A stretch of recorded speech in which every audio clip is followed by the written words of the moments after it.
That's right. You might recognize that sound. Josh Hennig along with Andy McNamara joining me for the first 10 picks. The NFL Draft live stream. The NFL Draft is officially going to wait, even though the Jags have basically been on the clock for about 20 months now, it seems like. But anyway, that's the point. The point is the draft is finally here, and Andy's joining us for the first 10 picks, which will be doing Mike Gill later on in between for the Eagles reaction. And then KC Joyner, the football scientist, will join us for picks 22 through 28. And of course, all of you out there watching, hey, get on the conversation, hang out, tell us what you think.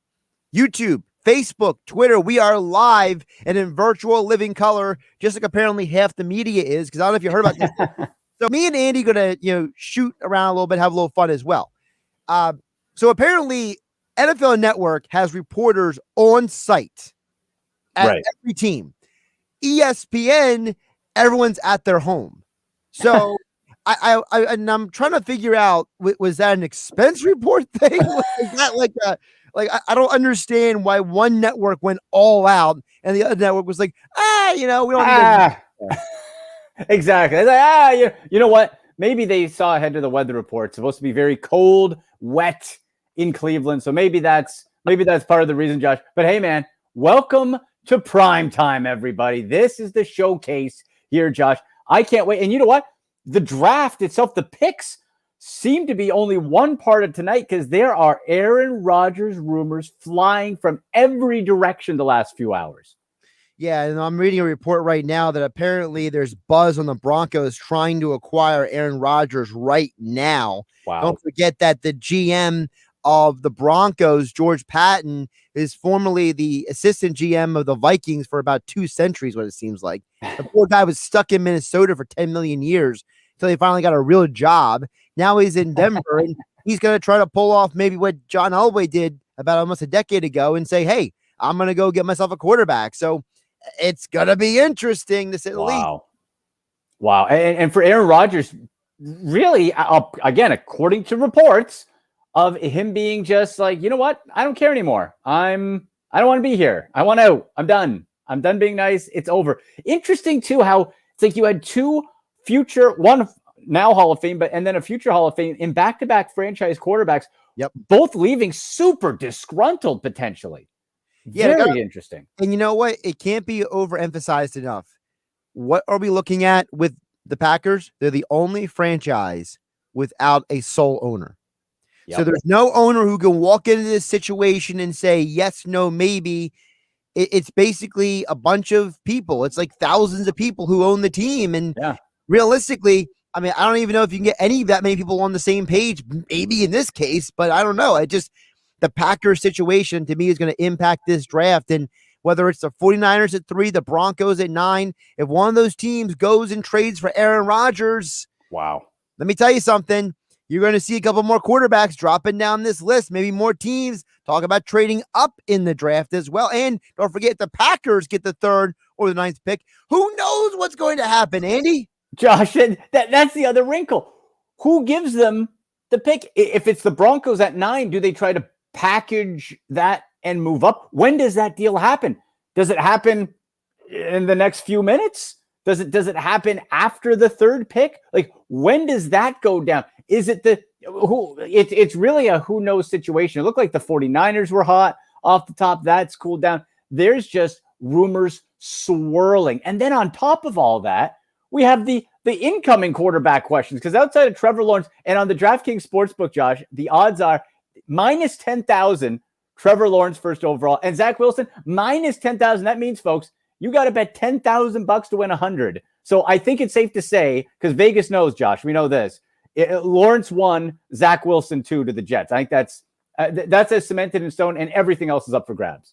It absolutely is. Josh Hennig along with Andy McNamara live on the 97.3 ESPN NFL Draft Stream. I will be here for the full first round. Hell or high water, I am with you. Andy's smart. He's only here for about 10, 11 picks, and then he's going to bail on us before the Browns get picked. That's right. Everybody watching out there, we got Jeff Bone and Pookie watching on YouTube. Make sure you guys comment as you watch the show. Facebook, YouTube, Twitter. We are hanging out with you for the NFL draft. Look, we know the Jags are going to pick Trevor Lawrence. Yeah. But let me ask you this question. Trevor Lawrence may be the consensus number 1 overall pick, but is it going to work in Jacksonville?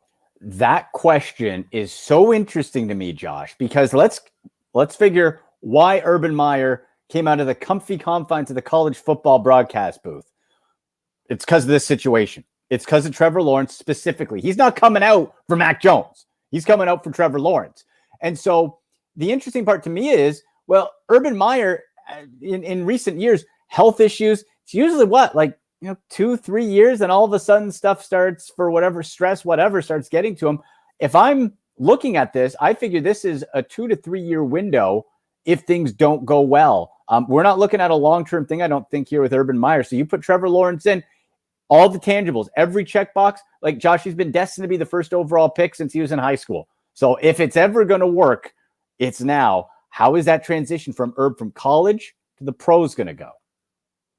Listen, we don't know. And I think a lot of I said this earlier today on 97.3 ESPN on game night, Andy. To me, the success of an NFL player depends on the environment he walks into. Yep. If he doesn't walk into a good environment, guess what happens?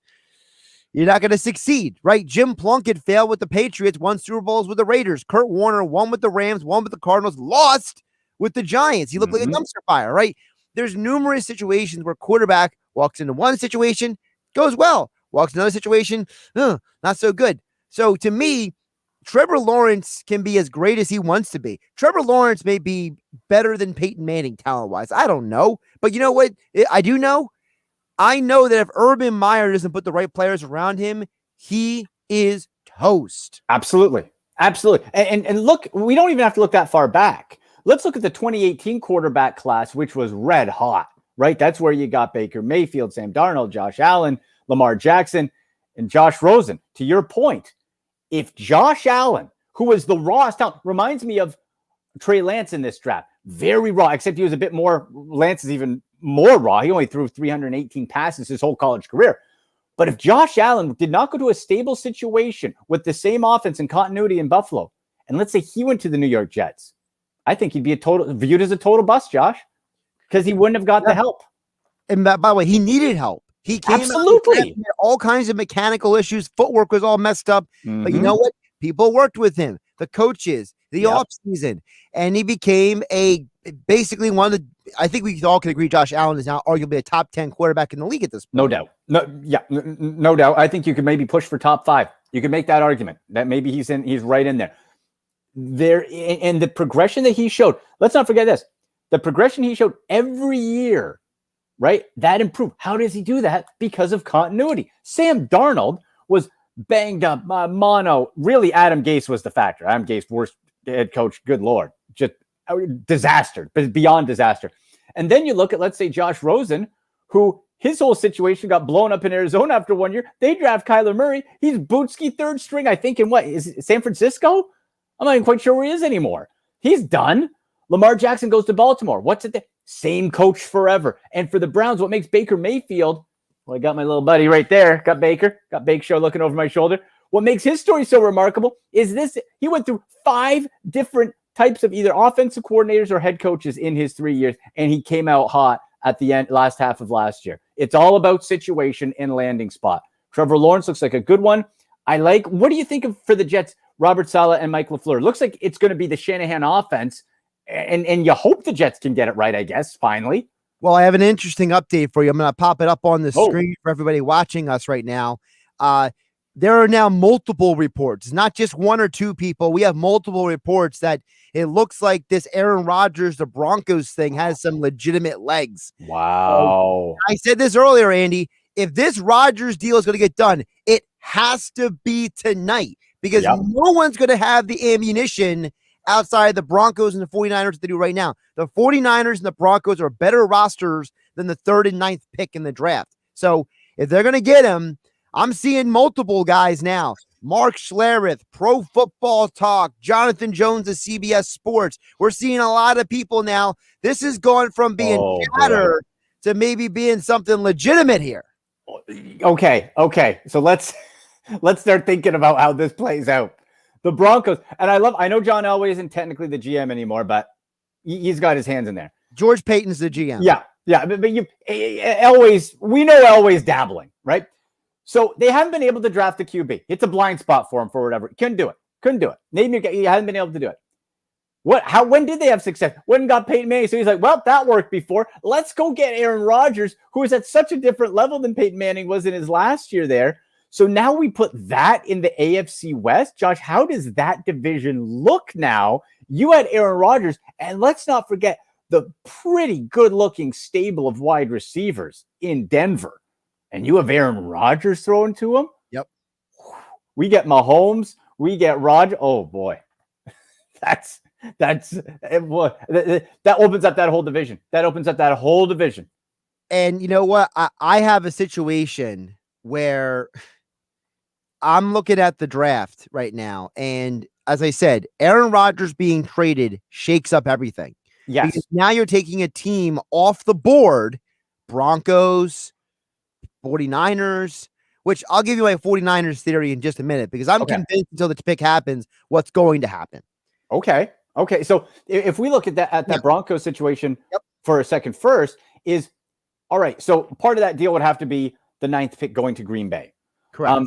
So is Green Bay comfortable handing over the reins to Jordan Love right away? The only reports I saw was he looks good in practice. Oh, okay.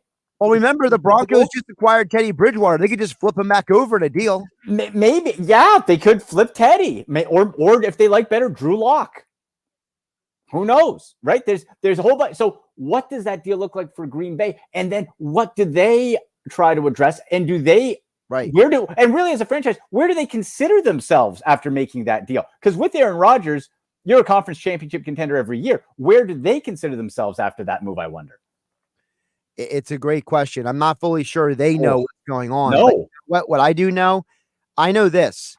Aaron Rodgers with the Broncos makes them better than at least two of the teams in that division. Maybe not better than the Chiefs, 100%. I think the Chiefs still have a good defense. They did a lot to upgrade that offensive line. But you know what I do know? Man, the Raiders, they're lacking, and the Chargers, they're lacking. Yeah, no doubt. And now the Chargers are on the right path with Justin Herbert, reigning rookie of the year. And by the way, folks, if you see me looking to the side, that's where the TV is. So I'm keeping an eye on everything. That's what I'm looking at. But Justin Herbert, I love the direction. But you add Aaron Rodgers to that mix. Absolutely, the Broncos leapfrog over them. What are the Chargers going to do? You need offensive line help there. You can improve the defense there. You know, there's moves to be made. So absolutely, the Broncos become right up with the Chiefs like that, just with a snap of the fingers with that one move. That's fascinating. What's your 49ers theory? I'm curious about this. Okay, so I don't know if you heard about this report, but Dan Graziano of ESPN reported this about a week ago. Do you know why Trey Lance changed his quarterback coach mid-offseason from Quincy Avery to John Beck? Okay, no. Because apparently the 49ers got a hold of somebody in Trey Lance's camp and say, you know, if you work with John Beck, we'll maybe come to your pro day. John Beck, who used to be a quarterback for Kyle Shanahan in Washington, and at that pro day, who was catching passes from Trey Lance? It was Jordan Matthews, who played for 2 years with the 49ers under Kyle Shanahan's offense. I think there's some legitimacy to this Trey Lance 49ers thing, because now the reports are coming out that all of a sudden the 49ers traded up with one guy in mind, and then they want to check out everybody else. I don't think it's a coincidence, Andy. That is juicy, Josh. I that makes total sense. Now, here's if we can layer that, and let's say Trey Lance is the guy, that makes much more sense to me than taking Mac Jones, who we talked about it on your show earlier. Mac Jones, to me, at best, equates to an Andy Dalton, Derek Carr type right there, which is fine. Those are good quarterbacks. Those are fine. I don't spend a third overall pick. I don't give up all the draft capital to do that. So if you go Trey Lance, I think then what you have to look at from the 49ers is Jimmy Garoppolo is not going anywhere year one, because you cannot put Trey Lance in with 318 passes to his name in college as a day one starter. So I think then Jimmy Garoppolo stays put for this year, and then they have a more favorable cap situation to move him possibly next year. I think that's sort of what we have to follow. If it's Mac Jones that goes, then I feel as far as quarterback ready, like NFL ready guys, he might not have the highest ceiling, but NFL ready guys, that's where Mac Jones could be more of a slide in day one, and then they could flip Jimmy G back to Uncle Bill in New England. Quick question. All right. I'm watching on the TV. They haven't even started the clock for the Jags yet. Yeah. We came on time at 8 o'clock. I know. Are they delaying the draft so Rodgers can be traded? Is that what's going on here? They have Roger Goodell's chair on the screen. They got Bernie Kosar, Joe Thomas up on there. Random lady who spent a lot of time on setting up her hair to look like Jags colors, which is a good job by her. Right. I don't know why she's sitting. I don't know why she's sitting in Roger Goodell's chair. It looks like a fan that's going to sit in the chair for everything. Okay. The so clock's that's started. fun. All right, we're officially on the clock. Thank you, Roger Goodell and ESPN and NFL Network for wasting all of our lives for 15 minutes. Yes. You know what, though? That allowed us to really sort of dive in. Oh, look at that skyline of Cleveland. Set the stage. Beautiful. By the way, there's Urban Meyer sitting. Now, which TV network do you have on? Oh, I got on NFL Network. Country, man. I know. So here's the thing. So I'm just east of Toronto, so we don't get ESPN, right? Like you. So I can only watch on NFL Network. Okay. So I'm getting. So you're obviously you're watching the ESPN feed. I got the NFL Network one, which just showed a skyline of Cleveland, and now it's a commercial for the Hall of Fame. Well, I just got to see a look in on the Jaguars, whatever you want to call them, the Jags. The Jags. With Urban Meyer standing there with his arms behind his back like he's some bodyguard or something in a white T-shirt. Like, dude, what was that all about? Ooh, boy. This is the least best kept secret. We know it's Trevor Lawrence. This is and they're going to take the full 10 minutes. Come on, Herb. Come on. Let's move. We know it's Trev. Let's go. It's funny you mentioned that because somebody already tweeted about that. What? That's going to go 10? No, that they need to hurry up and make. Yes.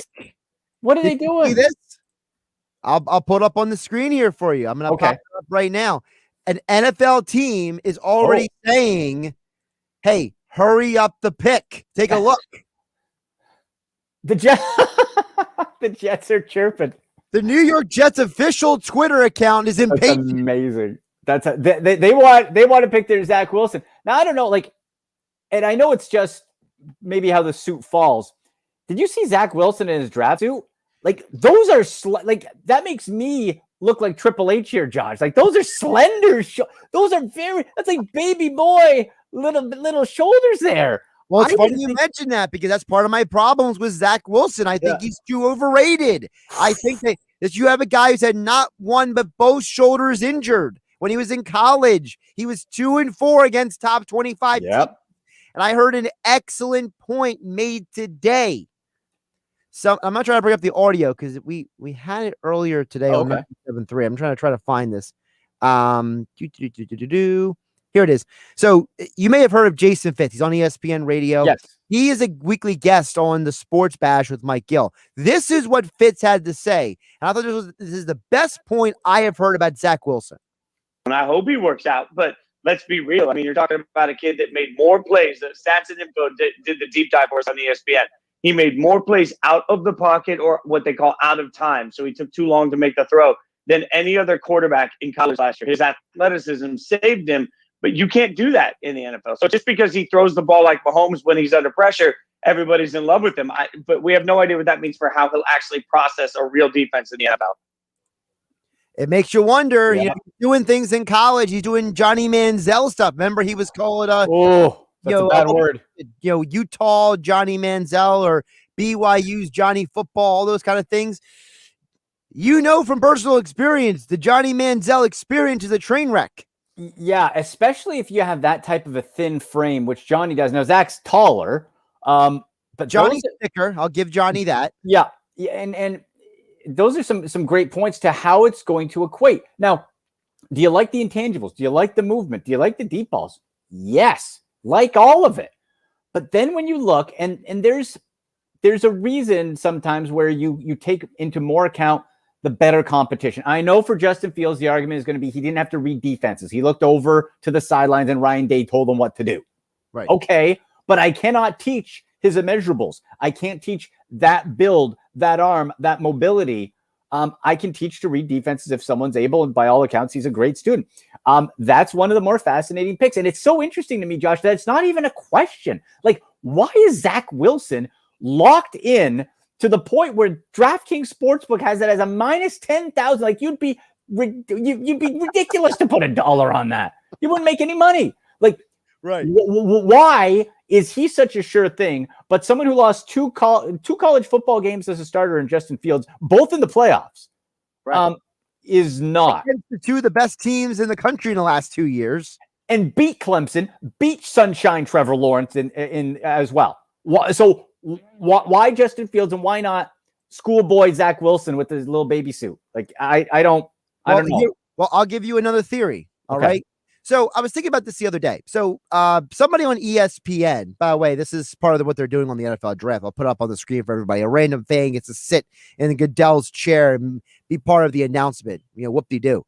But anyway, so you know how people always talk about the Eagles have made some poor picks in the last 5 years? Yeah. Well, someone did a study at ESPN, like, well, the 5 years before that, they were really good. Well, you know who was in Philadelphia in the last 5 years? Joe Douglas. He was the guy setting up the board for Howie Roseman for the Eagles. So year in and year out, when they're drafting Donnell Pumphrey and they're drafting Derek Barnett and Sidney Jones and all these guys didn't work out, now that guy is running the Jets. Ooh, now that okay. So now we look at that situation. So now you wonder, Zach Wilson is right? being drafted by the guy, the football guy. We've all heard that here in Philadelphia 100 times. Joe Douglas is the football guy. Right. Well, the football guy is now going to draft the quarterback who's injured both of his shoulders. And it's in a situation where not just the injuries, but like we just talked about, the level of competition. So now can he overcome that? Sure. But you have to also look at, there's probably a reason why BYU has not produced a first-round quarterback since Jim McMahon in 1982. It's been a while. We're not talking about funneling out quarterbacks here for BYU. Ty Detmer.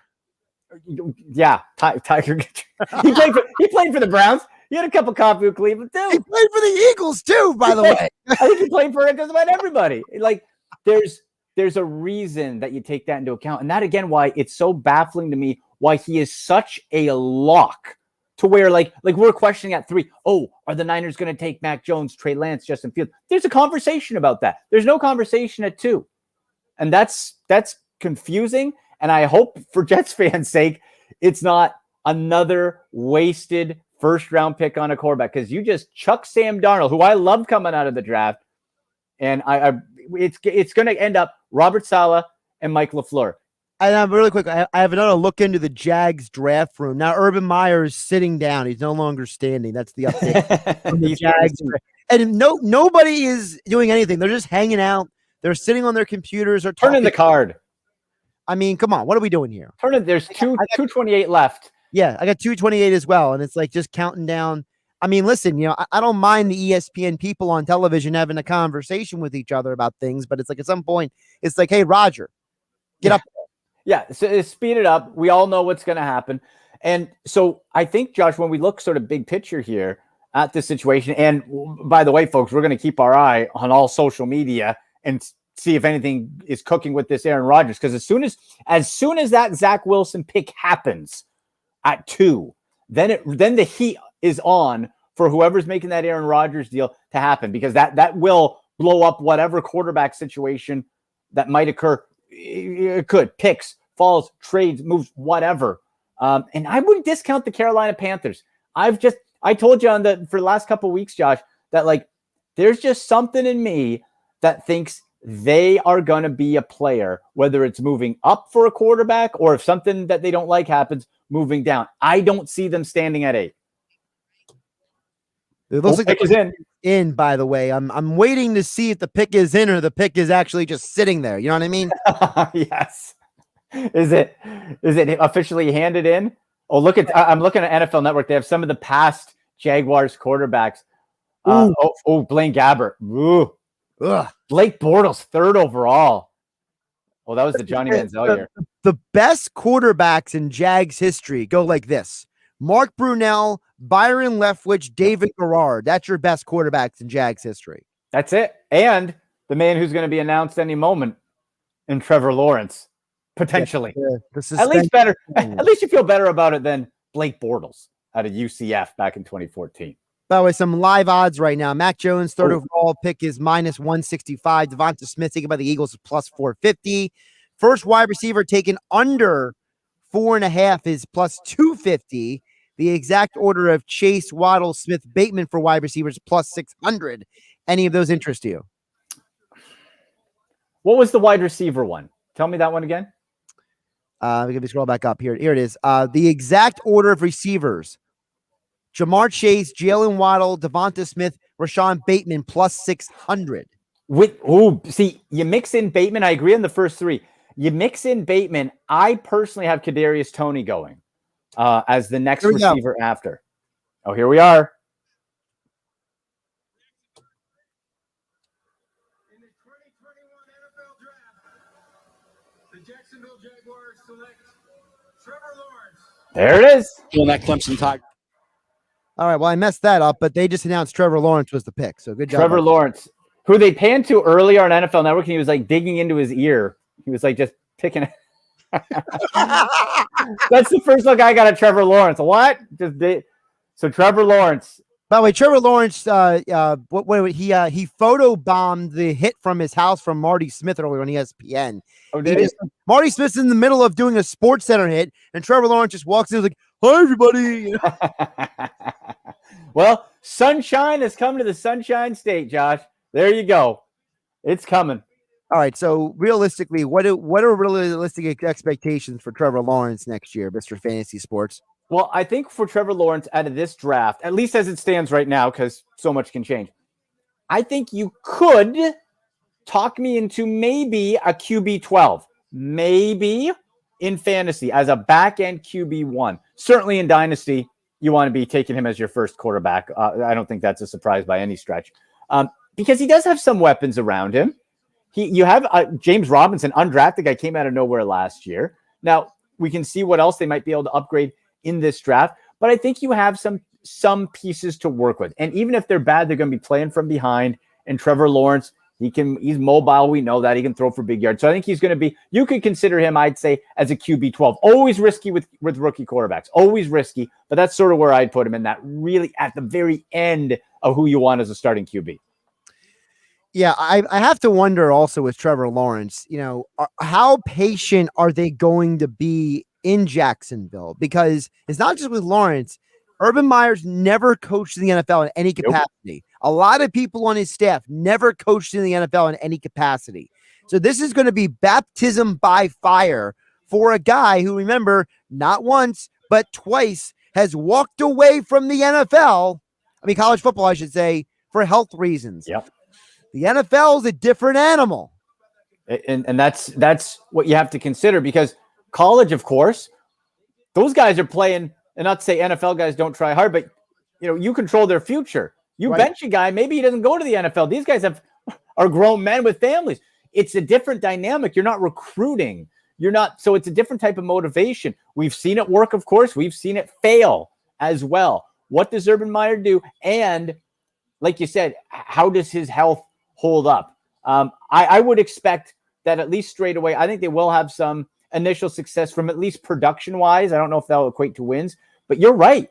This is a NFL raw staff. And if things don't go well, Josh, Urban Meyer has not faced that really in his coaching career. It's always been success. Now, we have a question about the other New York team. Jeff Bonampuki says, you think the Giants are getting a quarterback? Well, they probably should, but they probably won't, because remember, Gettleman's in love with Daniel Jones. Oh, yeah, they're not. No. I don't think quarterback is on the table at all for the New York Giants. You got Kenny Golladay. This is a year where you're going to see what Daniel Jones is made of. And I think they've put sort of those pieces with signing Kenny Golladay around them. The man needed some weapons, and Saquon Barkley was destroyed. Barkley's back if he can stay healthy. You got Kenny Golladay. I would expect the Giants, in my mock draft on sportsnet.ca, I have them taking an edge rusher, Azeez Ojulari, out of Georgia. And he loved Gettleman's old school, man. He loves building from the line of scrimmage. So I could see O-lineman or edge or D-line, depending on the best available. Maybe if a linebacker that he likes goes there, but quarterback, no way. Yeah, I tend to think the Giants are going offensive line or some sort of defensive player in the draft. That's my assumption. Listen, I wouldn't be surprised if it's a pass rusher of some sort, but I was going to be surprised with offensive linemen because they need help on that O-line. They drafted Anthony Thomas last year, and he hasn't really worked out yet. He's been kind of a slow get started, which I kind of thought would happen. Thomas was a better run blocker than pass blocker in college. We all saw that. So it's one of those deals where, you know what, they might have to just keep loading up on the offensive line until they get it right. You very well could, and Nate Solder's back, so that'll help. But you can never, just like the Cincinnati Bengals at 5, you can't have too many to help protect your young quarterback. You need that. You need to build that up. If you feel you got your QB, you got to stack that O-line. So it depends. How do they value a Rashawn Slater, let's say, offensive tackle? Do they like him better than the best edge rusher? I don't know. This is not a great year for pass rushers. There's no Chase Young sitting there, no Myles Garrett. So maybe they feel they can wait. And is there a linebacker that they're in love with? Because this is on defense, really good year for linebackers and corners. Really good. So I wonder where we start seeing guys go, especially at corner, where Patrick Surtain looked to be the sure thing, but J.C. Horn has been really skyrocketing up boards lately. By the way, we are live on Facebook, YouTube, and Twitter. This is the 97.3 ESPN Atlantic City live stream of the NFL Draft First Round, along with Andy McNamara. I'm Josh Hennig, Andy McNamara from Sportsnet at AndyMC81 on Twitter. I am at Josh Hennig on Twitter. We will be joined later in the evening by Mike Gill from the Sports Bash, as well as the football scientist KC Joyner. Andy's with us for the first 10 picks in the NFL Draft, or at least until he can't stand trying to watch the TV and talk to me. And then Mike will join us after the Eagles make their pick with his reaction. And I was just looking up right now. The talk about Aaron Rodgers is suddenly quieted. Yes. The Aaron Rodgers stuff is quieted for now. We'll see what happens. That was red hot for like 2-3 hours, Josh. I thought for sure. And the pick is in for the Jets. The Jets took about a third of the time the Jags. Thank you, Jets. It's a new era. They're doing something right already. I listen, they got to do something right at this point, right? I think they got good people like Robert, new head coach who knows, but if you're running that Shanahan offense and you execute it, you got a chance.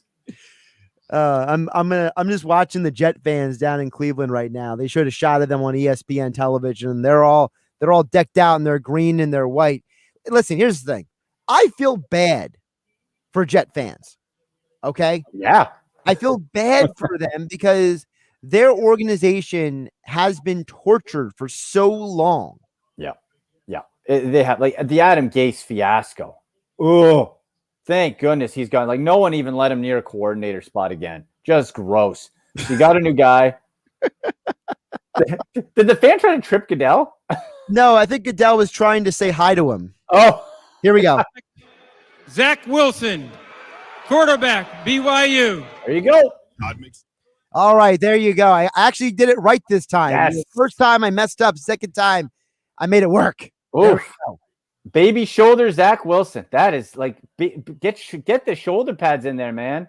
I mean, which is more baby, the shoulders or the face? Oh, I think the shoulders. Like I could live with like Drew Lock baby face, but I'm going the face. The face looks way younger than he was at BYU. I mean, at least he had the black face paint on at BYU. Yeah, I don't know. That's off-putting to me, Josh. I don't know why. I can't get over that. Actually, I feel pretty good now. Feel pretty good with the traps of shoulders. I'm all right. Not too bad. Next time you come on, you're gonna wear shoulder pads for me. Yeah? Zach Wilson, he's high-fiving everybody. Hey, you know what? Josh, the guy's got the skill set. And like you talked about, the competition wasn't there. Didn't play well when it was there. He's going to get a chance. If the execution of the Shanahan system is done right, Zach Wilson at the very least has the tools to do it. Can he? That's what we're going to find out. So Zach Wilson, as all expected, officially is a New York Jet. And it's interesting to see how this is going to work out. You mentioned the new coaching staff down there. I'm interested to find out, how does that coaching staff handle a guy that does not come from the kind of offense they're going to ask him to run? Interesting. Very interesting. How does he adjust? I think he will be able to, just from, even though it's not the same offense, like it's just the tools are there for him to do it. He's mobile. He can go on the run. He can roll out. He can run play action. I think that's going to be fine for him. But how fast does he pick it up? Because Josh, as we saw, listen, New York loves Sam Darnold 2018. Yep. Sam Darnold had a ton of upside. To me, honestly, I wanted Sam Darnold to go to Cleveland. I thought he was the better, more complete quarterback. And if he would have went to a place maybe like Buffalo that was more stable, or Baltimore, probably would have had a better start to his career. So it's all about landing spot. You know, I'm also wondering as well. You got to wonder with this situation. So really, as a side note, we saw the Jags take almost the entire 10 minutes. We saw the Jets take half of that time. How fast do the 49ers get to the podium? Oh boy. Well, let's look. So I'm looking at the DraftKings Sportsbook odds. It has Trey Lance is the favorite. I see it as at minus 150. Then it's Mac Jones. Justin Fields plus 600. Boy, I don't know if Justin Fields is going to be. I think Justin Fields should be the pick here, Josh. I don't think he will, but that would be a smart pick to me. Prediction time, man. This is where the draft begins. Trey Lance begins right now. I'm sticking by Trey Lance unless the 49ers trade the pick to get Aaron Rodgers. That would be. I got my eye on everything here. Let's if a trade thing comes in, bedlam. I keep refreshing Twitter hoping for a nugget, and I'm getting nothing right now. There's no new reporting on the Aaron Rodgers front, so I'm a little nervous now. No, there's not. I just see on Twitter. There's at Raining Thought Z says, as a Bills fan, I love the Jets picking Wilson. So Bills Mafia out and chirping. Tremendous. You believe in the Joe Namath curse for the Jets? Of what? What's the Namath curse? The fact that, the idea is that he's the only quarterback who's ever gotten them to the Super Bowl because he guaranteed it. Oh, right. Heck. Oh, they're just talking to Zach Wilson now. It just seems like in a matter of time, you'd have to get it right. But I wonder, Josh, here, I'm with you. I think if you're going to take a chance on a quarterback, you do it on the upside, the raw upside of Trey Lance. And if you take him in the same thought of Josh Allen, then what you do is you're able to, I think then you got to keep Jimmy Garoppolo. You cannot start Trey Lance right away. I think that would be a disaster. You have him. Can Jimmy Garoppolo stay on the field? That's a question. But if he can, you can teach Trey Lance and Kyle Shanahan, phenomenal with quarterbacks. Teach him that footwork. Have him come along a la Josh Allen. And then you could be in store for something really special because the signs, the flashes are there. He just hasn't had enough time to do it. By the way, the 49ers are taking about the same amount of time as the Jags. Now, I got to look into the draft room for the 49ers. Oh. And there's a guy making a phone call right now. So this is incoming. Oh, boy. I can promise you that it's incoming. I just saw a man dialing a phone, the call to pick in. So there you go. Okay. We're under 2 minutes, 2:50 left for San Francisco. I think it's got to be Trey Lance here. Okay. So here's the scenario, Josh. Yes. If it's Trey Lance, I think it's just the scenario we played out. Jimmy Garoppolo stays. If it's Mac Jones, Jimmy Garoppolo's butt is out of here and he's going to New England because you can start Mac Jones day one. Correct. That's. I think this is going to be very telling for the New England Patriots and what they're going to do. Because Josh, if you're Bill Belichick, and this is Trey Lance, do you wait for Mac Jones? Are you really comfortable just drafting some other guy, some developmental guy in the third round or something? No. And going with Cam Newton? You just did that. His name was Jared Stidham. It didn't work out. No. And you spent all that money on those tight ends. Hunter Henry, John Smith. You spent all that money to run it back with the shot put arm now of Cam Newton? That doesn't make any sense to me. It doesn't make sense to me either. I mean, I just don't understand why they do some of this stuff. But no. And the thing is, if they feel Mac Jones, okay, if it's Trey Lance, if they feel one of Mac Jones or Justin Fields. Now, what if Justin Fields keeps falling and that guy goes to the Patriots?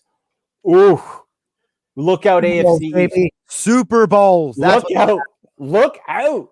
Right? If Justin Fields go into there would terrify me. Like the one tweeter said, we're loving that Jets goes there. John MC, does Zach Wilson even shave? I don't think so. I don't think so. I don't know if Zach Wilson's ever seen a razor. I mean, I've been No. shaving since I was 14 years old. I'm seeing on NFL Network that the 49ers room very calm, and the pick is in. It's got to. Josh, this is going to tell us what the next bunch of this first round is right now when this pick gets announced. This is going to be interesting. Boy. I mean, listen, this is going to dictate the entire draft right here. Yeah. By the way, I love what Jeff Bonapookie said. Jimmy G still in San Francisco? Yeah. When he's on the field. Well, the thing is, the latest report is Jimmy G is not happy with how the 49ers have talked about him. So apparently every quarterback in the NFL is sensitive now. Yeah, Aaron Rodgers, man, maybe they could swap them. Who knows? But like, I wonder too, Josh, if Atlanta had a grade on, let's say, Justin Fields and didn't expect him to be there, where I think Kyle Pitts should be the pick, do they think, well, we don't expect to be up this high anymore. We'll take our quarterback now. Like, I think Justin Fields is in play at 4 if he does not go here. I think Fields is in play for every pick before 10. Yeah, except I guess for what, Cincinnati and Miami. Unless there's trade ups though. I'm just saying there could be a team that trades up. Yes, absolutely. Absolutely. There could be. You ready for this? Let's go. Pick in the 2021 NFL Draft, the San Francisco 49ers select Trey Lance, Woo! quarterback, North Dakota State. Give me my money. Let's go. Give me my money. They get raid. Wow. Told you. Trey Lance. That makes a lot of sense. I've watched enough X-Files and documentaries to know how to put a conspiracy theory together. Let's go.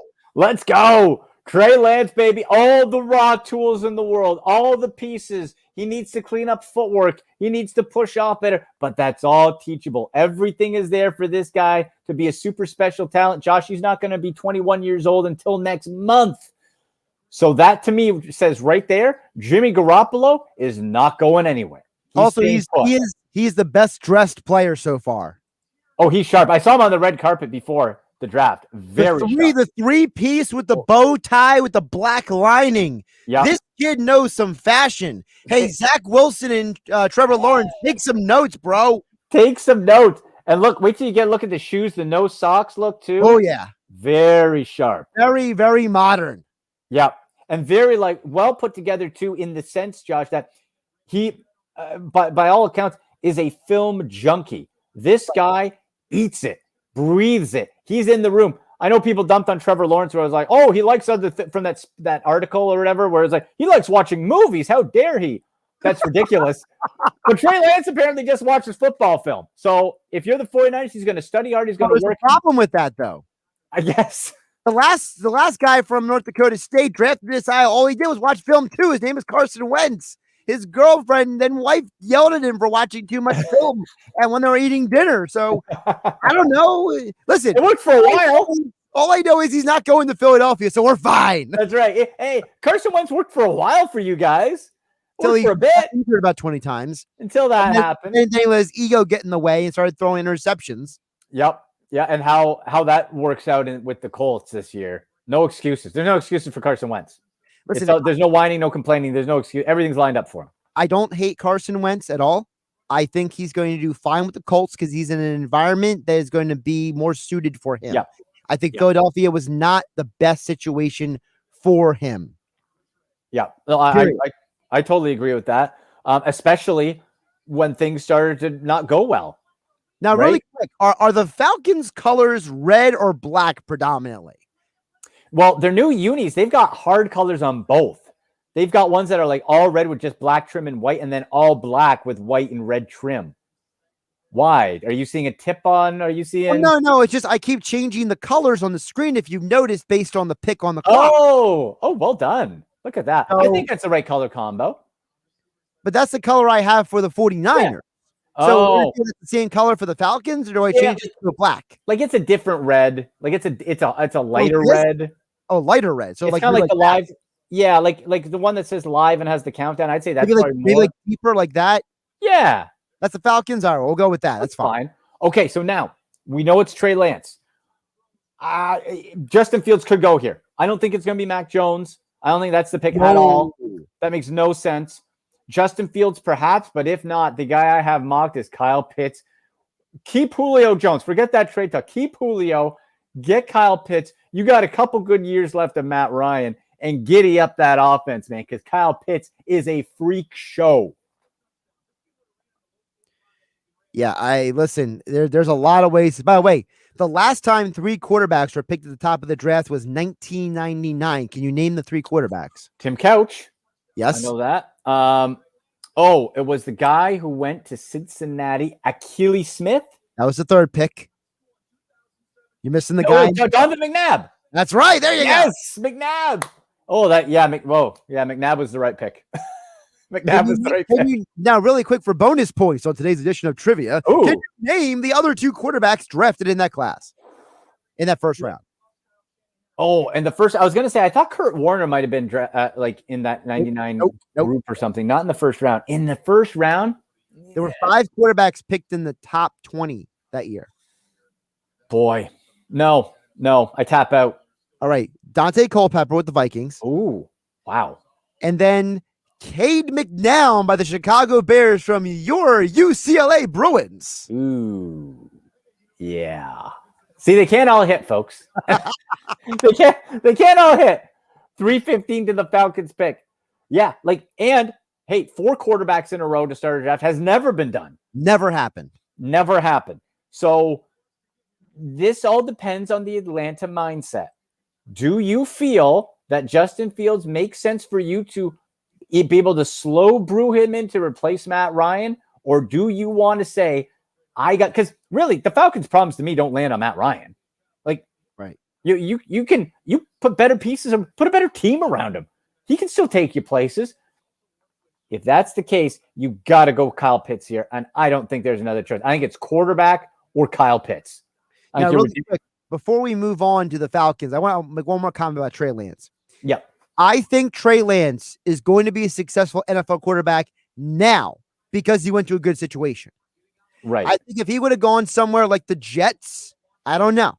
If he would have gone somewhere like, I don't know, maybe Denver, I don't know. But you know what? He's going to Kyle Shanahan and those people. And Kyle Shanahan has made Kirk Cousins $84+ million. He made Matt Ryan a league MVP. He made Jimmy Garoppolo a Super Bowl starter. Mm-hmm. Robert Griffin III, the offensive rookie of the year. Kyle Shanahan knows the thing to do about quarterbacks. So if he's going to learn under anybody's headset, Kyle Shanahan's the guy. And I have a lot of confidence that he is going to be that guy. This is the perfect spot for Trey Lance for the points you laid out. He teaches quarterbacks. He grooms them. This is a moldable piece of clay. This is a better landing spot, at least right out of the gate, than Buffalo was for Josh Allen. Right. Because you know the development. You know what Kyle Shanahan has done. So I think best case, if Jimmy Garoppolo can play 16 games, which is a big if, right? You protect Trey Lance and you Pat Mahomes him. You drop him in next year, and then you trade Jimmy G. And Lance is coming from a better place than Mahomes because absolutely Lance played under center more than any quarterback who will be in the top 5 quarterbacks picked. Yep. And he knows how to run play action better than any of them. And absolutely. That's the prerequisite of Kyle Shanahan's offense. Absolutely, he does. The play action, the under center to those points. Right, for here sure. we go. Oh, the I'm Falcons. waiting for them to walk up there. This whole thing. Who do you think? I think Pitts. I'm going Pitts. I'm going to go Pitts. In the 2021 NFL Draft, the Atlanta Falcons select Kyle Pitts, tight end. Boom. Florida. You do it. That was you. That was you. All day, baby. I got Trey Lance. You got Kyle Pitts. Yes. There we go. Kyle Pitts. Oh, boy. Falcons fans. Get ready. Ooh. Get ready. Don't trade Julio. Do not trade Julio. No, you fools. First of all, you don't need to trade Julio. Keep Julio. You might win the division at this point. Absolutely. Okay, we look at that division. What spot would you rather be in? The New Orleans Saints quarterback situation? Taysom Hill, Mr. I want to play quarterback, or Jameis Winston who can't get a shot? Oof. Boy. And I think, Josh, this is a situation where they're not going to bog him down with blocking assignments. He's a willing blocker. Treat him as a wide receiver. Also, treat him as a weapon. Hurst. You have Hayden Hurst. He can block. Yes. Have him block. Draft the guy in the 7th round who's a glorified fullback. Right. Have him block, man. Let that guy who you see on your screen, if you're watching along with us, 6'5", 245, freak show, 20 years old. Yep. Let him loose. I have heard multiple people tell me that he is not a tight end, though. I've heard multiple people say he is an offensive weapon, is what NFL scouts say about him. Yeah. So use him as much. Right. So I don't need you to be the tight end. I need you to just do whatever. Yes. Listen, he can line up he went to Florida. He was a tight end. He was a halfback. He was a slot receiver. He was an X receiver. If you could play 4 positions on the field and you're on the same field with Julio Jones and Calvin Ridley and Hayden Hurst and if the Falcons ever figure out their running back situation, Matt Ryan is going to be like, hey, guys, I'm your fantasy QB1, baby. Hey, Matt Ryan's fantasy QB stock just went up a couple notches, didn't he? And he's only 2 years removed from being the QB2 in fantasy football. Let's not forget that either. Okay. That's exciting. I bet you too, the Falcons are going to be, you got to address that running back position, maybe second or third round. You can get some nice depth pieces here. I want to keep my eye on a Michael Carter, the second guy to Javonte Williams out of that North Carolina backfield. Michael Carter for fantasy purposes really jumps out to me as a PPR guy who you want to look at because he can catch, he can pass protect, and he can go in between the tackles. So that would be a nice fit for Atlanta if you want to wait and go, let's say, third round. So a little side note here, the new GM of the Falcons is Terry Fontenot from the Saints organization, and he watched them rebuild around Drew Brees back in 2017, remember? Yep. Matt Ryan is about 2-3 years younger than Drew Brees was in 2017. So if you treat Matt Ryan like you treated Drew Brees and you just build around him, Brady and the Bucs are going to have some competition in that South.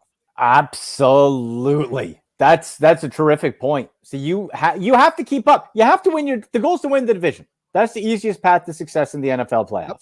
So how do you do it? Well, the Buccaneers keep loading up on offense. They got the gang back together. So what are you going to do? Well, now you add Kyle Pitts. You get like Josh, the possibilities are endless. You want him to move the chains, you want him to win jump ball battles, you want him to box out at the goal line, get a touch, one of those nice little corner fades. That guy, you can do it all. And as you said, treat him as a weapon. Somebody else don't burden the man with blocking assignments. Let him be a weapon. Can I show you this? This just came from Schefter, and I'm looking at this report, and I'm like, wait, what? The 49ers didn't tell their coaches or scouts their pick. They didn't. The scouts and coaches didn't know it was Trey Lance till the pick was announced. Like, really? Like, were they that paranoid about the pick? Like, really? Maybe. If you heard a crack, that's ginger ale, by the way. That's fine. I got tea and water over my shoulder, so it's all good. Well, we got liquid here. Were they that? Was Kyle Shanahan that paranoid? He was puppet mastering this whole thing. Was it Mac Jones? The Mac Jones thing just seems so ridiculous. I was infuriated. Like, I got mad over that, Josh. You were mad. Last time you and I talked on the air, you were freaking out. I was so mad earlier this week. I was like, are you kidding me? Why? So I'm glad it went this way. But now we have to look at, where does Justin Fields go? I'm telling you, if the NFL, if teams let him fall to the Patriots and Bill Belichick gets him, you only have yourself to blame. You've been warned. You only have yourself to blame that you hand Bill Belichick that guy. So where's the next spot? The next team to me right now, if they stay as is, would be the Carolina Panthers. But let me throw this at you, Josh. What about the Detroit Lions? I know you got Jared Goff, but let's be honest. Are we in love with Jared Goff? This seems more of maybe like potentially a Sam Darnold type of situation where you look for a couple years. Could the Lions be of interest there? By the way, a little side note on Kyle Pitts here. I'll pop it up on your screen just to let everybody know. So obviously this is 97.3 ESPN's coverage. And of course, we are in the Philadelphia area. So a buddy of mine joins me every Wednesday for Weinberg Wednesdays. Dave Weinberg brought up a great point here. And he says that Kyle Pitts, who is a Philly native, can hang out with Matt Ryan, who's also from Philadelphia. And they both have been seen vacationing in North Wildwood. So there you go. Really? Okay. So they're already chemistry being built. Yeah, they're just neighbors. They didn't know it. Neighbors. They didn't even know it. Oh man, you get my mind from the fantasy football side here, Josh, is just swirling because like what does he mean? I think with Kyle Pitts, from a fantasy side, because let's face it, when you get past the 3 spot for fantasy football tight ends, you don't even have to be that good to be a top 5. Like you don't even have to have that good of a season. Last year, look at the numbers. Big jokes while I'm drinking my tea. Like, look at this. It's a huge drop off from the 2-3 spot. And so if I'm looking at Kyle Pitts and where you draft him, usually you shy away from a rookie tight end. But if we hear and see through camps and all that he is going to be used more as a true receiver, you go get Kyle Pitts and you try to make him that next guy, maybe after Darren Waller. Right. I might go that high with him. It's going to be very interesting. By the way, we got a comment on the YouTube stream. I'll pop it up on the screen. George comments, says Matt Ryan is younger than Drew Brees, but he's already showing the Brees noodle arm. I don't know if it's 100% fair, because I think part of the problem with Matt Ryan last year is playing behind a bad offensive line. Yeah. That I think that attributed to a lot of weird games. Like, how many games did the Falcons basically hit the over last? I think they hit the over, they said, on like half the games last year, because Ryan was having to throw them into the game half the time. Yeah. So I don't know if that's the guy with the noodle arm. Now, listen, Matt Ryan's never had elite arm strength. We do know that. Sure. And George is right. Maybe that is a little like Drew Brees in the fact that Drew Brees never had elite arm strength either, but Matt Ryan is taller than Drew Brees. Mm-hmm. So his launch point is higher. Yes. Which means that as long as his footwork is good, he can drive it better. People forget Drew Brees was on his tippy toes at times, having to throw the ball. So his mechanics, Drew Brees had to be perfect to make those throws. Matt Ryan is about like 6'2", 6'3", right? So he's able to step drive with that ball because he already difference over the line. So yeah, Matt Ryan might have diminishing returns as he gets older with his arm strength, but the biomechanics tells you that he will be okay as long as he has pass protection. You have another two. If we think of Matt Ryan at his best with a better offensive line, better group around him, I think 2 good to great years left as far as like real sort of where he is. Then you can probably squeeze another 2 where he's, if the pieces are nice around him, a la Drew Brees, that he can be very serviceable and effective. So that's enough time to me to say, keep building, keep putting things around him, improve that defense so you don't have to make him play from behind all the time. Like, you do that. Do you see this Bengals fan that's on the couch here? They're just coming back on NFL Network, so I'm going to see it in a second. Why? What is it? Look at this guy. What is that? It's zooming in. Come on, NFL. That's it. Oh, my. What is it? It looks like Toney the Tiger. 21 NFL Draft. The Cincinnati Bengals. Penny Sewell. Jamar Chase. Whoa. Wide receiver, LSU. Mel Capers. All right. So that's the first weird pick of the draft. Now, listen, we all know why. Yeah, we know why. Jamar Chase, Joe Burrow, they played together at LSU. So what? They out together. They were friends, man. Yeah. You know what makes your quarterback happy? Not getting him killed. Wow. You know what? Cincinnati, as a Browns fan, fine by me. Joe Burrow's going to be on his butt. You okay with that? All right. He's not going to have time to throw to his guys on his surgically repaired knee after it was blown up. That's a foolish pick and nothing against Jamar Chase. I had him going to the Dolphins next. That's the best wide receiver in the draft. He is, and you know what he is? You know what his skill set reminds me of? Who? He is a faster Anquan Bolden. You know what? I like that comparison. I look to him as a Jarvis Landry type. Okay. As well. Possession, crisp route running, tough, durable, that type of player. Listen, he's going to make whoever he's with very happy as far as the production, but is Joe Burrow going to have the time? Yeah. Listen. Mistake. Yeah, look, him and T. Higgins out there in Boyd are going to be a phenomenal trio, obviously. Can Burrow get him the ball? Well, have time. Right, he's going to have time to throw them the ball. I don't know. It is a pass-heavy offense in Cincinnati, as we know, but like the running game was non-existent because the O-line was garbage. Right. So now you're even more one-dimensional, which is why, in part, teams could tee up and go after the quarterback. That's bad news. That's bad news if you're a Bengals fan for me. And the excitement's going to be there, but that's bad news for your quarterback. I have to wonder as well, was this one of those deals where also, there's been some reporting, and I don't know how accurate it is, that there are some teams that are not as high on Penei Sewell as other teams. And some people feel like that him opting out may hurt him as a prospect. Do you buy any of that? I think you can make that case, and this is a storyline for the whole draft. A lot of players opted out, and you're going by 2019 numbers and projections for a lot of these guys. That's why I think coming out of this draft, Josh, we're going to see 2-3 years down the road, we're going to see busts in the first, like early in this draft, of guys who opted out. And we're going to see steals later on for the same reason, teams who passed on guys for passing out, because there just isn't as much information. I think when you look at Penei Sewell, what he did, the techniques, that type of position to me is less than if you had, let's say, a quarterback that needed to clean stuff up, or a cornerback who couldn't keep up with receivers on whatever, running routes. The offensive tackles, I think Penei Sewell's ready to go. I think you can put him in as your left tackle and go. So what happens to him now? Good question. Now, here's the thing. Now, on the Eagles side of this, remember, the Eagles were at the 6th pick. And there was an initial reporting that the reason why the Eagles traded down from 6 to 12, because they knew the Bengals were going to take Jamar Chase. I think the Eagles looked like they knew something. Yep. Maybe the Eagles front office knew that Kyle Pitts and Jamar Chase were being picked by Atlanta and the Bengals all along. They look a little smarter now.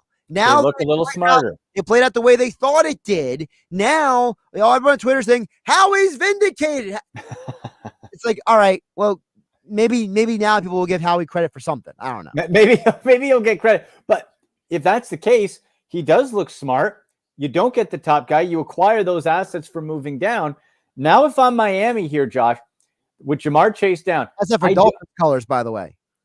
Oh, well, look at you. I got to keep an eye. Well done. Right type of green, too. Good job. Or teal, I guess. I think it's teal, yeah. It is teal. Yeah, it's teal. If I'm looking at the Dolphins, I'm not taking a wide out. The edge rushers you can get later. There's nobody elite enough. This is Penei Sewell's spot right now. They do need to upgrade still on the offensive line. And just like we talked about Joe Burrow, hey, Tua came off of that destroyed hip last year. So if you can't get him a weapon right now, how about you protect him? So Penei Sewell, I think, should be the pick here. And then you move on to Detroit after that. Really quick about George makes a good point. The Bengals did sign a left tackle in free agency. They could still get somebody in day 2, but the problem is that Penei Sewell, Rashawn Slater, Elijah Vera-Tucker, these are studs. Like, you don't pass on studs. That's the thing. And you know what? They did sign left. They have Riley Reif, Jonah Williams, I think. And it's like, okay, but if you have a tackle like that and your O-line is still not good, it's still not good. Like you can have starters. That's fine. They're not up to the level. I don't think that you need in a super pass heavy offense, which means you need extra time for your quarterback. You need extra time because everybody knows you're throwing. So that's why you take. So maybe you move the Jonah Williams inside. I don't know. Listen, get the talent, get the tackle, solve your problem later. I would love to have, if you're a team, wouldn't you love to have too many great O linemen? Well, that would be a lot of teams' hope and dream, wouldn't it? Great problem. Pick is in. Who do you think? It might be Jalen Waddle. It might be Jalen Waddle. I think it's Penei Sewell. I think if the Dolphins are smart, it's Penei Sewell. I think it is. I think you get Sewell here. You protect. You're feeling good. You have multiple first-round picks. You can solve other problems later.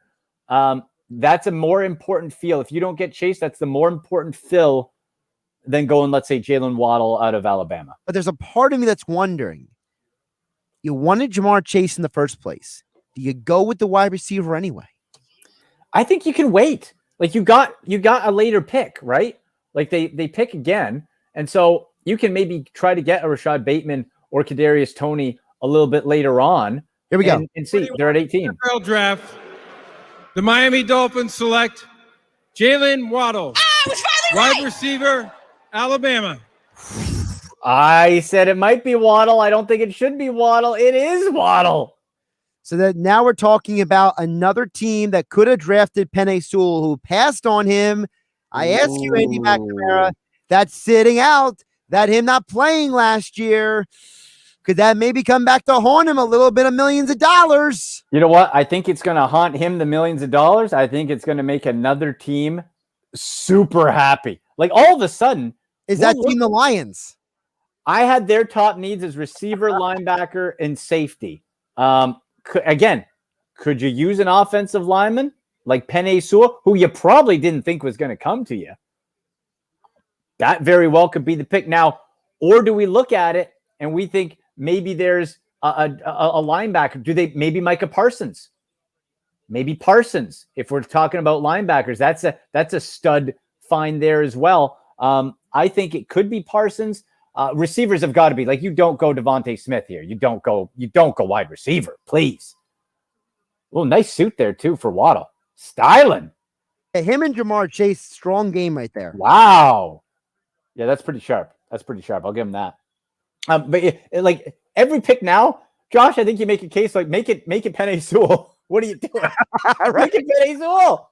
What do you think? Now we got to keep our eye open here because we're getting into that territory of trades. Yeah. We haven't heard much about the Aaron Rodgers stuff in a while. No, I was looking a second ago on Twitter. I didn't see.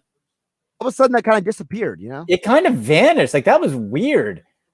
That was a weird little pop-up there. So, by the way, shout out to George on the YouTube feed. He genuinely asked, no spoilers or not. And people in the chat said no spoilers on YouTube. And he says, no problem. That's why I asked. George, you're an upstanding man. We appreciate it. Good man, George. Good man. Because remember, Andy and I don't have the luxury to be ahead through certain of our, like, if you and I are maybe sitting and watching the draft, we might have like a text or a tweet that we may have seen that you and I might have known because people that we know. Yes. We might have known ahead of time, but we're passing off of that luxury.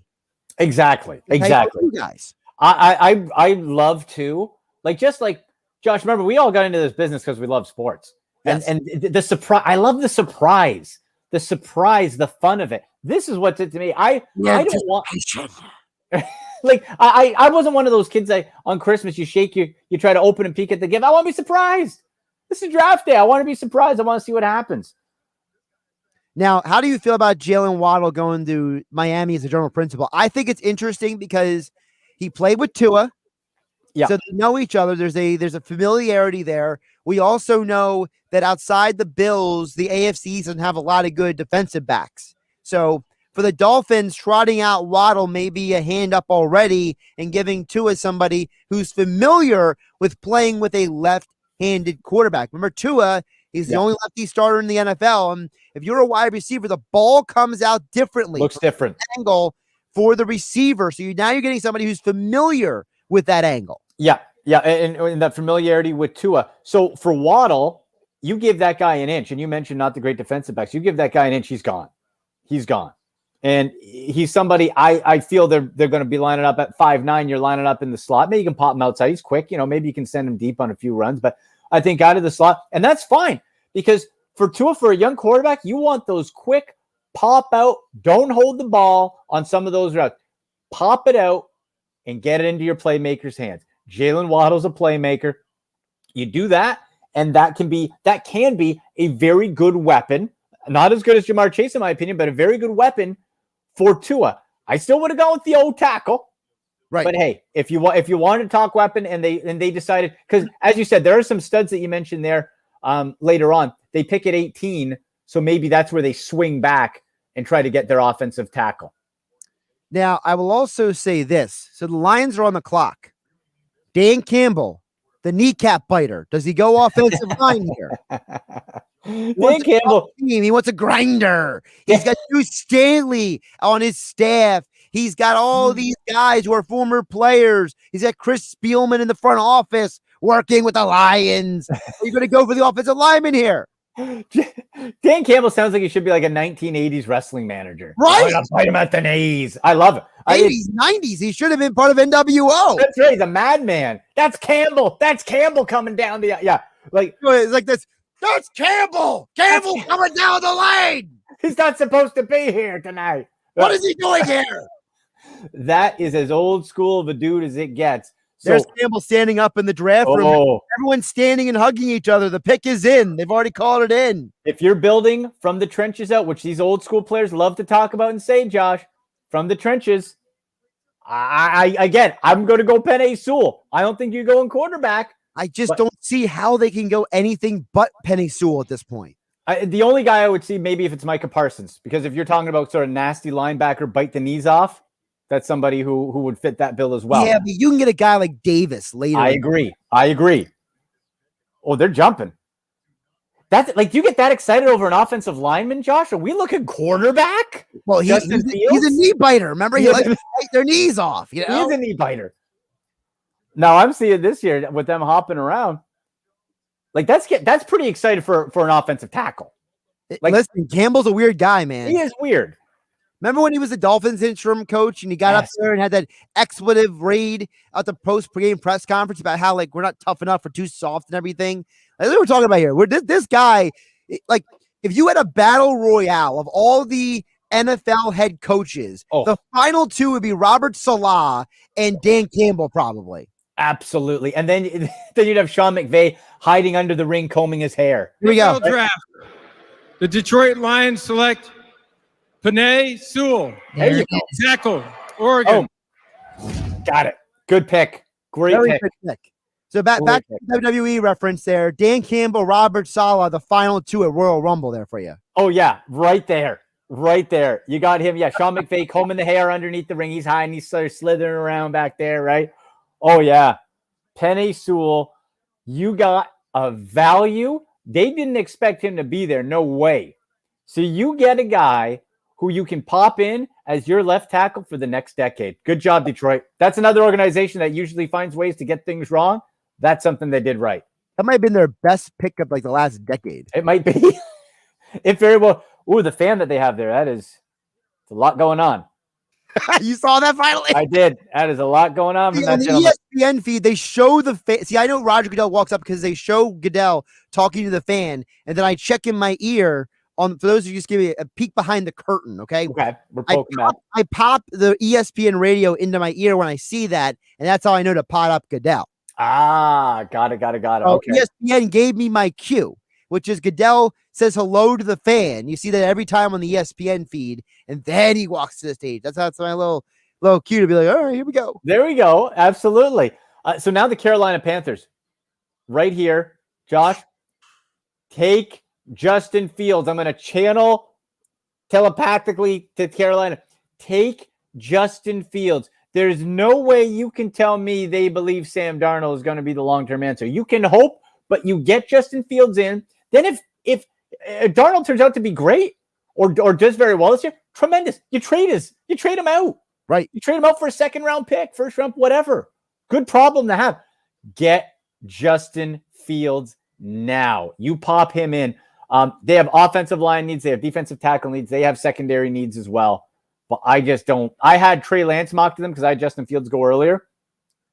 This to me seems like the spot for Justin Fields. And if it's not, Josh, then we get to the Broncos, who were hot and heavy, an hour ago about Aaron Rodgers. You have the Broncos and Dallas in the top 10. By the way, how about this report from Schefter? One NFL coach called Penei Sewell the one surefire Hall of Famer in this draft class. And you got him 7th overall, Detroit. Yeah. Good for you. Good for you, Detroit. And we know every year one of the two of those quarterbacks don't work out. Absolutely. I'll go back to the 2018 draft. You had 5, right? Sam Darnold hasn't worked out to date. And Josh Rosen is borderline out of the league. Yeah. So it never worked. If we're looking at this class, I don't know. I'm sort of getting I was sold on Zach Wilson. And then just the more I sort of looked at him today and sort of reassessed, Josh, maybe I'm putting too much in that suit, man. I don't know. I think Zach Wilson might be, we might be looking at New York Jets in another couple of years, picking a quarterback. So now if you're the Panthers, how many phone calls are you taking right now? I think you're taking calls from the Patriots. You're taking calls, maybe from Chicago. Philadelphia Eagles as well. Oh, boy. See, I hope they don't. I hope the Eagles try to build around and try to do it that way. Give a shot. Give a chance.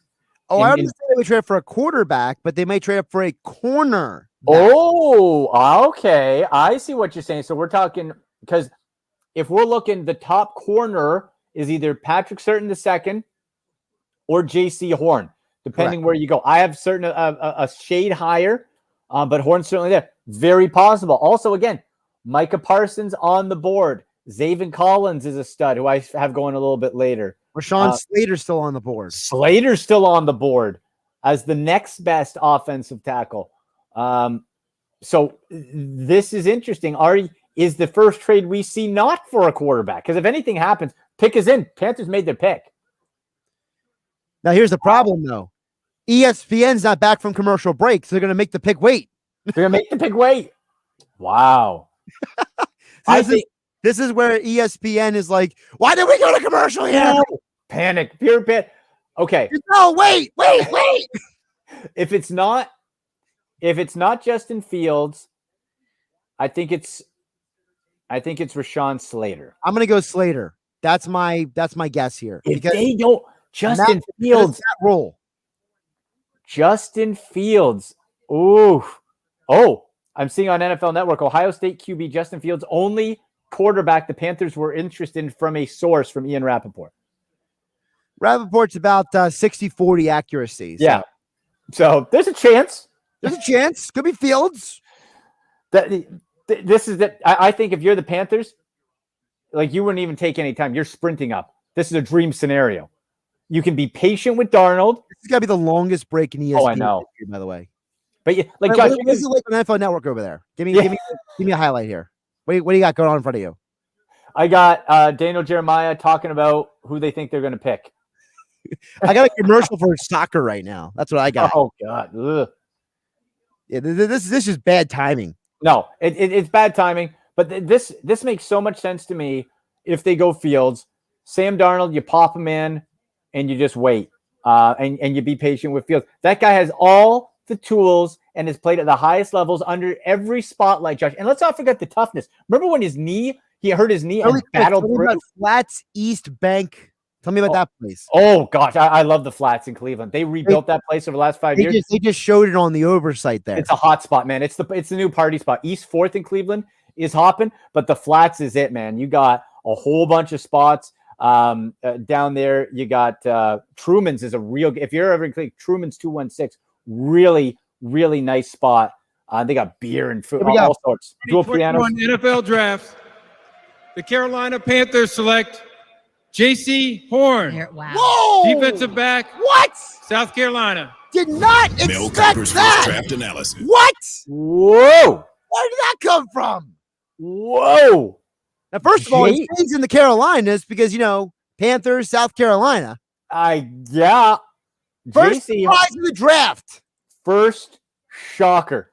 Nothing against J.C. Horn. Like we just talked about, that guy's my number 2 corner in this draft. Cover guy, a lot of big corners too, like 6 feet, 6'1" type of thing. So big, like technically just from a pick standpoint, he's going to be very good. He's going to be a nice piece. But you pass up on Justin Fields. The tumble continues. Josh, I'm getting a feeling, man. I'm getting a feeling Bill Belichick's getting a little itchy on that trigger finger. Him or Nike. Yeah. Don't leave Nike alone. He's going to push something with his nose. Oh, man. Okay, so this changes a lot right now. All right, before we get to the changes, real quick on J.C. Horn. I think J.C. Horn is the highest ceiling of all the corners.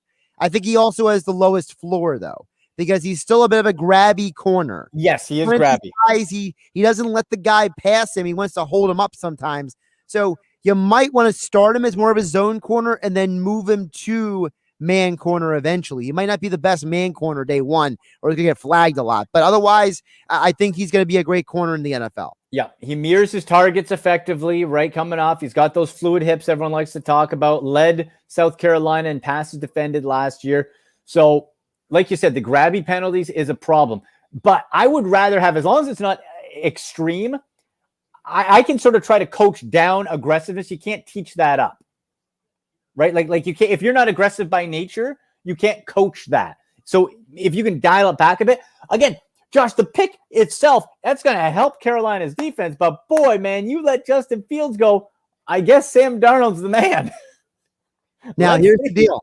Let's lay out these scenarios. Okay. The Broncos an hour ago were in hot pursuit of Aaron Rodgers. Those reports have died significantly. Mm-hmm. This is also a place that people were wondering, do the Eagles call the Broncos to trade up, to get ahead of the Cowboys, to get Patrick Surtain? There's also another scenario. You mentioned the Patriots. They're at 15. Do they trade up for Justin Fields or Mac Jones, for example? We know that Washington and Chicago, they need quarterbacks. Do they call the Broncos? Or do the Broncos tell everybody to shut up? We're taking the quarterback. Yeah, like I guess it really depends. If those Aaron Rodgers reports were true and they were hot and we have seen things cool, does that mean the final details are being ironed out, or did it not work? If they take a quarterback, we know it didn't work. Are the Broncos picking for the Packers here? Ooh. Now hold on. Now that's spicy. Now that's something. Pick the quarterback the Packers want. No, maybe what does that do for Jordan Love? Slater. What if they pick Rashawn Slater here and then they trade him for Aaron Rodgers as part of the deal? Gotcha. And have whatever piece the Packers want, whether it's defense, offense, whatever, right, and trade that piece along with it. Now that very well could be. Yeah. Or, like we said, did the Broncos say, hey, you know what? We like Justin Fields, man. Like, Mac Jones is too much like Drew Lock to have this as an option here. They're too like, if you're going to do that, just run it back with Drew Lock and give it a shot. But Justin Fields is a different type of cat. So remember, they got Teddy Bridgewater there too. And George Patton was in Minnesota when they drafted Teddy Bridgewater. So yes, he's very, very familiar. Very familiar. Yeah. And Teddy, like, if you, depending which way you want to go, you're not going to keep all three if you draft a quarterback, obviously. But, you know, like Teddy's got, Drew Lock doesn't have very much appeal on the trade market, I don't think. But Teddy Bridgewater, people saw what he did with New Orleans as a high-end backup. And he was, you know, Panthers didn't win a lot of games, but Teddy was fine. Can I just say Bronco orange was not easy here? Look at you. Nailed it. Now, what's the Browns color? Are you going brown? Or are you going to go orange? No, I'll probably go. Well, you know, it's a good question. I might go brown just because I've gone orange a couple times already with the Bengals and the Broncos. Yeah. I might go brown for the Browns. That's true. I don't think there's any other real team with brown. There's no team with brown in there. Yeah. You're not called the Browns, for goodness sake. Yeah, that's right. So this pick with Denver, if they don't take a quarterback, where does Justin Fields go? And here, so let's play out this for a moment. Justin Fields falls all the way to the Patriots at 15. Bill Belichick's beside himself. Where does Mac Jones go? Washington, Chicago. You know, like if I'm Chicago, because Chicago, okay, Andy Dalton. Like again, that was my pro comparable. Are you just getting another Andy Dalton? Like, it's hard, man. I mean, very interesting. Ryan Pace is on the hot seat. He needs to do something to keep his job. Yeah, he needs something hot. He needs something good there. For the Broncos, I had the mock. Now this was assuming the other quarterbacks and not Mac Jones were gone. I had Micah Parsons going to the Broncos. I just feel like that. Like, think about it, Josh. We still have we have the top linebacker available. Patrick Surtain is right there. Who, depending, one or two based on corners. By the way, we got a minute 20 and the clock is still counting. Has anybody called this pick in? What's going on here? So there's no pick. Are they still on the phone? They still on I haven't seen their draft room yet. They haven't panned into the Denver Broncos draft room. Hasn't shown it on NFL Network. Nothing on ESPN. Oh boy. This is great reality TV. This is so good. I love it. See, that's why I don't want to know. I don't want spoilers. Oh, I'm seeing the Broncos war room. Everyone's calm. Now there's a back. I don't know who's on the phone. Someone's on the phone. But somebody is on the phone. Pretty calm.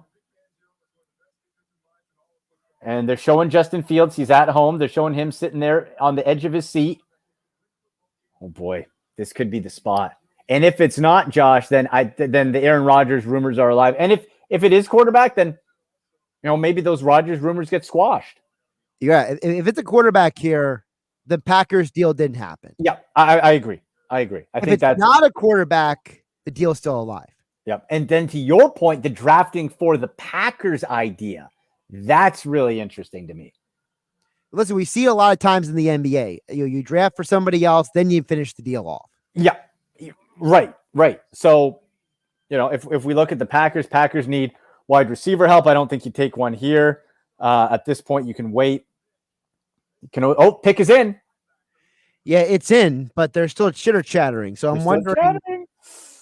This is interesting. This is going to make or break a lot of things for a lot of teams right here. Because with JC Horn going higher than anybody expected, this is the breaker right here. Yeah. Okay. If they're just drafting for themselves, right. No shenanigans with the Packers, and it's not a quarterback, I think it's Micah Parsons. I think if it's the Broncos pick, it's Micah Parsons. Yeah. If it's Slater, it might be traded. Yeah. Yeah, I agree with that. Now, Broncos could also use some OL help as well. They could also use some line help. They could. But I wouldn't do it here. But yeah, this is just a very interesting amount of time we're having to wait for this pick. Yes, and the Broncos war room was on the phone. Yeah, no, but without the call in or getting a call from somebody else. Oh, I see Roger Goodell walking to the stage. That is a here we go, hardy Bronco fan. In the 2021 NFL Draft, the Denver Broncos select Pat Surtain Jr. Whoa! Defensive Alabama. Todd McShay's first. All right, couple things here. Number one. Here we go. Number one. Was that pick for somebody else? You put that in my head, man. Josh, you put that in my head. That means Aaron Rodgers' deal hypothetically is still alive. Or any deal is still alive. Absolutely. Because here's the thing, the Broncos don't really need a corner. They have a couple corners. Yeah. So this would be a pick of luxury. This would be your traditional best player available kind of. Right. Which is why I'm surprised. If this is for them, they didn't take a Micah Parsons. But each draft board is different, each evaluation. Maybe they felt, look, Surtain is just so much higher than the others that we have to take him. And as we know in the NFL, listen, you really need 4 good corners these days. You need that type of thing. So Surtain, that's a great pick. The size, the ball hawk ability, that's somebody that he can be physical and not as handsy as JC Horn. So that's a good pick there. Now, I had the Dallas Cowboys taking Surtain at 10. So I wonder now, the Cowboys don't really need linebacker help. I wonder if this is a spot maybe for Rashawn Slater. Or is this a spot where somebody trades up for Fields? This could very well be a spot for that. Now, who's the team? Is it? Listen, to go from 15 to 10, if you're the Patriots, not a crazy. lot less. It's price not wise. crazy. No, not at all. If we're looking, boy, that would make. Or do the Patriots feel, look, maybe we can just stay put? How's that for Cowboys blue right there? Ooh, that's sharp. That is sharp. Yeah, trying to give the folks an immersive entertainment experience over here. Absolutely. Yeah, this is Cowboys could go. Defensive back, certainly. That defense was atrocious. So you could go. There's no pure safety in this draft that has really a mid-round, first-round grade to me. Either late first or into the second. So I don't think it's going to be a safety. Corner now, I wouldn't go the Caleb Farley route because of the injury. So I think you wait a little bit on that type of corner. Defensive tackle, you go Christian Barmore. He's the best defensive tackle there. I think this is too high for him. So Rashawn Slater makes a lot of sense. Or like you said, if we see the trade icon pop up. Right. Which I haven't seen that yet. So I'm wondering if maybe a legitimate Broncos pick. It might be. It might be a legitimate Broncos pick. And again, if you're the Broncos and you think, look, we'll make our cornerbacks, we'll add a stud and put him in. That makes sense. And, then you can go back and get who knows what else later on. But like for quarterbacks outside, like I don't see any real, like there's Mond who maybe, there's different QBs that, sort of have some spot potential of like, okay, if things go well, but nobody truly like excites me, let's say. Wow, this shot of Mac Jones on ESPN TV looks like he should be reading a magazine at the doctor's office. I saw him in the blue chair. Yeah, it looks like he's in a waiting room waiting to get his teeth pulled. By the way, the YouTube comments are getting a little wacky over here. George says, what is happening? We got Nathan chiming in, says Dallas will take Parsons. It's interesting. Parsons can be a pass blitzer. He can be a blitzer, but that's kind of confining his skill set. It is. And they are, I feel they're they're comfortable at linebacker. It's a pretty deep draft for linebacker. I think you can wait on that. It's not an area. But again, maybe like the Broncos, they feel, all right, if you have Parsons ranked X amount higher than the next guy, then you take him. But I just feel you don't necessarily want to do that here if you feel like you can get somebody a little bit later on at the linebacker spot. That's there are some good options. Jeff Bonapookie says, who are the wide receivers on the board? That'd be Devonta Smith. He's still available. He's really the only top receiver left because Jalen Waddle and Jamar Chase were both picked. Yeah. Now, Sean Slater's dropping. If he gets past the Giants and the Cowboys, I don't know what happens. I don't know. For Slater, yeah. And for wide receiver, look, after Smith, then you start looking at the Bateman and Kadarius Toney. Bateman's the safer pick from like a traditional wide receiver. Toney's more of that weapon. If you missed earlier in the show, he was used all over. 1 year starter, transition from a high school. Whoa. We got a trade. Philly. I think Philly and Dallas just made a trade. Yeah. Whoa. Interdivisional trade. I'm not used to seeing that. No. Okay.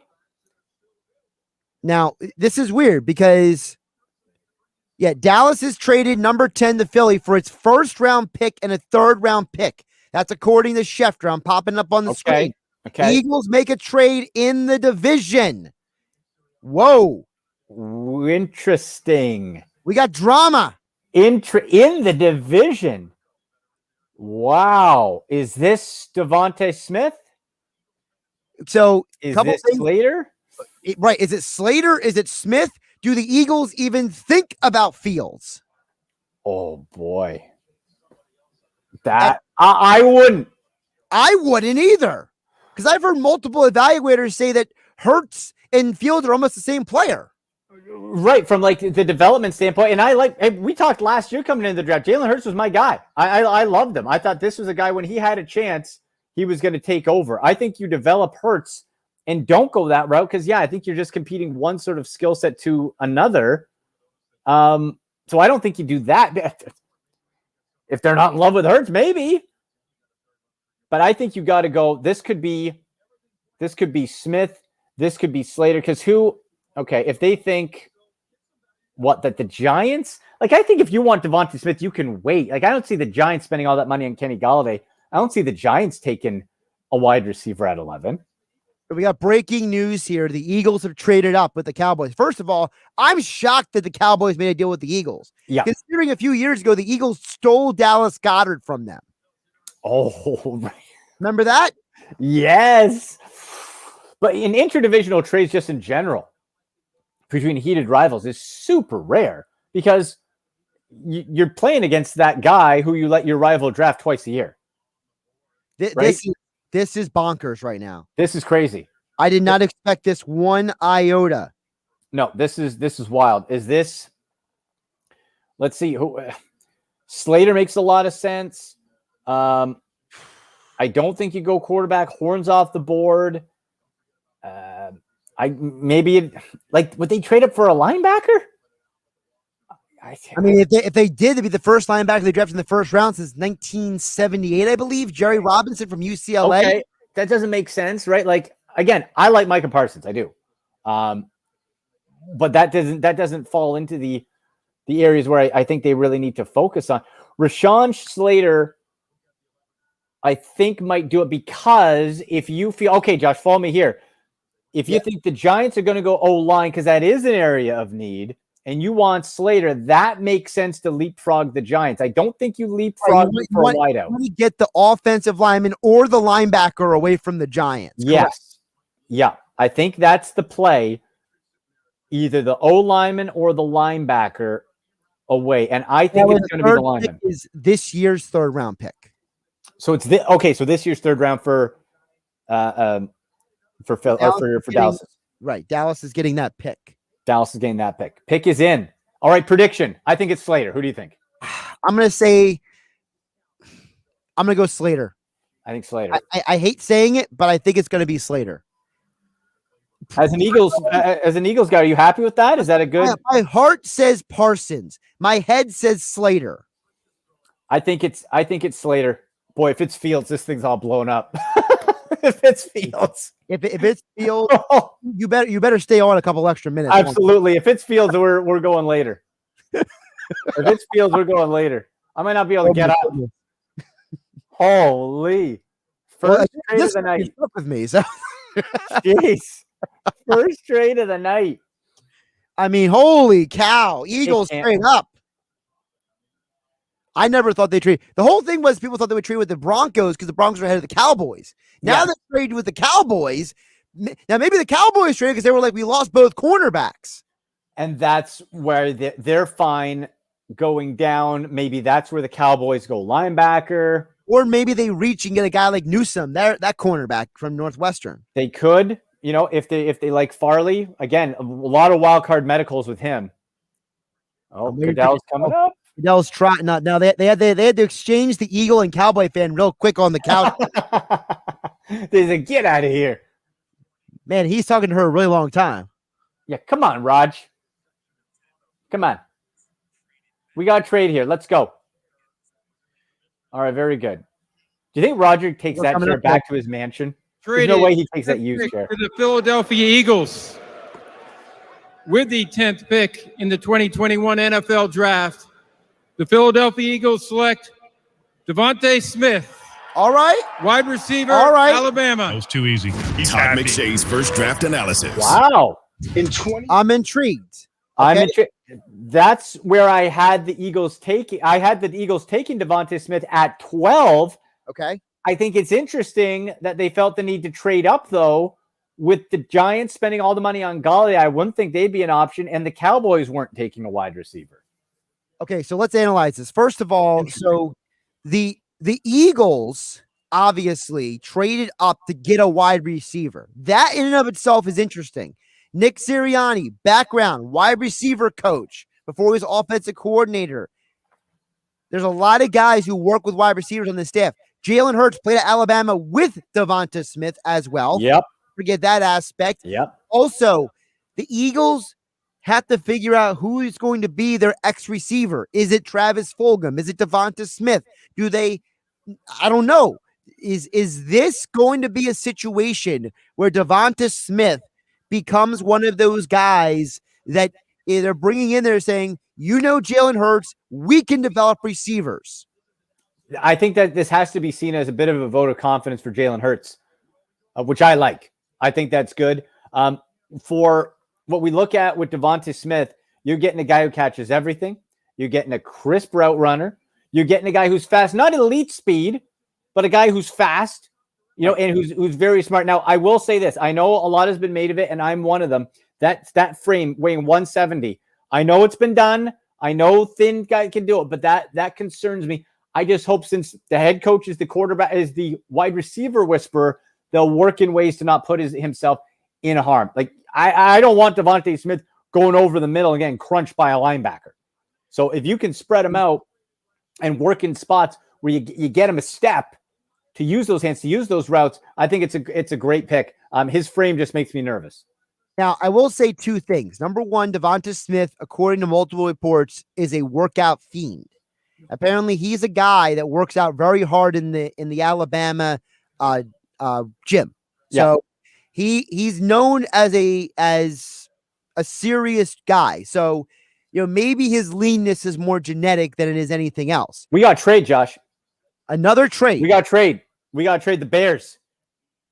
The Bears have traded with the Giants.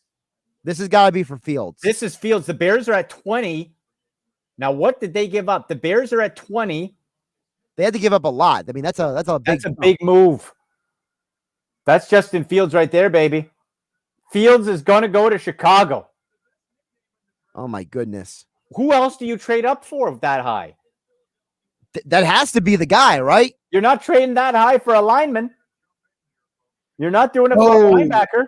No. No. You know what this is? This is the move for that coaching staff trying to save its butt. And that whole operation. If this might be the Justin Fields pick. This is Justin Fields. And Belichick's going to get his guy Mac Jones at 15, I think. Oh, wow. If that happens.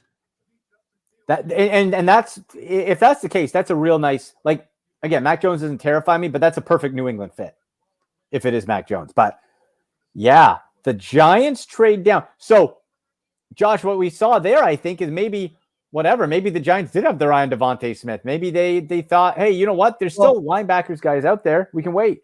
Well, there's another side of this. Think about this. The Giants might be trading down because they know they're going to get a nice return from the Bears. Right. You know that Ryan Pace has given up the farm before. Remember Mitch Trubisky? Yes.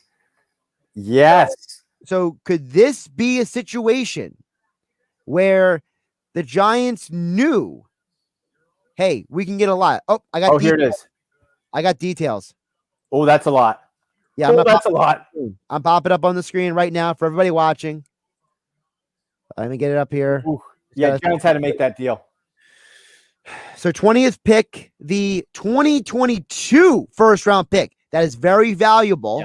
Yep. And then a 4th round pick. So you give up 2 first round picks and a 4th round pick, and one of them is extremely valuable. It's next year's pick and 164. That's incredible. And apparently, Josh, what I read coming into today, teams are valuing 2022 draft picks higher than ever because everything should hopefully be back to normal, have a normal season, so the evaluation can be normal, Correct. Unlike this year. So the 2022 picks are being valued extra. So there's extra equity in 2022 draft picks. By the way, we have one Eagles fan that's very happy about Devonta Smith, Jeff Bowden Pookie.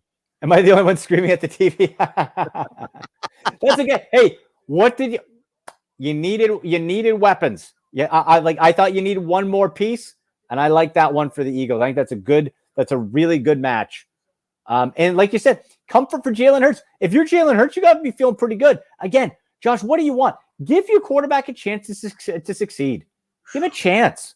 I'm sorry. I don't know what I'm more surprised about, the Eagles trade with the Cowboys or the Bears giving up that much to go potentially get Justin Fields here. Well, if you decide, because it's certainly not Mac Jones. It ain't Mac Jones, baby. No way. Because think about it. The Bears probably thought, no way Justin Fields is here. And it reached a point where like, okay, now we're into 11. We're under the top 10, so not as high as if you had to go up. That's the time to strike. This is Justin Fields. This is Justin Fields. It's the only thing that makes sense. You're not paying that much. You're not giving up that equity that you can see right there on the screen for any other position than a quarterback, and I'm not doing it for Mac Jones. Oh, can we give a shout out to all the fans that are at the draft tonight? This is so awesome to have fans back at the draft. Oh, I wish I was there, man. If the border was open, I'd be down there. It sucks. I'm so bummed. Like I was honestly sad today that I couldn't be down there. But it's very cool to be able to see fans. They have vaccinated zones. Yep. And all that. So it was a rainy day. It just gives you a nice feeling. I don't know what's going on here. We got 2 people at the podium here. Okay. Hey, what the heck's going on here? I'm just going to pop up Goodell here just so we don't miss it. Issues, mental health, food insecurity, health disparities, and the digital divide. Throughout the pandemic, health disparities widen in communities of color, indigenous communities, and for older and rural Americans. We're joining forces with the CDC Foundation as part of a draft-a-thon to meet the basic needs like nutrition, safety, and health. Carlos Nelson, who's behind me, has been doing just that. All right, I'm going to pause him down for a minute because this is going to take a little bit longer than we thought. Okay. He's got about 20 cue cards here. But again, the Bears have traded up from 20 to 11 for this pick. I'm going Justin Fields. You're going Justin Fields, right? Gotta be. It has to be Justin Fields to give up that capital. This is so long-winded. Yeah. This was probably planned for the Bears pick all along kind of thing. So. Yeah, exactly. Okay, well, they give the selection. Okay, there we go. Oh, they haven't even do it. Boy, how exciting is this? With the 11th pick in the 2021 NFL Draft, my Chicago Bears select Justin Fields, quarterback, Ohio State. O-H-I-O. O-H-I-O. Let's go. All right, so let's break this down. First of all, so did Ryan Pace redeem himself for the Trubisky move? We're gonna have to see it on the field. It's desperation. I'll give him that. It's bold, and you had to be bold. You weren't doing it with Andy Dalton. Now, again, this is a terrific situation for Fields to go to. Andy Dalton has proven he can be a good starter in the NFL. He's gotten to the playoffs. He is very confident. Yeah, multiple times. You can go the whole, if you fancy yourself, you don't want to play Justin Fields the whole year, you can do that with Andy Dalton. Absolutely. Great landing spot because now you don't have to rush Fields. You can have him learn how to read defenses, through the practice, through the film study, et cetera, with a pro and with that staff, because that was the one area really that he hadn't done because the Ohio coaching staff, Ryan Day would do it for him. So now you're able to do that, and you get, in my mind, the second best quarterback in this draft, and you get him at 11 overall. Yeah, and also you're getting him for a lower price than what the Jags are paying. Lawrence getting for a lower price than Zach Wilson's getting paid. Out of the top 10. Then Trey Lance is getting paid. So remember, there's delineations here. Well, you get out of the top 10, it goes down. That's another tier, right? So now you get him at 11. You're getting savings, and you're getting a guy who is a winner. He's a competitor. He's tough. He's a leader. You got all that, and you don't have to put him in day one. This makes this compared to the Trubisky trade, which was a big reach just because of Trubisky's lack of college playing time. Right. Right. What was it? 2 year? Why was it 1 year starter? I think for Trubisky. Trubisky was a 1 year starter. Yeah. That was, I didn't like that deal at the time. This makes a lot more sense, and this is a ton of upside. Good for Chicago, man. Chicago was bold, went and got it. So that's really the NFC North making noise tonight. Jeez. Cowboys are on the clock, by the way. Remember, they traded back with the Eagles. The Eagles get Devonta Smith. Yes. Bears trade up. They get Justin Fields. Yeah. So now the Cowboys, they are in position to pick, I don't know, Rashawn Slater, I guess? O-line help can be upgraded. It's not as strong as it used to be. So Rashawn Slater makes sense here. Could it be a Christian Barmore potentially? Defensive tackle? Again, that seems a bit high. Like I had him, I think, going to – I had Barmore going to Chicago, DT out of Alabama at 20. Mm-hmm. Do they feel, even though they're okay at linebacker, do they feel the value is too good to pass up on a Micah Parsons? When Micah Parsons is taken, this is a great spot. This is value now. Right. We're talking Parsons. Zaven Collins is still up there as well. You can go Jeremiah Owusu-Koramoah out of Notre Dame. A little high for him. I think it's high. I have him going originally at Miami's second pick at 18. I think that is a bit high, but they're open for the Cowboys. Right. You're not taking a receiver. I think that's safe to say. I don't think you're taking a safety too high. Corner now seems to, with those two gone. I'm Greg Newsome. I think you can wait on him. All the edge rushers are still on the board. Now everybody's there when we have as far as pass rushers, but again, I think you can wait. Right. So I'm going to say my prediction. I'll say Rashawn Slater. I'm going to go Micah Parsons. Micah Parsons. Okay. If it's not Slater, I think Slater goes next to the Chargers, who I originally had him mocked to go to 13 to the Chargers. But really quick. So the pick is in. Oh, okay. Come up. Also, Mike Gill, the host of the Sports Bash, is joining us on the feed here.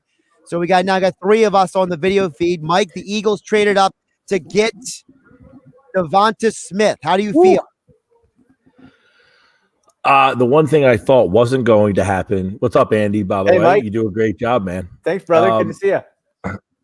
The one thing I didn't think was going to happen was the NFC East teams trading with each other. So I was a little shocked by that. And I don't know. I'm so mixed because all week, Josh knows, I kept saying if I'm Philly, I keep asking Chicago for their first pick to move back to 20. I would have done that trade. Would it have been available?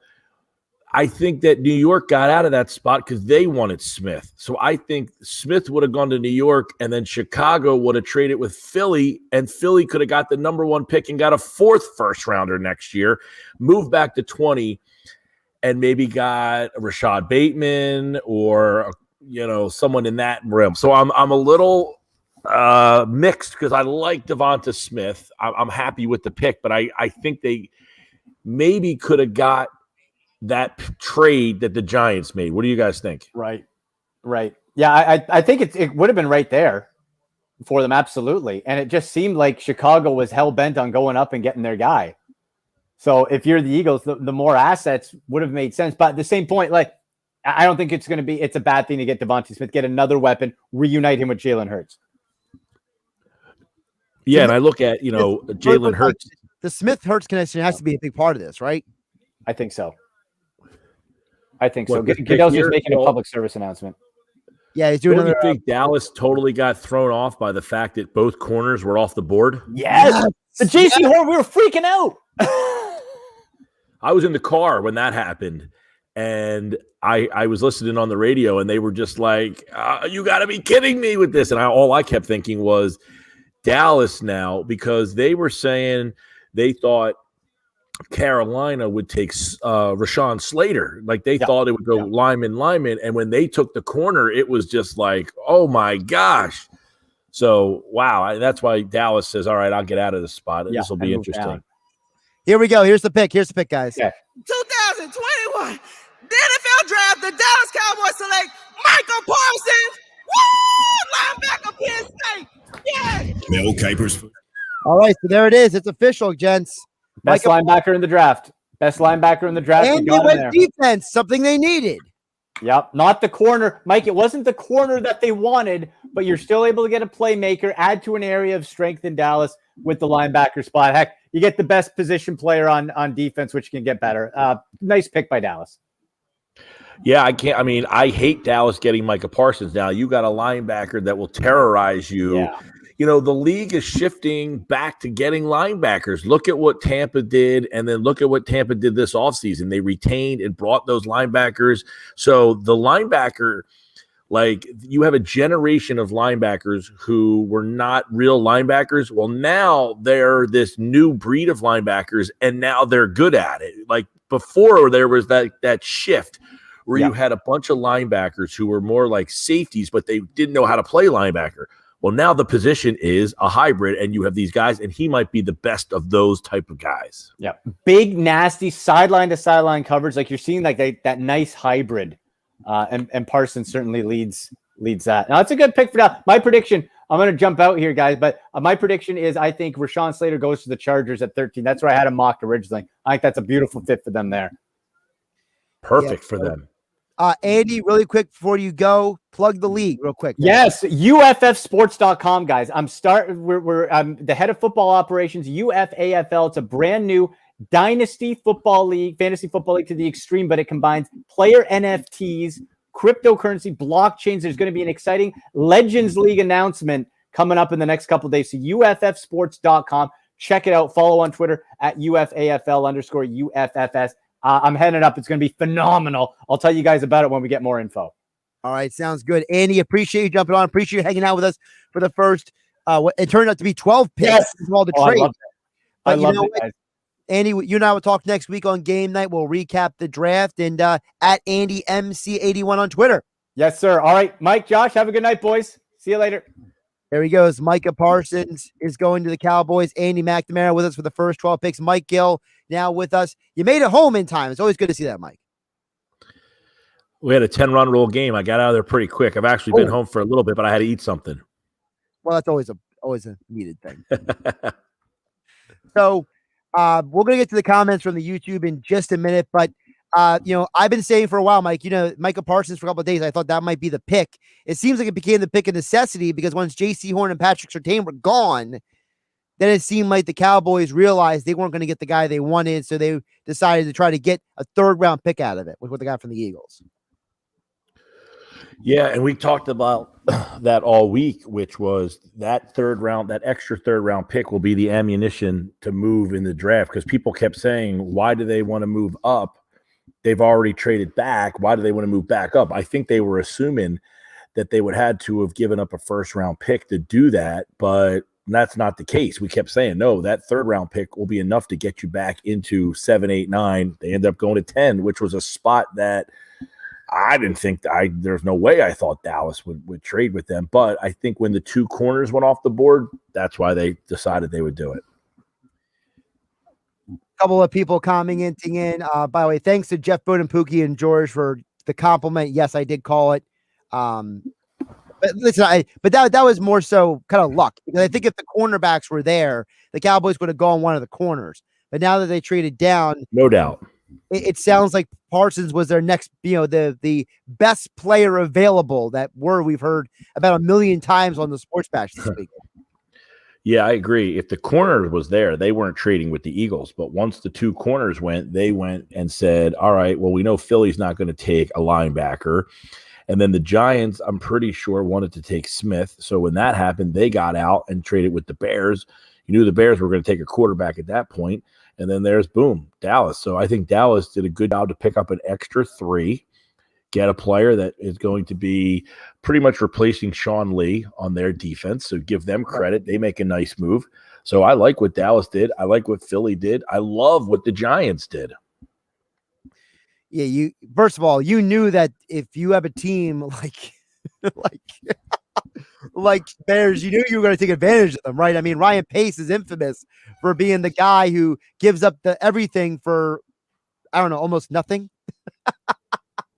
Yeah, well, I said all week I would call the Bears and just demand a first-round pick. And as soon as I heard Schefter give the compensation that it was a first-round pick and whatever, I didn't even care what else it was. The first-round pick was all I needed to hear. I was like, I knew you had them, bootstrapped.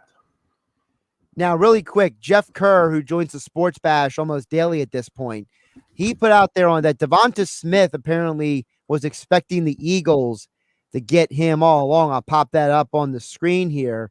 How do you feel about this comment? Devonta Smith thought the Eagles were going to go up and get him, that the Eagles fulfilled their end of the deal. Wait, what does it say? Devonta Smith was pretty confident the Eagles were going to trade up and draft him. The Eagles fulfilled their end of the deal, according to Jeff Kerr. Oh, well, Jeff talked to Devonta Smith this week, and he asked him about like playing in Philly with the fans and everything, and Jalen Hurts, I think, is a big thing there. They had good intel on him. I think they were in a tough spot without the corners on the board. I was, oh my gosh, I really thought they were, when I saw the trade, I thought they were going to trade for Fields. I really thought they were going to, remember what I said today, what was going to happen? I said, don't be surprised if that happens. And that's what I thought was going to happen. But, and I guess Smith saying they fulfilled, Jeff saying that. Yeah, I mean, he obviously talked to Devonta Smith, and Smith had a pretty good, feeling that the Eagles would pick him. It's definitely an interesting situation. Obviously, the reunion of the two Alabama guys. Don't forget, we are live for the full first round here on YouTube, Facebook, and Twitter. The Joe Show is chiming in saying he thinks the Eagles are going to trade Ertz in the 3rd or 4th rounds, not in this round. Interesting thought. And that's something you guys talked about earlier on the Sports Bash. Where would Ertz get traded? Now, they did trade one of their 3rd round picks. They still have another 3rd round pick. They only traded one of the 3rds to the Cowboys. So they were working off of a position of luxury. Mike, how do you feel about the Zach Ertz thing right now? Now that we know the Eagles have drafted another wide receiver, it seems less likely they would go with multiple tight end formations. That's interesting because you could conceivably go double tight, double wide, like a 4 wide receiver set, but just go 2 tight ends if they kept Ertz. I don't see. This is interesting. You remember what Sal said last Friday was that they think they can win the division. Right. Is that with Zach Ertz on the roster? I mean, is that why they think that? I mean, that's an interesting addition to this whole thing. Do you say, look, we got Devonta Smith? If you want me to play it real quick here from Sal. Sure. The feeling that I get in talking to people on background and NovaCare is that they feel like they can compete in the division this year, that they're not that far away. And, truth be told, won 4 games, The Washington football team won 7 and won the division. So there's a difference of 3 games. Yeah, so they feel they can win. I have said that. Does getting the wide receiver make them more inclined to say, look, let's give Ertz as many – we have the offensive line back. Let's give Hurts as many options to succeed. Ertz, Goddard, Rager, Smith, Miles Sanders. I mean, that's a pretty nice collection of guys right there. Chargers have their pick in, but we're waiting for Goodell to actually walk up to the. So by the way, I figured out the timing of this, Mike. I told the audience earlier, everyone watching. So when Goodell says hello to the fan in the chair, that's when I know he's going to be up at the podium because the radio audio is ahead of the TV audio. Gotcha. Yeah, well, I don't know where I'm at because I have YouTube TV, so I'm sure I'm off. Because I don't have cable, I have YouTube TV, so I might be behind you somewhere. Well, Andy and I are on different networks. I got ESPN here in the studio. Andy had NFL Network because in Canada, they don't have ESPN. And any ESPN programming is on TSN. And TSN is not carrying the draft. Oh, yeah, right. They probably have a hockey game on. There probably is a hockey game on. So this has got to be Slater. That's what I'm thinking. It's got to be Slater, right? I mean, they need offensive line help over there in Los Angeles. By the way, what's with this aqua blue you're going with? I'm changing the color every time a team's on the clock. Oh, for the Chargers. Yeah. Okay, that's not a bad theory there. I missed it. It is Rashawn Slater. I looked away from the screen too much, but there is Rashawn Slater. They just announced it. I missed it. All right, so you're a little bit ahead of me. The selection, I have Goodell on the screen right now. Yeah, but it is Rashawn Slater, just like we both thought. So smart pick by the Chargers. Smart, right? Oh, yeah. Either, if you like Slater or Vera-Tucker, either one of those two. I mean, I still am perplexed that the Cincinnati Bengals bengled it up. I can't believe it. Oh, I'm not surprised. I mean, you know why that was. Oh, they played in college together. It's the old, they were teammates. And by the way, the Eagles did the same thing, but the Eagles didn't desperately need an offensive lineman like the Bengals do. What, right now? No, I'm saying that the Eagles didn't need an offensive lineman like the Bengals did. The Eagles also didn't draft a quarterback number 1 overall. On the radio on my way home, Tannenbaum was talking about how they had 2 quarterbacks knocked out within 7 snaps, Jay Fiedler and Chad Pennington. And he said, I don't care if we have the number 1 pick and John Elway is available. We are taking an offensive lineman. And that year they took DeBrickashaw Ferguson and Nick Mangold. Right. That's the difference between a smart franchise and the Bengals. Yeah. Now, I see a comment from Joe Show saying anyway the Eagles can get another first-round pick. Yeah, I definitely think that they could. The question is, do they this gets interesting with that question. Like Caleb Farley, if he starts falling and they're like, look, he's falling, we got to get him. Like the question is, though, here's the problem. They gave up that 3rd-round pick. So now to get back into the 1st round, you might just clear out your 3rd-round pick. That would be the thing, though. Do you give up your other 3rd-round pick? Would you be okay with that? Yeah, probably. You get 2 firsts for I'm conflicted because I kind of want to know who it is. You know what I mean? Like, depending on who it is, I'd be okay with. Like, if it's like, if you trade up and you maybe get like a Asante Samuel Jr. or someone like that, like I get it, but you probably could have gotten him in the 2nd round, depending on how the draft goes. Well, no, you can do Caleb Farley for your 3rd and then maybe get Asante Samuel with 37. True, right. It's a possibility. That's now you have 2 very solid corners competing for the outside there. And then if Darius Slay, you can, I would imagine that I wouldn't think the other guy would play in the slot, but I would assume Avonte Maddox is going to be the slot receiver at this point.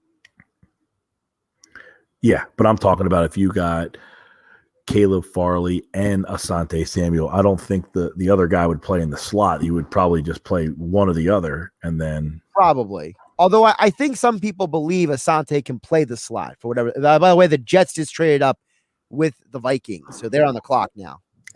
So you're ahead of me there. So the Jets here, they trade up. I would imagine Ellie Vera-Tucker. I mean, that would be at least a smart move if you're the Jets, because you just drafted a quarterback, so you better protect him. Yeah. So Vera-Tucker would be my pick here. Got to change the color scheme over here. Go to green, man. You're like, I got to. I had it earlier for the. There we go. A little Jets green going on. Let's see here. We got a couple other comments here.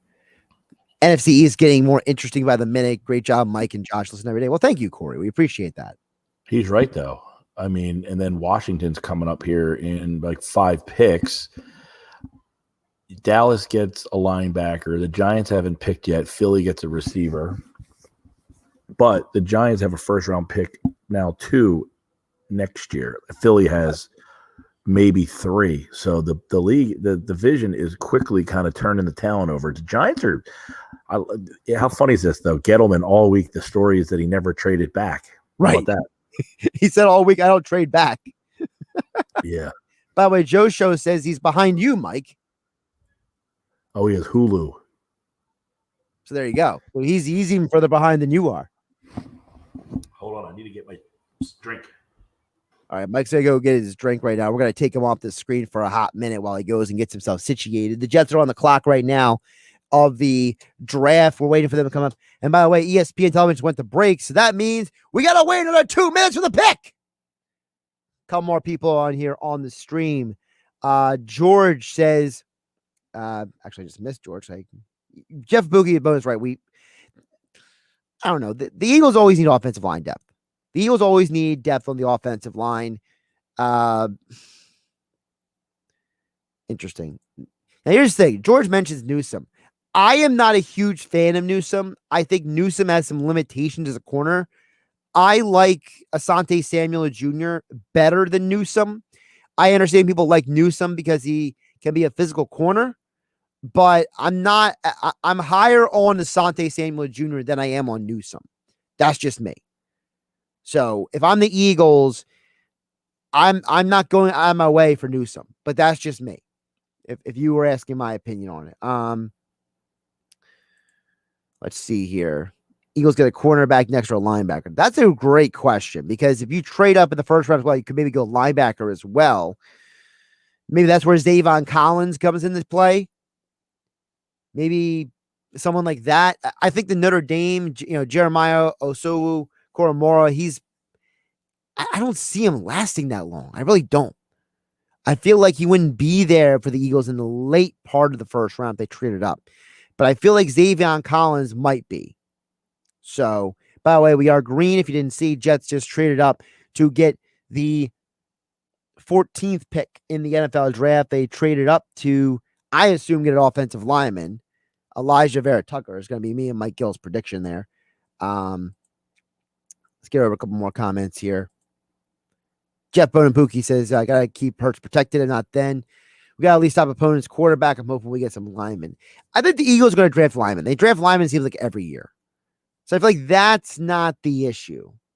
I feel like the issue is going to be where they get it. Mike's back with his Mike, we got you back now.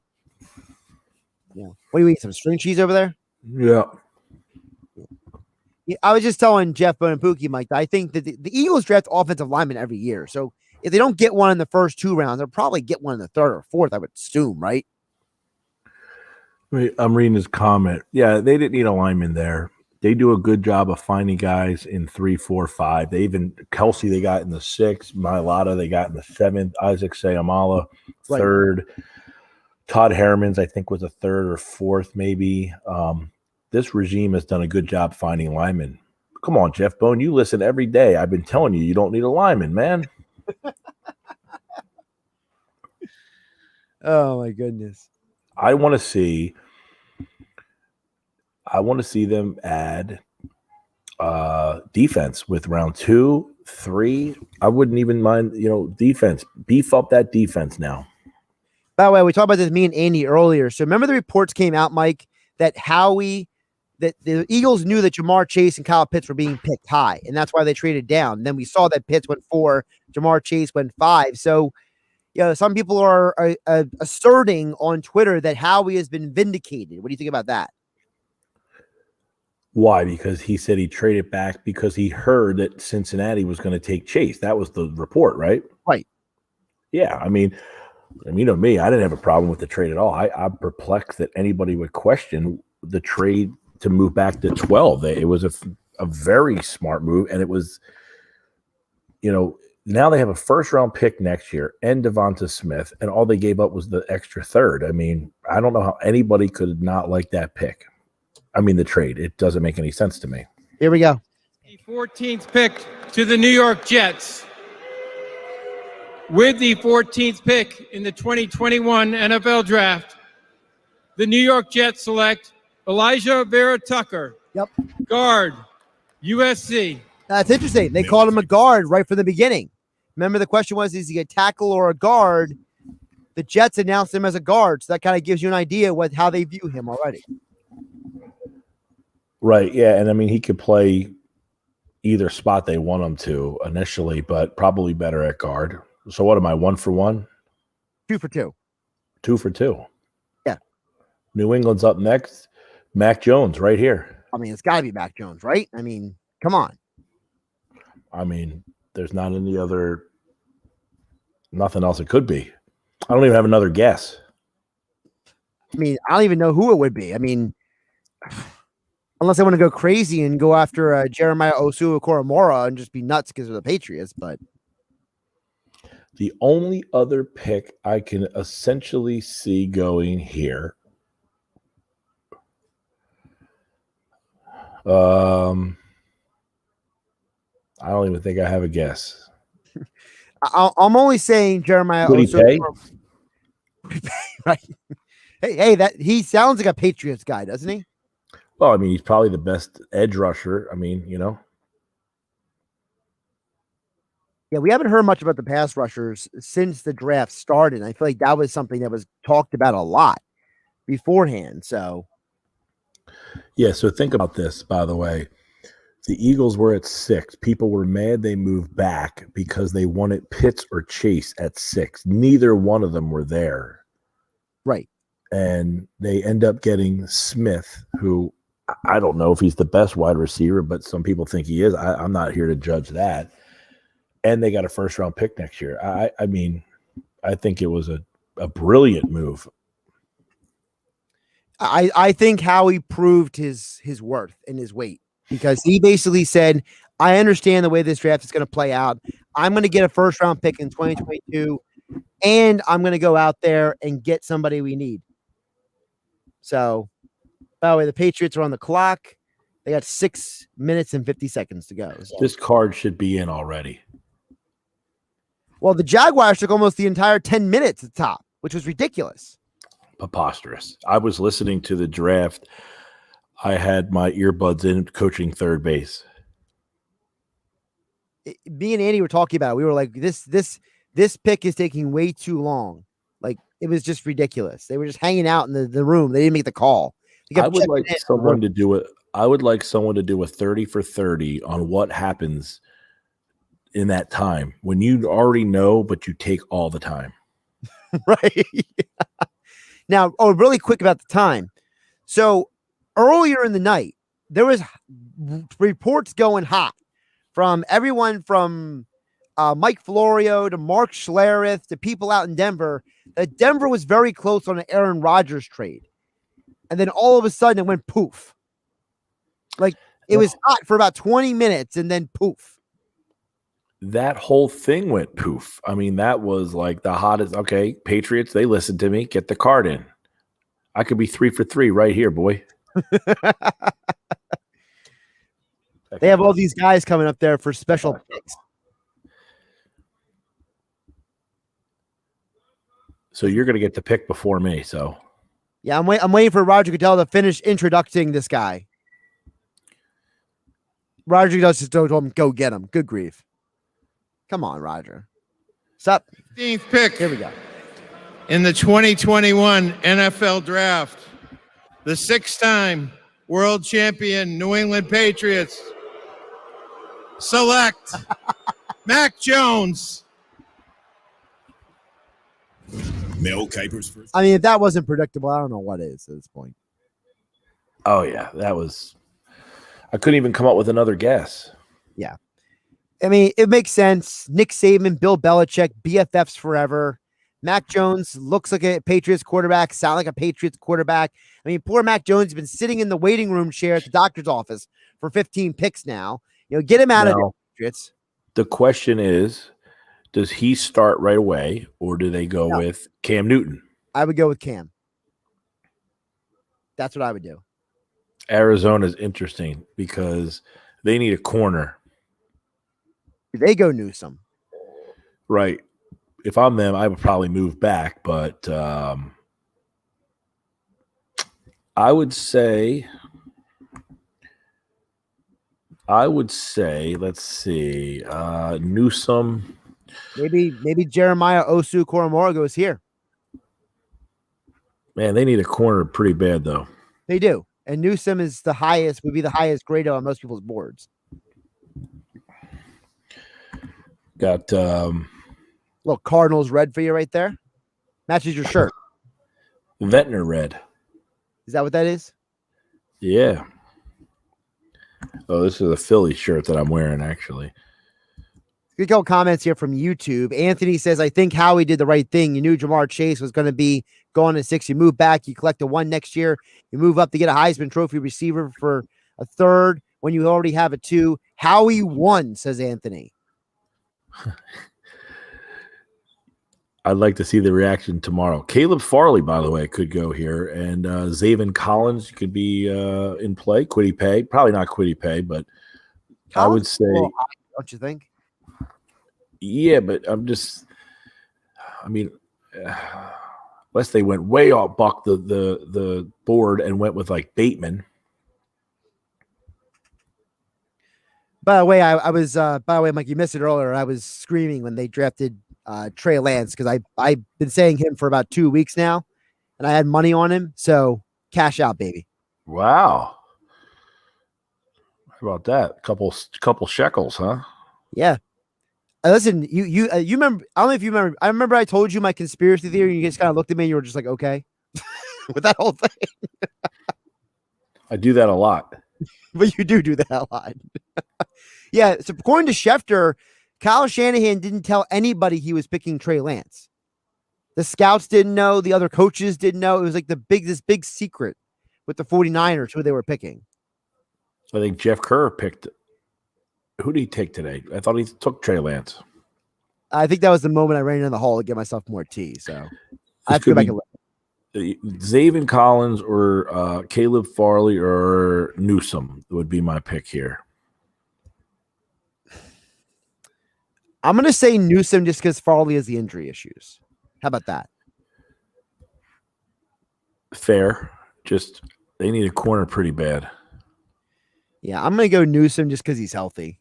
I got something up my crawl about, Farley and the injuries. You know me. Oh, I wouldn't take him. I mean, where are they? 16? It's too high. Got to get out of the 20s first. That's how I look at it. Yeah, so Zaven Collins or Caleb Farley to try to go 4 for 4. George says they'll be very tempted to take Farley now that Patrick Peterson is gone. It's true. I mean, they are going to need corner. That's for sure. We do know that for a fact, but still. The Farley situation with his health, and I mean, you had back surgery after not playing football for an entire year. It just seems so bizarre to me. I like Corey Jordan. Hey, Mike, what's the IPA of choice tonight? I don't have an IPA. I don't drink during the week, man. Come on, I got to work tomorrow. Well, the good thing tomorrow is Happy Hour Friday, right? That's right.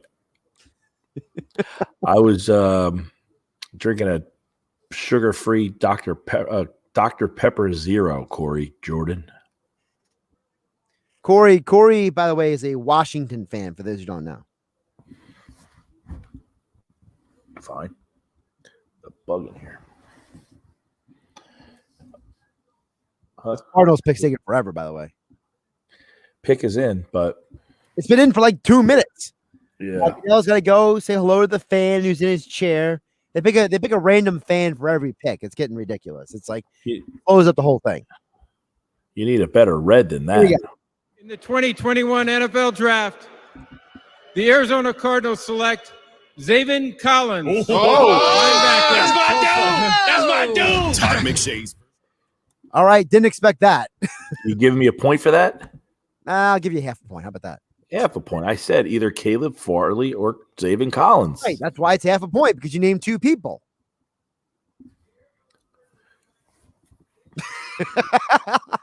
Well, nobody else even mentioned him.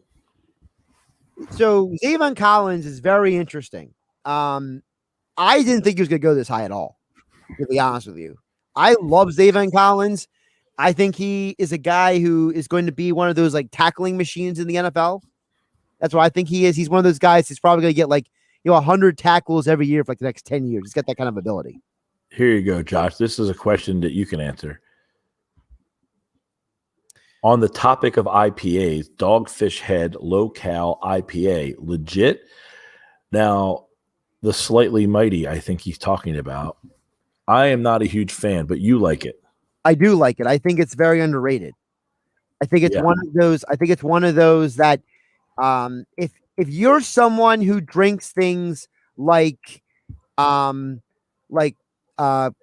breweries, their kind of beers locally, if you drink things like Slack Tide locally, if you drink things like Blue Moon, drink things like there's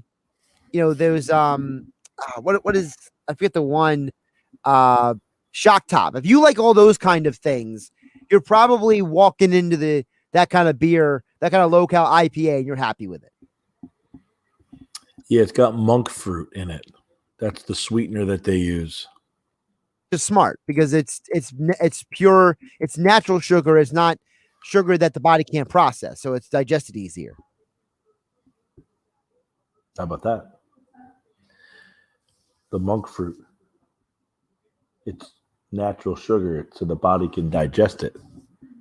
Correct. Yeah. So if I mean it's okay. I don't not like it. I'll drink it, but it's not my favorite. Well, there you go. But yeah, we are beer drinkers. By the way, the Raiders on the clock now. That's why we changed to black here. Yeah, no, this is interesting. Raiders are on the clock and they need a safety. They need safety, but the highest safety here would be the kid from TCU. What's his name again? Trevor Moring. Thank you. I would assume he would be the safety you go here. But remember a few years ago when the Raiders went Colin Farrell super, super high? So they have a history of picking like way out of range. So this could be anybody, but I'm going to assume it's defense. That makes sense to you? Yeah. Now I want to answer George's question here. It's a commercial, so I like the beer questions. George, thank you. He says, I usually like hazy IPAs. So you want to try to get, now if you're looking for a low cal, low carb one, there's a couple. One is called Flyjack 96. They have it at White Horse Liquors in Absecon.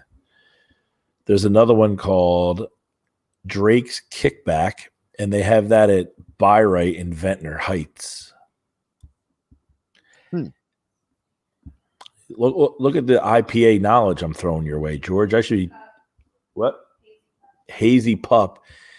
Okay, this is what I need you guys to do. There's a beer called Hazy Pup from Golden Road Brewery. The Wolf Pup is the regular beer. The Hazy Pup is the low cal beer. Okay. You got to go to these places and start asking for it so that people get it because they don't have it around here, but they have Wolf Pup. I should be charging for this information, Josh. Well, you know the beers like I know the wine, so. Wow. I don't drink wine. Sorry. Yeah, when I'm drinking by myself, I drink wine. When I'm drinking with other people, I drink beer. That's my thing.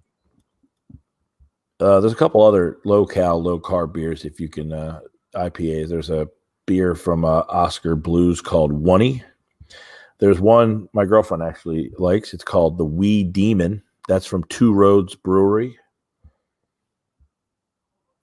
Lagunitas Daytime is the best. Yes, you've lauded that many times before. What? She likes the Wee Demon best, she says. Now, if you're not looking for low cal, over the weekend I had the Evil Genius Stacy's Mom. That was great. I highly recommend that. That's my little contribution here to the conversation.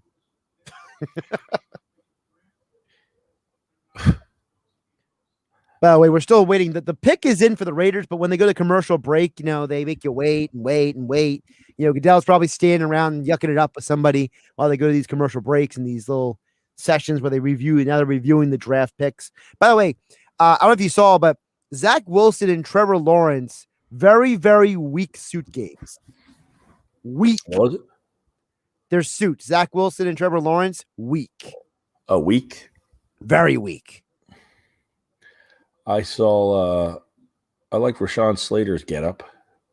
I liked Trey Lance. Trey Lance was very sharp. He had the 3-piece with the bow tie. Justin Fields looked disinterested in being picked. I think Justin Fields stayed home for a reason. He knew he was probably going to drop. Let's see. Oh, this could be a Quiddy Pay spot too. George agrees with me on the beer, so I got that going for me. Yeah. Now I'm not a big fan of what Joe Show drinks because I'm okay with drinking the wine with the ladies, which is okay. But then he says he drinks Yingling and Michelob. That's a very bizarre combination. Or not and. Yeah, but they're very different beers. Yeah, I couldn't tell you what a Michelob tastes like, to be honest with you. I'm not a fan of Michelob. I've had a few before and they didn't hit me right.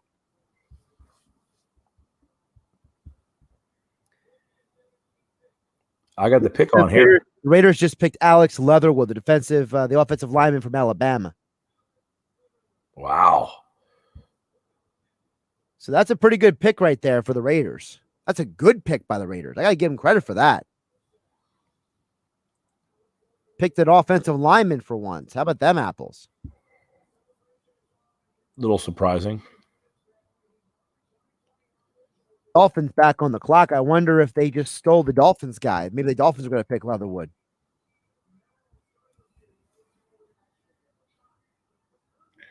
Dolphins. Oh, Washington's up next. Oh, it says 18. I thought it said 19. That's 18. Dolphins took Waddle, right? They took Waddle first, correct. They need an offensive lineman. They do, but there's not a lot of good ones left right here. They've picked most of the real good ones at this point.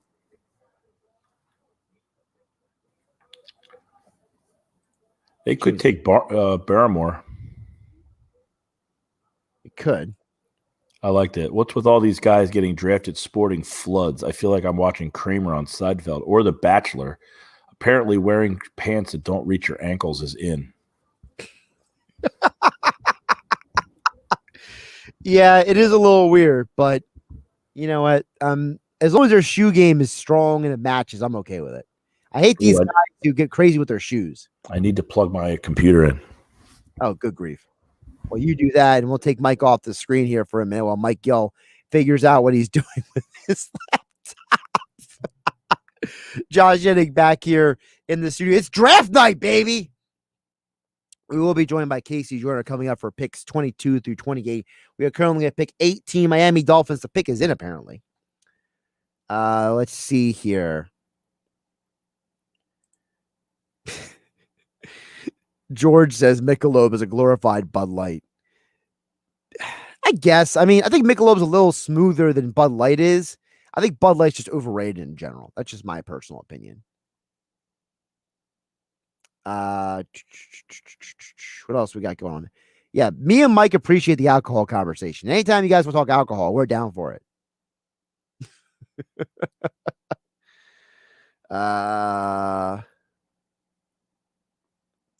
Joe shows that the Eagles trade up to get a first round, or this is the time. I don't think so, Joe. I think they're going to wait longer. I think that you're looking. Remember, the Ravens have 2 first-round picks after the trade of Orlando Brown. I can see the Eagles trading with the Ravens. Andy Weidel used to work for the Ravens, so I could totally see that deal happening. That's a deal that I could see happening for sure. I'm so surprised Alex Leatherwood went there. That's a Raiders pick if there's anything.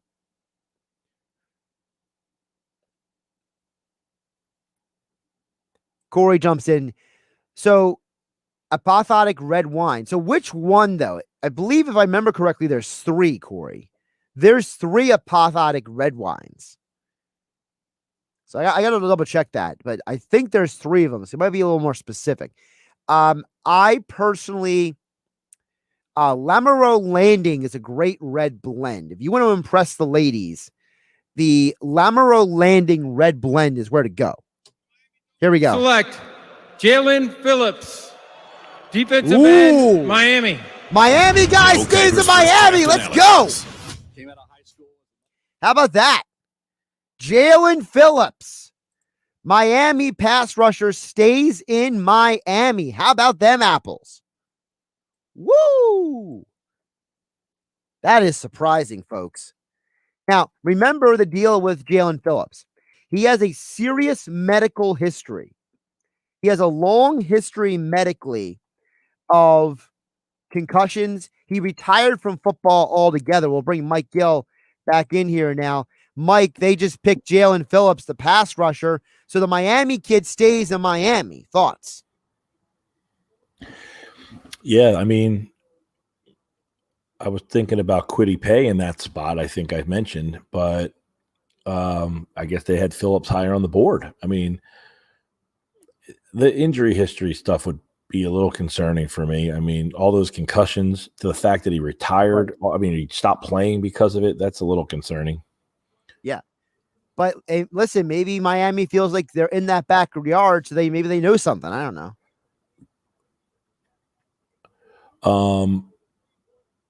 Maybe. I mean, him and Rousseau, you know.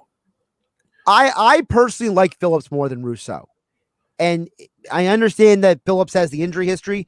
I think Rousseau's a little overrated. I think Rousseau is one of those guys. He's just long and athletic, where Phillips is more of a disruptive force in general. Yeah, Rousseau worries me too. I mean, didn't play raw already to begin with. So, right. I mean, you would think that Miami team would have been half decent with 2 first-round picks potentially on their defense. You would have thought. See, now I got to try to find a burgundy red for Washington. Let's see here. How am I going to do this? How's that? Does that look Washington enough for you? Not really. Yeah, I'm having trouble getting this is going to be the first color I'm having trouble with. I have not tried. The Glasstown is 609, right, Corey? They make the 609.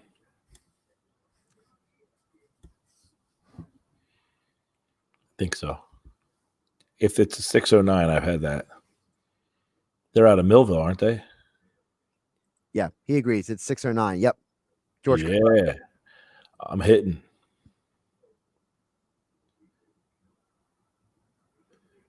Washington's up here. They got to take an offensive player. I wouldn't be surprised if this is a reach on Elijah Moore, on a... Well, Ron Rivera is the head coach. So they go defense here. Their defense is legit style. They don't need any more defense. They need a skill position player. Pair someone up with McLaurin. They could use, they're not going to take a tight end here, but they could use a tight end. They could use an offensive lineman. There's not many available at 19. They could use a corner. They lost Darby. Maybe Newsome goes here. Maybe this is a place for him. Farley, Newsome, one of those two. I mean, if they're going to take a defensive player, it would be a corner.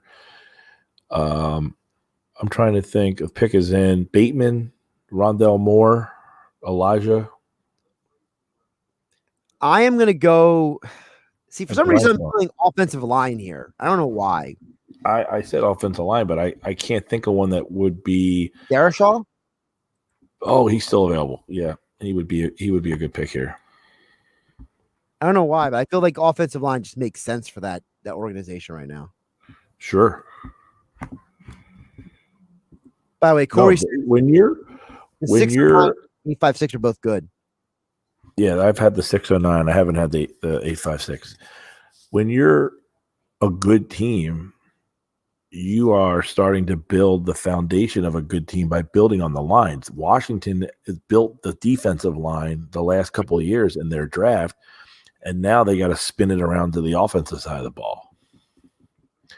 3 threes back to reality I've had. 3-3. That's the one in Hamilton, right? Yes, they're the one with the Back to the Future. Yeah, I've had Back to. On it. Yep, I like they're a good winer. They're a good brewery out there. I've been out to their brewery. I think where they're located. It used to be like a auto mechanic shop or something like that. Yeah, it's like down there on your way to St. Joe's football field. Yep. That's exactly where it is. Yep, it's like a couple of minutes away from there. Interesting little spot. Nice place, spacious. I haven't been inside. I have a gift certificate to Garden State in Absecon. Okay, I haven't been there. 3 threes. They carry it at what's the name of the place in at the Walk? Wingcraft. Okay. Wingcraft carries 3 threes. Yeah, if you ever get a chance, go to the brewery, Mike. That's my recommendation. This has got to be Darrisaw, I would think. I'm with you. I think it's Darrisaw. It's a lot of people at this draft, by the way. They claim that everyone at the draft has been vaccinated. That's the claim. Wow. That apparently you They're have to present your vaccination card. Yeah, they're all outside. It's a big outline. Here we go. 2021 NFL Draft. The Washington football team selects Jamin Davis. Wow. Linebacker, Whoa. Kentucky. Wow. That's really high for him. Holy Very high. Yo. I did not expect that at all. No, I'm and they went with a defensive player. I mean, come on, you had the best defense in football last year. I mean, I don't get it.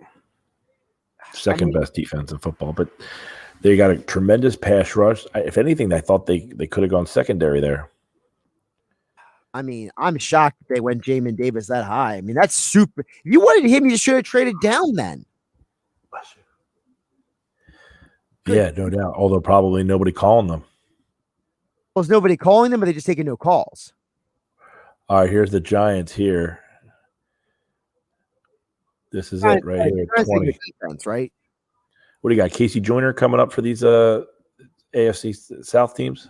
AFC North teams, yeah. Starting at 22. Casey's going to jump on.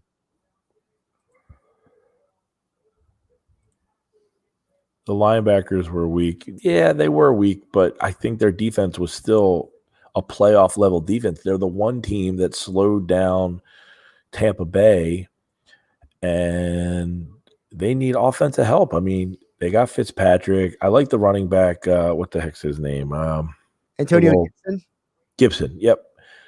He's not a ball carrier. He's more of a pass catcher. So yeah, him and McNamara were among the leaders in pass targets last year.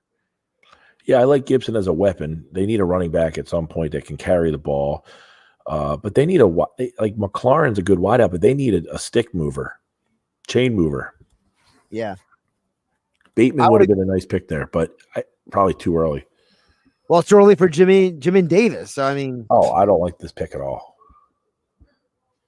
I mean, I like Davis a lot, but I don't like him at 19. I'm not talking about the player. I'm talking about Washington football team has the number 2 defense in football last year. Their offense is why they struggle. They don't have a lot of playmakers. And they lost Reed. They need a tight end. Yeah, but this draft, the tight end, there's a huge drop off from Kyle Pitts. You're not taking one there. I get that. You probably get a tight end in the third round this year. You'd be fine. Yeah, the kid from Penn State's pretty good. Also, the kid from what Notre Dame is it? Is it Notre Dame or Iowa? The other tight end. Iowa's turned into a tight end factory. I know, right? All right, so if you're the Giants, what are you doing here? Darrisaw. Is it Darrisaw or do they go defense? That's my question. That's kind of where I'm conflicted on because they need a lot of defensive help. Christian Barmore. Kwity Paye. Owosu Koromoa for Notre Dame. That could be a guy there as well. They could need linebacker help. Who's the other linebacker that I'm forgetting?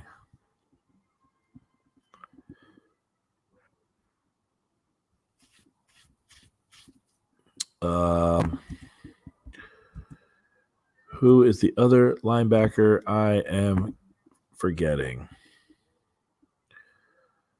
You can tell it's almost 11 o'clock. My brain is shot. Right. I'll pull up the picks by position. Here it is. Best available. Linebacker. It's a little high for Nick Bolton. Yeah, no, not Nick Bolton. Ojulari. Aziz Ojulari, yeah. Yeah, the Georgia guy. Yep. I could see him going to the Giants here. Is that Gettleman? Which feed are you on, Mike? ESPN. Okay. Well, on my ESPN right now, I have Kwity Paye's family. So now I do. Darrisaw, Kwity Paye. He doesn't look happy. Kwity Paye's got a great story, but maybe he thought his story was going to get him higher drafted. Possible. I'm just at a point now. I'm just mean. Leave it to KC Joyner to do the late night shift here. Casey's always up late. He's a late owl. He's a night owl, man. Football scientist always studying tape late at night. Should the Eagles draft another running back? We have Sanders and Howard, but if Sanders gets hurt, can we count on Howard to take the snaps? You can remember, get one later. It was Howard. It was Howard who was the running back, and then he got hurt. That let Sanders finally take over that job. Right. I mean, when it comes to running back, you can get a guy like Michael Carter probably in like the late second or in the third round. You can get a guy, maybe like a Chuba Hubbard later in the draft, Jared Patterson later in the draft. So, I know they're not as well known as some of the guys like Etienne and Harris, but you can get running backs later in the draft. It doesn't have to be one of the marquee guys. Yeah, no doubt. You're not taking one in round 2. I wouldn't think I wouldn't think Philly takes a running back until they have what? They only have one third-round pick now. They have 3 6-rounders. Right, and they could use those to move up. Yeah, they have 1/3, but do they have multiple fit? They have 3 6. Let me see here. Let's pull up 2/3. Well, the only having the 1/3 now. So, where's the Eagles? I gotta pull up the list. Where's Philadelphia? What are you doing to me, ESPN? There we go. Oh, here's Goodell, I think. The New York Giants select Kadarius Pick is Toney, in. wide receiver, Whoa. Florida. They went wide Kiper's receiver. first draft analysis. They went Kadarius Toney, Mike. Whoa. Bit of a reach. Well, it shows you that they wanted Devonta Smith. They wanted Devonta Smith. They want a playmaker, and so they moved back and got a playmaker. I mean, you know, I'm surprised. I mean, you just gave Kenny Galladay all that money. I think that really definitively. Oh, and they've got Sterling Shepard and Darius Slayton. Darius Slayton, yeah. Well, It's a lot of this is receivers. the ultimate. This is the ultimate Daniel Jones. We've given you the weapons. Yeah, this is Daniel Jones succeed or Right. fail. Good luck. This is the ultimate Daniel Jones. We're all counting on you. Don't screw it up. I mean, this is a luxury pick for them. I don't think it's like their number one need, but I think they wanted more speed. Yep. Devonta Smith wasn't there, so they traded out. I think in the end, they got a first round pick and ended up with Toney. Pretty solid pick. Pretty solid night for them. It's a solid night, yeah. I just think it's, like you said, it's a luxury. So it's kind of like when the Cowboys drafted CeeDee Lamb last year.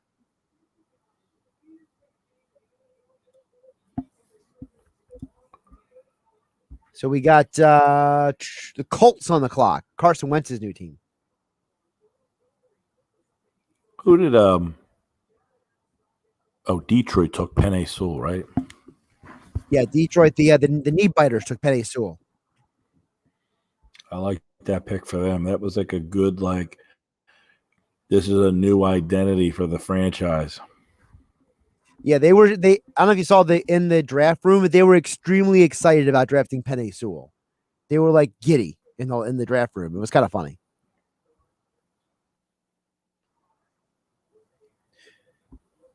Colts here.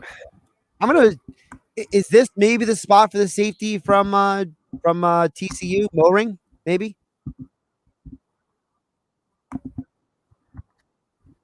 They could use safety help. Indianapolis, I wouldn't be surprised if Bateman's the pick here. They need to get Carson Wentz some more help out there. Their line's pretty good, so I wouldn't think a line's in play. T.Y. Hilton's getting a little older. He's not the same player that he was. I would think a wide receiver. Who? What about Kwity Paye here? Oh, Kwity Paye. I mean, their defense was pretty good last year. It was good, but it didn't have a great pass rush. It was more like You a got solid. Wentz, man. You got to get stuff. Yeah, but you know, Mike, you could find receivers in the second round.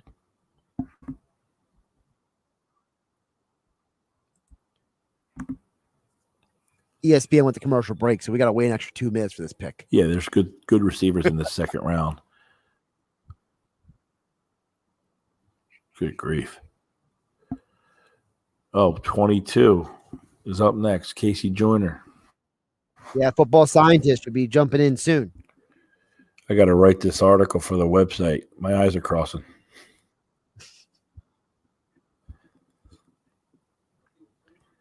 Give me a hot second. Crazy. I'm just gonna touch base with Casey. I think Toney is a better complement to what Galladay brings, but it also diminishes how well the Giants did in their trade.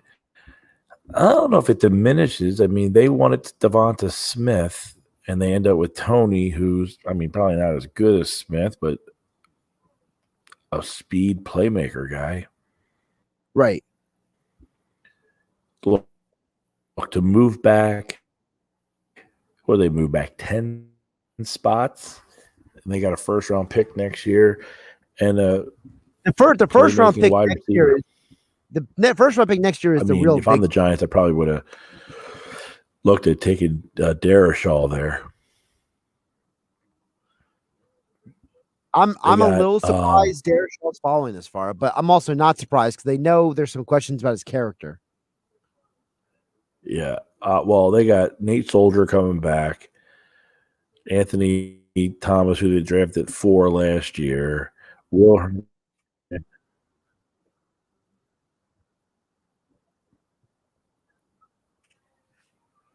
about Darrisaw for the Colts? I don't think the Colts need any offensive line help. They got one of the best lines in football. They need a playmaker for Wentz.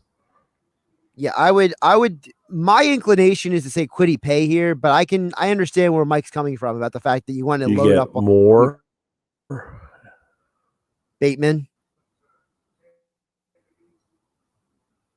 There's a few wide receivers here. Trying to think here. Is anybody else I'm not thinking of it? You said Moore. I said Bateman. I mean, maybe Terrace Marshall could be a guy who slips up here because of his fast 40 time, maybe.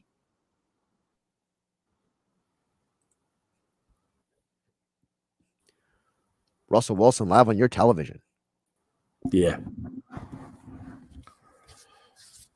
Another public service announcement. This draft has become the public service announcement show. All right.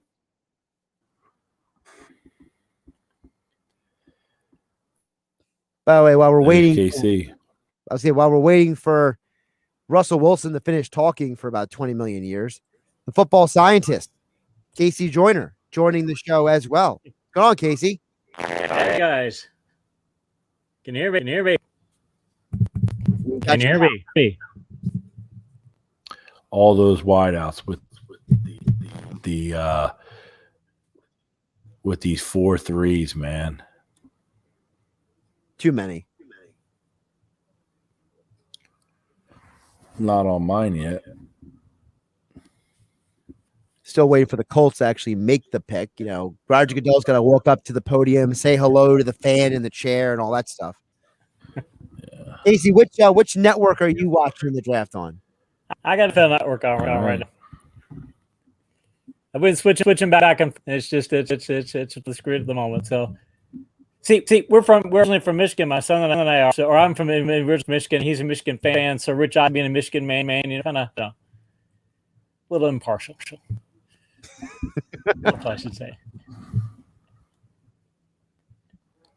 I gotta say, my son was jumping on. He was very happy about the Eagles trade. He's very fired up. All right, so we're waiting for the Colts to make their pick, and then I know Mike's going to bounce because he's got stuff to do, and then Casey's going to join me for the next several picks. All the AFC North teams are going to be lined up there. Goodell's taking his time to come down from the runway, this is probably one of the most elaborate things I've seen the NFL do, the way they have it set up with social distancing. I like how they pointed out that the chair was also affected. So the name was vaccinated. Here we go. In the 2021 NFL Draft, the Indianapolis Colts select Kwity Paye, defensive end, Michigan. Todd McShay's first draft analysis. Give me that one. That was my call. There you go. Another Michigan, where we were just talking that a second ago. Good Michigan man. He can do all. Mike, you want to sign off here? Your mic's muted, Mike. So.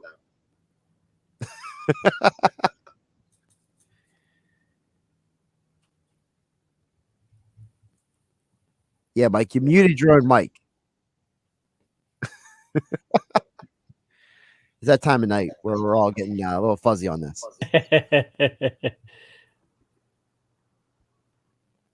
Mike, you should be back now. Yeah,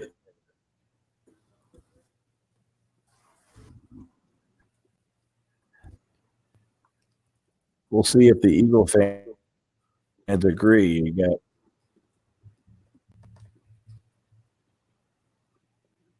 all right, Mike, your connection's slowing up there, so I'm gonna pop you out there because you're slowing up. But I know Mike has to get going. I know he's got stuff to do. So, Mike Gill, Sports Bash tomorrow, 2 p.m. on 97.3 ESPN. We'll jump back in now with KC Joyner. KC, you promised you'd be here for picks 20 through 28. So, first of all, I just want to get your perspective. How do you think the draft has gone so far? It's been close to 4. I mean, the Raiders making their pick was a bit of a surprise, and then the pick at 3 was a surprise, and that Mac Jones falls to the Patriots is it's typical. It's not shocking, but it's amazing that these things keep happening for them and them in a positive way. Having said all that, I think it's just it's been a very, very book kind of draft, and I'm surprised that the teams are you're either getting the big skill position player backs or offensive linemen. There's a terrible defensive line draft, one of the worst in memory. And so teams realize if we get big offensive linemen, we get dominant offensive linemen, we're going to be able to control the line of scrimmage away because team already defensive linemen are already kind of up as it is. And I think it's just going to make that disparity even greater for the league. All right, Casey. So I need you to do me a quick favor. You're echoing a little bit, so I'm gonna take you out of the feed for a minute. If you could put on like a headphones or some earbuds, I think that'll solve the echo there because we got a little echo going on. So we'll get Casey back in here in just a minute after he plugs in a little bit of headphones here. Casey's gonna bounce. I think what happens with the StreamYard, what it does is it over adjusts if you don't have headphones in for the echo back. So we'll wait for Casey to try to get some earbuds in there, and we'll bring him back up. So Josh Hennig hanging out with you guys here on 97.3 ESPN. We'll be joined by KC Joyner, the football scientist at KC Joyner TFS. He'll be joining us here back up in just a moment. Right now, we got the Titans on the clock. Quiddy Pay, as I called it, went to the Colts. So we are going to see what happens next. As I mentioned earlier, this is where the draft gets interesting because now the teams do a lot of study, really have to work. They got to work extra hard here to get placed. Let's bring KC Joyner back in here. Casey, you got me? Hey, how are we feeling now? It sounds better so far. So right now the Titans are up on the clock. I'm assuming the Titans are going to go defense here. I would have to think so. They're you've got the kind of setup they have. If you're trying to play power football, and they found they could do that on offense, but I think they do need some front seven help that will help them do that a little better on defense than they before because they're they like to win those sorts of slaughts. Having said that, they're also a team that doesn't do well when they get into what I call shootouts, where each team scores 24 points. So maybe they pick another player to try to help them with that. By the way, the Eagles are having a press conference on Zoom right now. So that would mean the Eagles are done for the night, basically. They're done. They're not going to trade back up for anybody who's been asking. So usually when a team has a press conference, that means they're pretty much done for the night. So I feel it's safe to say the Eagles are done. We talked about it earlier, Casey, before you jumped on. Listen, the Eagles, them dropping down, trading back up, they still walk out of here with a first-round pick next year. So, and they only gave up a third-round pick to jump back up to the Cowboys. I was initially surprised the Cowboys even made a trade with the Eagles. But still, listen, they were targeting somebody, and it was Devonta Smith all along. So I have to wonder, maybe if the cornerbacks were there, do the Eagles actually get the trade with the Cowboys? Because the Cowboys were targeting corners. I would think they probably wouldn't. That the Cowboys would go out the corners, and we're laughing though here a little because imagine the Cowboys every time Devonta Smith scores a touchdown against them. Every time they're gonna be like, oh, I did trade for this pick. It doesn't matter what they got in return for it, but I think they wouldn't have had they done. It says something that the Giants were obviously looking for, so that the Eagles had a good sense that that's what the Giants come for. I worry a bit about Smith, only 170, either 166 or 170 pounds, depending on what measurement you go by. But even at 170 pounds, is he a guy? Is ceiling 100 targets, 112 targets. I just don't think at that size you're going to be a guy who can have 150, 160 targets, or now in a 17 season closer to 200 targets. I mean, you're not going to be at that level. So I gotta wonder how many targets per game they're going to be able to send him. Having said, he's the sort of guy that even at 120 targets a year, he's still going to be an impact player as he stays healthy. By the way, we got a comment from George watching on YouTube. He's a fan of yours, Casey. He enjoys you jumping on the Sports Bash Mondays and Fridays each week during the football season. So some of the people watching on YouTube know the football scientists here. Look at George. I appreciate you saying that. It's one of the one times I have season is doing those Friday and Monday segments. So I look forward to them too. And thank you for listening and look being back this year. So we got a bunch of people watching on Facebook, YouTube, and Twitter. We are at pick 22. Titans pick is in. And as usual, we wait for Roger Goodell to make his journey to the stage.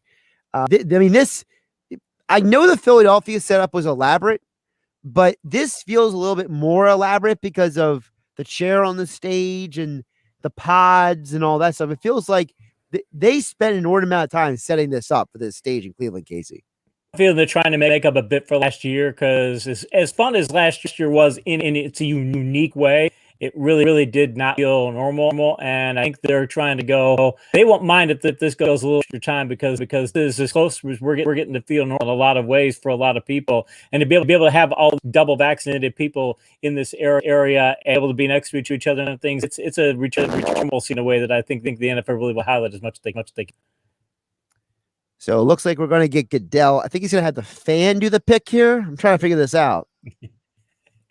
I don't know. Did they flip a coin before figure that out? Who's going to do it? I'm not fully sure what's going on here. There's some sort of performance going on here. I think they're playing Sweet Caroline out there, actually. I keep flipping over to the radio feed to check on it. Yeah, they're doing a photo op during Sweet Caroline on the stage. That's what we really need at the draft. 22nd pick still booing in the 2021 NFL Draft. The Tennessee Titans select Caleb Farley. Wow. Defensive back, Virginia Tech. Todd McShay's first. All right, Casey. So I've said before that I'm not a big fan of Farley in the first round. I'm not a big fan of a guy who has to have multiple back procedures when he hasn't played football for over a year. So to me, this feels like the Titans may be shopping a little luxury here. I think they are. I think that it is a bit of need as well. As mentioned, they don't well when they get into shootout games. Their offense is just not set up for it. Their record in those types of games is not good. And I don't think that they're ever going to be comfortable getting into those sorts of contests. So they're going to they want to get in a way to where they make you have to play a lower score game. Getting a guy like Farley could help them. That I think that's one of the reasons they could go in that shit. But it is a risky play. But one of those where they're trying. The talent upside that you have there. If it does pan out, he's a tremendous player at that level. If talent pans out. Yeah, Farley, a former high school quarterback, converted from wide receiver to corner in college. It's interesting. I remember the Titans, they just drafted Adoree Jackson a few years ago. People have viewed that as a little controversial, where they drafted him. So it feels like maybe this is a bit of a precedent here by John Robinson going for these cornerbacks who maybe have some question marks, Casey. Yeah, and that's the thing. I always wonder, because when you get a player who has question marks like that, I'd rather if you get a big player, a big physical guy, and he's question marks. I think you get that better than you can with the smaller players. Remember Alex Gibbs, the former offensive line coach, a legendary offensive line coach, should be in the Hall of Fame. He used to tell people when he was talking about the running game, he'd say, "We tell our players don't block cornerbacks, block safeties." Because guys can't tackle in our league either. They can't tackle in, they can't tackle in our league. He knew they're small guys and they're not that durable. So having said that, though, I always think back to what Al David. He said you can never have too many cornerbacks, and he was saying that back in the 70s when the was still a run heavy league. Say that today has been more prevalent to say you can't you can't have too many. So fine, he's one. A group that you have, that's still a big plus, especially again when you're trying to keep other teams from getting to those kinds of shootout games. And when your mindset is we have to keep lower scoring games, we cannot turn this. We got to allow fewer than 24 all the time because we're just not an offense that can go out there and win 27-24. You're going to invest in certain types of players to keep that from happening, and I think this will help you do that. Okay, Casey, I'm going to ask you to do another favor. I'm going to have you exit the stream, come back in. There's an echo that's developing on your end. So I think we need to reset it because you plug the headphones in, and sometimes those sound cards need a little reset. You got it. I'm going to have Casey pop out, then pop back in here on the live stream. Technology is a beautiful thing. You're working great for about 3 hours. I'm 3 hours into this, folks. I've been sitting in this chair for 3 hours. Good grief. Good thing it's pick 23 now. I only got about 10 more picks to go. They always say that it's one of those deals where it's like, hey, it'd be a good idea. What? Fill in the blank. Oh, yeah, it's a good idea. So we'll get KC Joyner back in here. So Caleb Farley, last pick for the Titans. Coming up next is the Vikings. The Vikings are interesting because I feel like they always go with defense for the most part. We'll bring KC Joyner back in here. Make sure I got everything set up on my end. KC, you got me? I'm here. All right, you're cleared up. There we go. Clean. Excellent. It's like back in the day when you just hit the reboot button on the old Nintendo. So yeah. Take this out and we'll put it back. Or in the old real old, you just hit the TV on the side to see if you can reset it. Right. So I was just saying before you jump back on, now the Vikings, I kind of got a feeling they might go defense here. Maybe the Notre Dame linebacker, not just because Zimmerman's the coach, but because Jeremiah Owusu-Koramoah, he just seems like a guy that Zimmer would like. He does, and I keep thinking back to that Thanksgiving or the Christmas, the day after Christmas, the Vikings play the Saints, and the Kamara touchdown could have scored 7. And Zimmer said that was the worst defensive performance that his defense had ever had. And he's been in the league for 3 decades. And he said, I've never seen a defense play worse. And being a deep coach, that's really got it home. So I would be shocked if they don't go defense in this week, because that's just he can't. If his teams can't play defense, he just won't stick out as a coach, because that's his bread and butter. So I think he knows, though, defense, as Bill Walsh said years ago, defense is all about talent. You can get around talent on offense. You can do things in play calling and such to make yourself better, but you can't do it on defense. You have to have talent on defense. I think Zimmer knows we're just short there. So I would fully agree with that pick. We got a question on the YouTube stream. Nathan wants to know, do we think that bringing Devonta Smith helps Rager's development, less pressure on him? Casey, I don't know what you think, but to me, the big thing for Rager is the fact that he has a coaching staff that now is all about developing receivers. Nick Sirianni with his background, Steichen with his background. To me, that's more about the coaches when it comes to development than specifically Smith. I think Smith is here because the Eagles probably look at their receiver core and they say, hey, we have 2 guys who come from offenses that run a lot of 4 receivers. Yeah, I think so. And it's a matter of also, though, that when it comes to Rager, I think I would like him to be a vertical threat. I think that Smith is a guy, you're going to move him all around. You're not just going to say, hey, you're going to be running routes and that's what you're going to run. I think they're going to utilize him in a wider variety of ways. So it may help them in the sense they don't have to ask Rager to do a wide variety of things. They can ask him to do a smaller volume of things. And if that's the case, it could help them, because sometimes, especially with young receivers, it's really tough for them because you're giving them so much to do. Justin Jones of the world can handle it, but most receivers can't. So I would not be surprised if that's what they do. Here we go. The Minnesota Vikings select Christian Darrisaw, tackle, Virginia Tech. Todd McShay's first draft. Okay, Wow. I'm a little surprised. I understand the offensive line help, but Darrishaw's got some character issue questions. I'm surprised as well that you would go there. The only thing I could think that would make that worth that pick, or the reason they might do that, is if you can't protect your defense by getting more talent, if you get off offensive linemen, give you to control the line of scrimmage, control things from an offensive perspective, because the Vikings had been a power running team, and they're going to lean. This is a sign. I think that they're going to lean more heavily on being a power running team, because he is, as they're mentioning in their broadcast, he can pull. He's a very good run blocker at second. There's a lot of things he can do to help your team in the ground game. And I think this is a pick to say, fine, we're going to lean on Dalvin Cook and our ground more often and try to protect our defense that way, which may say we think we have such a talent efficiency that we need to do other things to protect it. It's kind of an interesting pick. I wouldn't expect him to do it. Yeah, I didn't expect this pick at all. I also have to wonder, when there's a guy who has a character issue, Casey, you also have to wonder, does an organization say, hey, we can absorb that guy and, handle him maybe better than somebody else can? Maybe a team like the Giants says, we can't handle him. Maybe a team with a coach like Zimmer says, I can handle this guy. Teams make a mistake if they try and change a player. Put it this way. Team, speaking, when you talk about character, they're thinking about these people as employees. I mean, I don't want to be that way about it, but in a sense, that's what they're like. Look, you're an employee of our team. We'd be good when you're at work. So maybe you aren't the best, maybe you aren't a best player in other situations, but will you be a good locker room player? And I think they got to be convinced he can be a good locker player. And the Steelers pick is in it, looks like.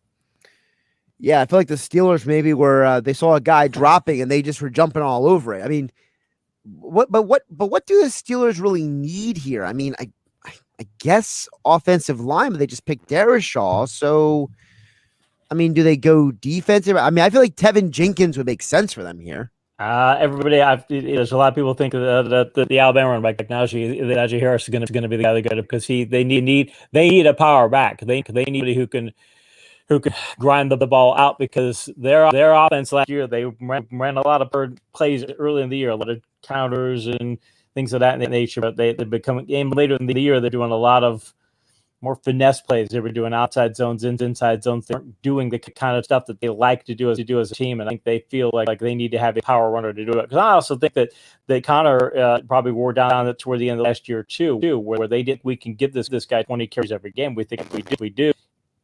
He's not going to be able to handle it. And Najee Harris is the leading pound gainer in Alabama history. So I don't think he's the next Derrick Henry, but he's got some tremendous power moves in him. So I wouldn't be surprised if that's the direction they go in.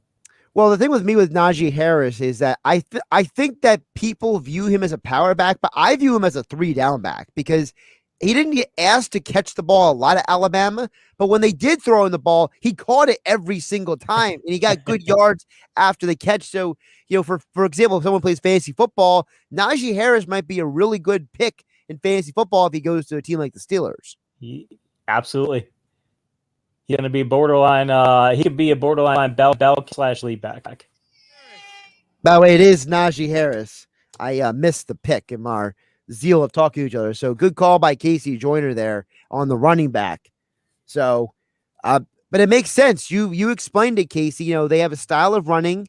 You called that pick, and you had to replace James Conner. He's in Arizona now. So, and the other thing with Najee Harris is he's also a 3-down back because he could pass block, and we saw him do that at Alabama. So, and you know what? Ben's not as mobile as he used to be. So, if you're going to lose some offensive linemen, you're going to have some changes on the offensive line. Might be good to get a running back who can block.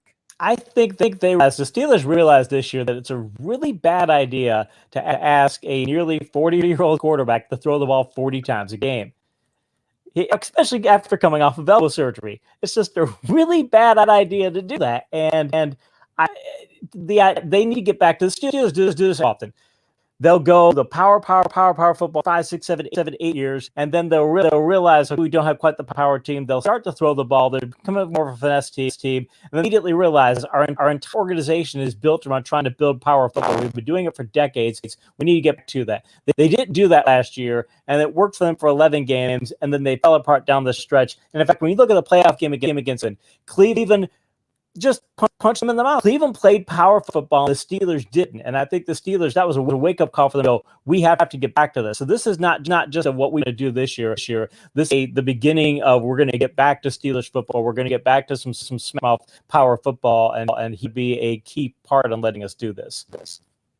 So before we get to the Jags, so we're on the clock, I think Nathan brought up an interesting point because for those who don't know, who's new to this, we have entire YouTube conversations going on throughout the entire show. So guys are having conversations back and forth about the things.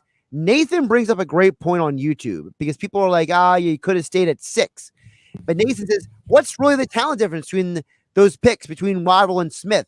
And I feel like, Casey, people forget that going into this, almost everyone had Waddle and Smith very close in their draft evaluations. It was more like a preference between vanilla and chocolate than it was one guy is really better than the other. I know that most Alabama people would say that Jalen Waddle is the better receiver, but it's not like Devonta Smith is some, illiterate. I mean, he did show during his time that even though it was all 4 of those receivers, Judy, Ruggs, Waddle, and Smith, that he was a major part of that offense. And some people would argue that him and Waddle are way better than Ruggs as NFL prospects.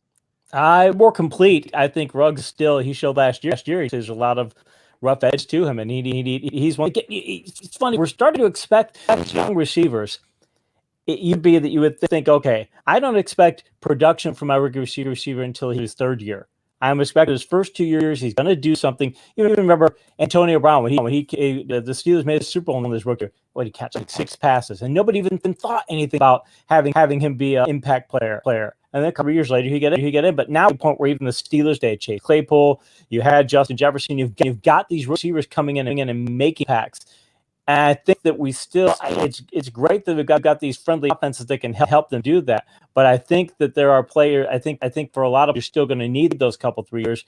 And I think if I'm looking at Smith, I'm looking at a player who I just think his skill set is going to allow him to be more impactful in day one.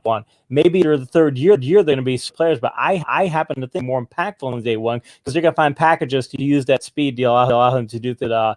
That few players are going to be able to do. So I think that's part. I think they like the big play ceiling for Smith. If I had to guess why they did that. So now we have the Jags on the clock. I feel like this has got to be an offensive lineman, right? I mean, you drafted the franchise quarterback. You got to do something about this situation with the offensive line. I mean, Urban Meyer, he's not going to be successful in the NFL if he doesn't, build this team from the ground up, right? They used to say, I keep mentioning about team building. He said that the offensive line was most important. And actually, he and John Madden have arguments back and forth, and Madden would say the offensive line is most important, and now would say the offensive line is second important. So they both thought that cornerback was the flip of that argument as far as what was most important. But I think Meyer's going to come from that situation. Meyer wants to do one of his great things he does as a coach. He finds ways to put little wrinkles in the game.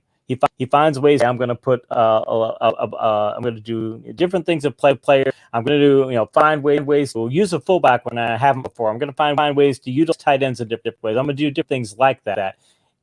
If you have to spend your offensive play calling capital making up for a sub offensive line, if you've got to do things to say I need to. The number one thing I've got to do is help my offensive linemen.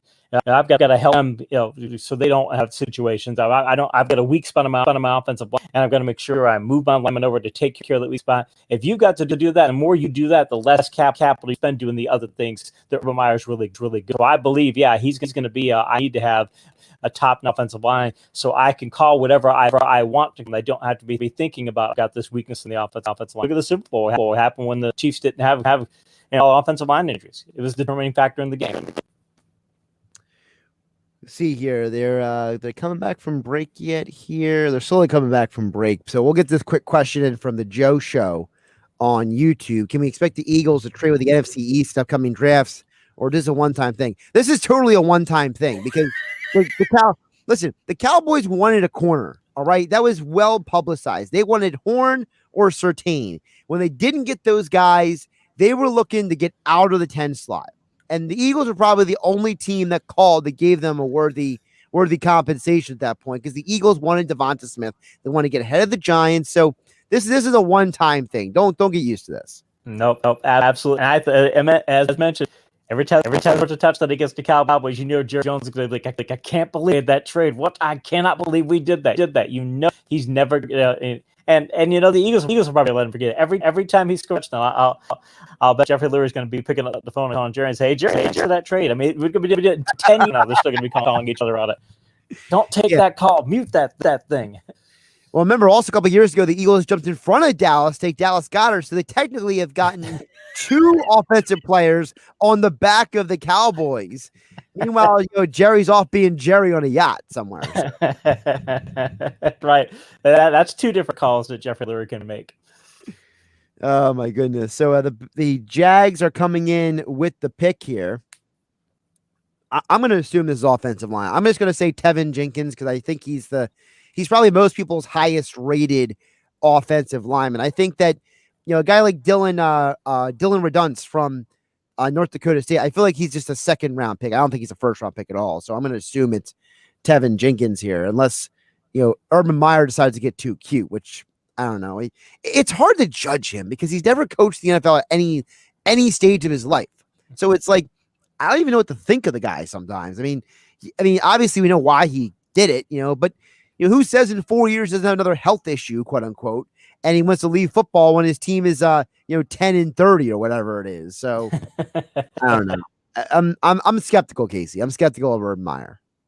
I understand why they got him, and as long as he's motivated to win, he's still one of those guys that he's going to want to win before he leaves. If they have a bad first year, he'll stick around. He's not going to want to let a bad note. He subscribes to the old Bear Bryant theory that even until I've done something. So Roger Goodell is puzzled apparently because no fan was in his chair. Here we go. The Jacksonville Jaguars select Travis Etienne, running back, Clemson. Oh. What? Todd McShay's first draft. Wow. So first of all, 2 running backs in the first round. That in and of itself is shocking. Also, I feel like this might be like a favorite of Trevor Lawrence. Hey, we'll give you your buddy from Clemson. That's not always the best strategy. Look at the Bengals. They should have got an offensive lineman. They got Jamar Chase instead. Think about the Cleveland Browns. We're just talking about them in a minute. And what do they do? Power football. And 2 running backs, 2 top-notch running backs. James Robinson, by the way, I've been doing a lot of running game breakdowns lately, and James Robinson is Derrick Henry is the best back in the league when it comes to vision, when it comes to being able to see holes in the offensive line and where to go, how to fake backs, breaking tackles. I think I've seen him work a complete back in my tape breakdowns of late than Robinson. He's that good. But having said that, if build your offense around what he is, as if he gets hurt.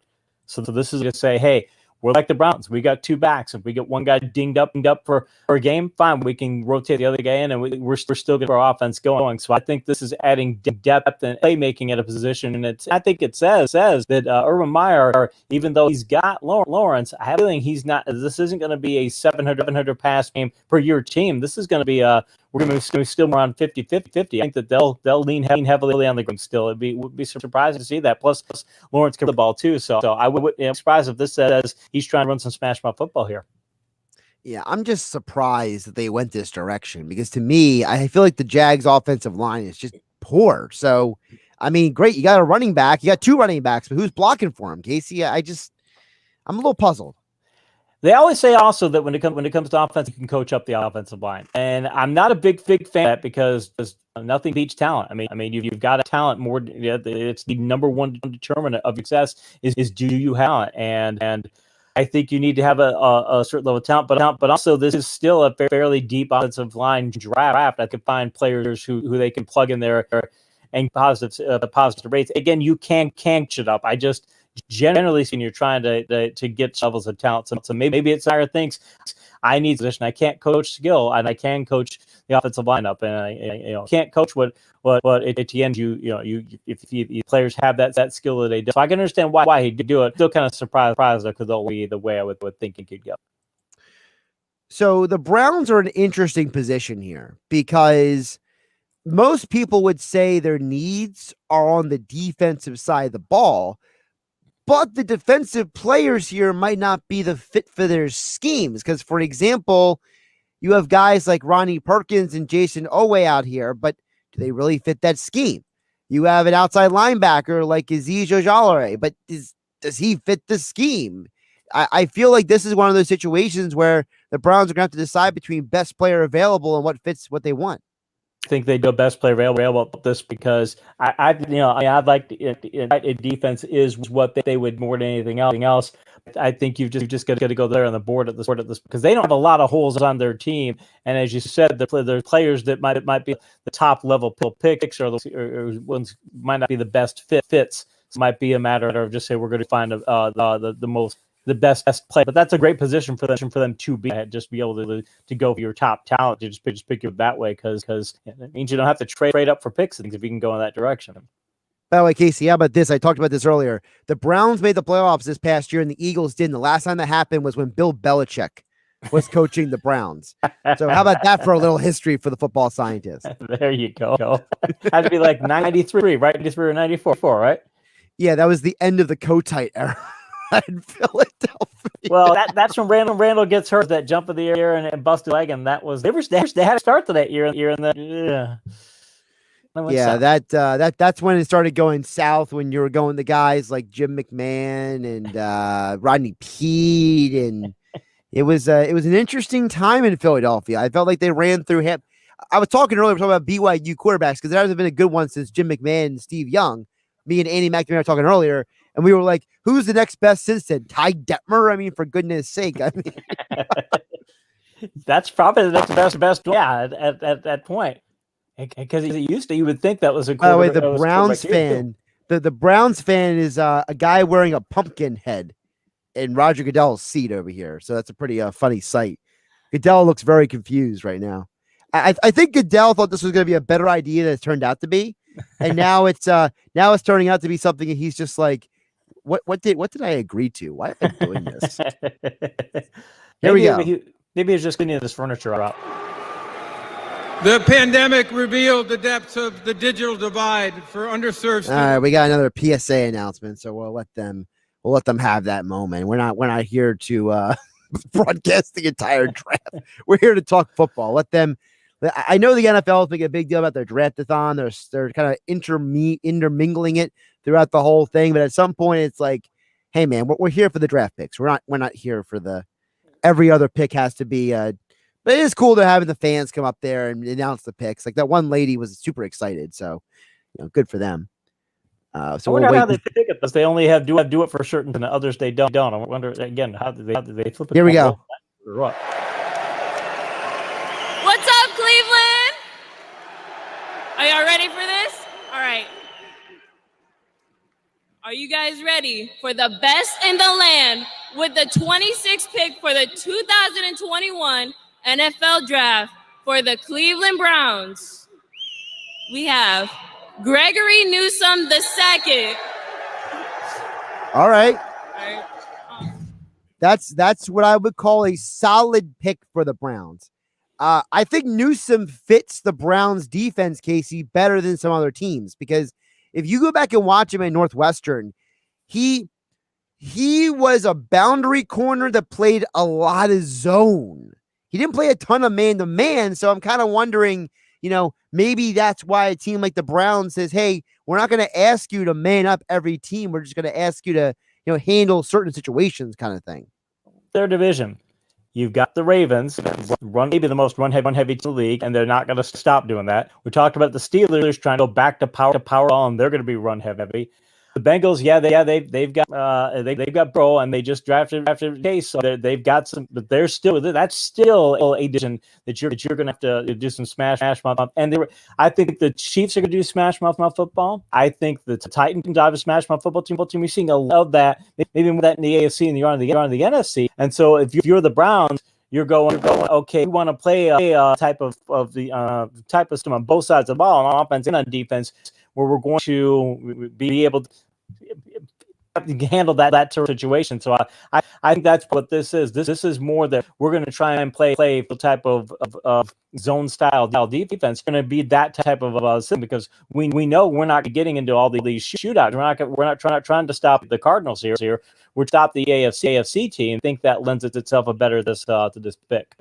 I also love how the highlight reel so far of Newsome has been just him smashing people. You mentioned smash mouth football.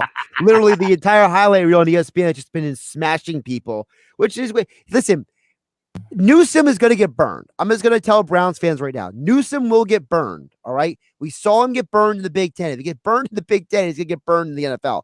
But he is a much more than willing. He is a please let me tackle someone kind of guy. So, and I feel like the Browns can find a role for a guy like that, as you mentioned, in a division like this. And you know what? He's not the biggest guy in the world, but he's going to look at Chase Claypool and he's going to just say, I'm not afraid of you. Come get me. So, maybe that's part of it as well. The Browns want some hard-nosed guy who's just going to go smash people all over the place. That is their entire, well, what they did on offense. It was so successful for them. Let's just take this smash mouth approach. I think they want to do that in defense. And again, Ben, they're thinking Pittsburgh's probably a bit in trend. When Ben retires after this year, next 3-4 years, they're going to be a team. Okay, depends on the type of quarterback they get, but they have to turn themselves back into the smash mouth team. But right now, Cleveland, you're thinking, even though the Steelers are the defending division champs, you're still looking at more as probably the team, at least the team that's going to be toughest match up against. And you've got to be able to do this. And we have some smash mouth guys to be able to go toe to toe, because if we can't, Baltimore's just going to keep running the smash football at us, and we have to be able to do that. And I think it's again, that's why you go a physical cornerback. If you do this in a different division, I don't think the pick is. But when you're saying that the AFC North is, I think the Browns are saying we've got to go this route. So you mentioned the Ravens there next on the clock. The pick is already in, but ESPN's in commercial break, so we got to wait. So I've been saying Tevin Jenkins for about 3-4 picks. I feel like that's a little too obvious, so maybe I'm wrong here. So what is there another need that I'm not thinking of? Because I feel like you just traded Orlando Brown away. You gotta have that offensive line if you want to run the ball. But hey, what do I know? You're gonna have a right tackle. He wanted to left, which is why you traded him. He wanted to be paid at level, so you need a tackle. He's a perfect fit for what they do, and their team that's still, even with what they have on offense, they are we're gonna run ball all the time. Everything about play calling, we just start breaking down their tape and you look at what they do. Everything about their calling, even the passing plays call, are kind of designed around trying to make the game work. And I think that when you're that type of team, you can't have shortage on the offensive line. You can't go with what Urban Meyer is trying to do. If you're going to run heavy in the offense, Baltimore's going to run. You don't want to try and coach up the offensive line. You can maybe do that another. But if you're going to be that kind of power heavy team that they are and still want to be, you better have some big people. So I would be surprised if that's not big. Yeah, I feel like the only other way they could go is, I don't know. Imagine that you could go inside, but you need outside help. You've got somebody you've got to have somebody on the edge. Yeah, the problem with Dickerson is that it feels like it's too high to pick him because he's had a plethora of injuries at Alabama. Yeah, I don't think he played even a full season at Alabama. He got injured every single year. So, is that a guy that you really like? I remember when the Cowboys picked Travis Frederick years ago, and that guy, he started every game of every year, and he was he looked like an offensive lineman. He was the centerpiece of Wisconsin's offensive line. So that made sense. Whereas Dickerson, it's the guy's been injured every year. I understand he comes from Alabama, but it's the guy feels like he's one bad step away from ending back on the injuries. I don't feel like that's the guy who went to play the first round. Yeah, and you wonder about the Baltimore's going to really they if they see injuries, they show away from it. But I sit and go. They also want, the thing about it is they want talent on the offensive line. They also the smarts on the offensive line. They want people who can run the types of offense that they want to run, because they run people. The running game is just most just do the basic inside outside zone. There's a lot of simple job blocking, things of that nature, but that's not what the Ravens do. The Ravens run much more complex run schemes, so they want the intelligence of the offensive line. I couldn't see them doing that. He's the guy who was highly rated. They've got to attack. You build the outside into the offensive line, and you've got a need on that right side. So. Well, the pick is supposedly in. We're just waiting for Goodell to make his journey back to the podium. They're showing on ESPN television Elijah Moore. If the Ravens pick a wide receiver here, if I'm a Ravens fan, I'm not happy, because I feel like of all the things I need right now, you can find wide receiver in the second and third round. This is the NFL draft. This isn't the NBA where you have to take a guy in the first round or else. So I just don't understand the obsession some people have. This Ravens fan looks ridiculous as well. So we got another fan dressed to the nines over here. Here we go. In the 2021 NFL Draft, the Baltimore Ravens select Rashad Bateman, wide receiver, Minnesota. Mel Kiper's first draft analysis. Well, they went wide receiver against what I suggested. So there you go. So maybe again they think they got maybe because there's been some linemen taken, and they want to go a little deeper on that. Can't get the kind of impact player at wide receiver they would think that they could otherwise. But man, it's. They're not that good at developing receivers in Baltimore. When Pittsburgh puts wide receivers, that you've seen it so often, and you go, okay, if they take a player, you're with that. But I'm looking at this guy. I just don't. He's not that big of a guy either, and they like their wide receivers to block. And so I don't get it. Maybe they feel they need some more playmaking ability because they sure fell off in playmaking downfield last year and burst what they had the year before. So I do wonder if it's going to try and wear 0 though. Well, here's the thing with Bateman. Bateman is not a pass blocker. Okay, I can tell you that right now. He is a playmaker, as you just said. I watched him in Minnesota go up against double and triple coverage again and again and again. He is what I've heard people refer to as a guy who goes and gets the ball. So, if that's kind of what you're looking for, then okay, it makes sense, because maybe look at Hollywood Brown as more like a Z receiver who can just kind of speed up the field, and you're asking Bateman to maybe be the X, which he theoretically can be because he played at Minnesota with a very mediocre quarterback. And he was putting up big numbers in 2019. So I get the move. It's not the move I would have made because to me, I don't understand how Baltimore's keep running the ball the way they do with the offense that they run and then just be like, oh, our offensive line is fine. And like, okay, I get it. You might get somebody in the second or third round, but like, as you know, Casey, the quality of talent drops and the number of guys who are ready are not ready in the second and third round as it would be in the first round. Yeah, and they see something in him. I'm with you. That I just don't think if you're talking about an X, you want a guy that you want somebody who's going to be able to run. And it's not. I don't know that's that important it's not that important for most teams. I always mention Al Davis on this because his method of team building worked back then that still works today. Everyone wanted his receivers blocked because he thought the more he blocked, the more banged up they would get. Figured if they're going to get banged up, at least let them get banged up catching pass. I mean, that's what we're paying you for. But in Baltimore, you have to have them block. You're going to try and run the kind of outside zone plays that they're trying to do. You want to run the outside zone read. You better have people outside can block. He can't, and so I look at that as a mistake. But again, but got to be thinking that we need another playmaker versus Hollywood because we've got people in other places. Maybe we can slot him in there. He can do that. But I look at a guy and go in your offense. Is he going to be 100 target guy, maybe at the most? You're not going to throw 450 passes in a year, and maybe now 500 in the 7-game season. But even in regular season, it would be maybe 100 targets. So if you're drafting a guy in the first round and you can't be getting him 120 to 150 targets, if that's not what he can do for you, and now the Baltimore offense, you can't do that. I just don't see why you overinvest in that position. But they must want the playmaking skill.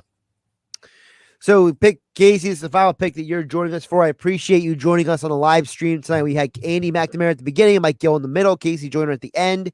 Saints are on the clock at KC Joyner TFS on Twitter is where you follow Casey. Casey, tell the folks about Pay Dirt. Pay Dirt is a subscribe to Trevor to Pay Dirt. As if you're good at fantasy football, Pay Dirt's going to make you better. Doing a lot of new things this year. I'm going to be doing a Discord chat feed this season so people can get live access to me 3 times a week. I'm going to be holding chats and such. I'm going to expand my newsletter service to people can get more information, more things to the newsletter service. Find out all about that and all the things at Pay Dirt at thefootballscientist.com. Use the discount code GILL, GILL, like in Mike Gill, for a % discount. There you go. KC Joyner TFS on Twitter. Casey, who do you think the Saints are picking here? They're in a good position where again they don't have to go for a player there that they don't have a particular need. They're another power team though. I wouldn't be surprised to see them try and grab an offensive lineman at this point. I wouldn't be shocked to see it, but also that's what I would they would do because they are in they transitioned for years with Breeze where they went from a pass heavy team to a run heavy team, and now with Breeze gone, they can fully make that transition. I think they need to.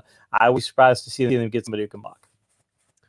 Well, Tevin Jenkins to me would be that guy, but we'll see what they do. I mean, there's probably also wonders. This may be a spot for Elijah Moore from Ole Miss. They could never have enough wide receivers. It feels like Sean Payton loves his receivers, so I could totally see them going wide out here. Also because of the fact that, let's be realistic, we don't even know what kind of offense they're running next year. They're going to run just the Taysom Hill offense. They're going to run the Jameis Winston offense. They're going to run some hybrid of both. They're going to play them both in the backfield. I don't really know. So, there's the same. I feel like Sean Payton is going to do something we've never seen before. I feel like I can only guarantee that, Casey. Yeah. Well, what's the old thing? John Madden used to say, if you have two quarterbacks, you don't have any. So, Right. that's the way to do it. And I would think they'd want to run I think they're still going to go power in that offense. That's what they've done the past few years. And that's kind of, they weren't entirely a power offense, but everything about their offense was leaning in that direction. They had Breeze, still want to do what they could with it. I think they're going to go heavy in that direction because otherwise, if you start to move away from that, you bring away from what you are as an offense. So, and plus, if you don't have Drew Brees, you don't want to be throwing the ball 650 times. It just doesn't matter. I would at least hope not, because the last time we saw Jameis chuck it that many times, he threw 30 interceptions. So I would at least hope for Saints fans they wouldn't. Yeah, so. and I don't think Winston can be coached out of throwing the picks. There's been a lot of really good coaches who've come in. He takes chances. That Favre, that's the kind of quarterback he is. He's a risk taker, and when you sign him, you know that's going to be the case. You say Brett Favre, I say Jeff George, but that's just me. Well, the risk take. Here we go. Peyton Turner, defensive end, Houston. Okay, that is interesting because, and I'll let you comment and get out of here, Casey, in a moment. Sure. But Peyton Turner is a guy that is very scheme specific to me, because if you go back and watch Houston a couple of years ago when it was Ed Oliver down there, Peyton Turner was a guy who benefited from Oliver being on that line a lot. So we watched him last year. Houston's defense was horrible, but he was still playing his rear end off. So it was hard to judge him on last year's tape. It's also hard to judge him on the year before's tape because he played on the great defensive line with Ed Oliver. So I'm wondering, is this a deal where the Saints say we have Cameron Jordan, we have all these good defensive players already. You put this guy with other good defensive players, you're going to get good production out of him.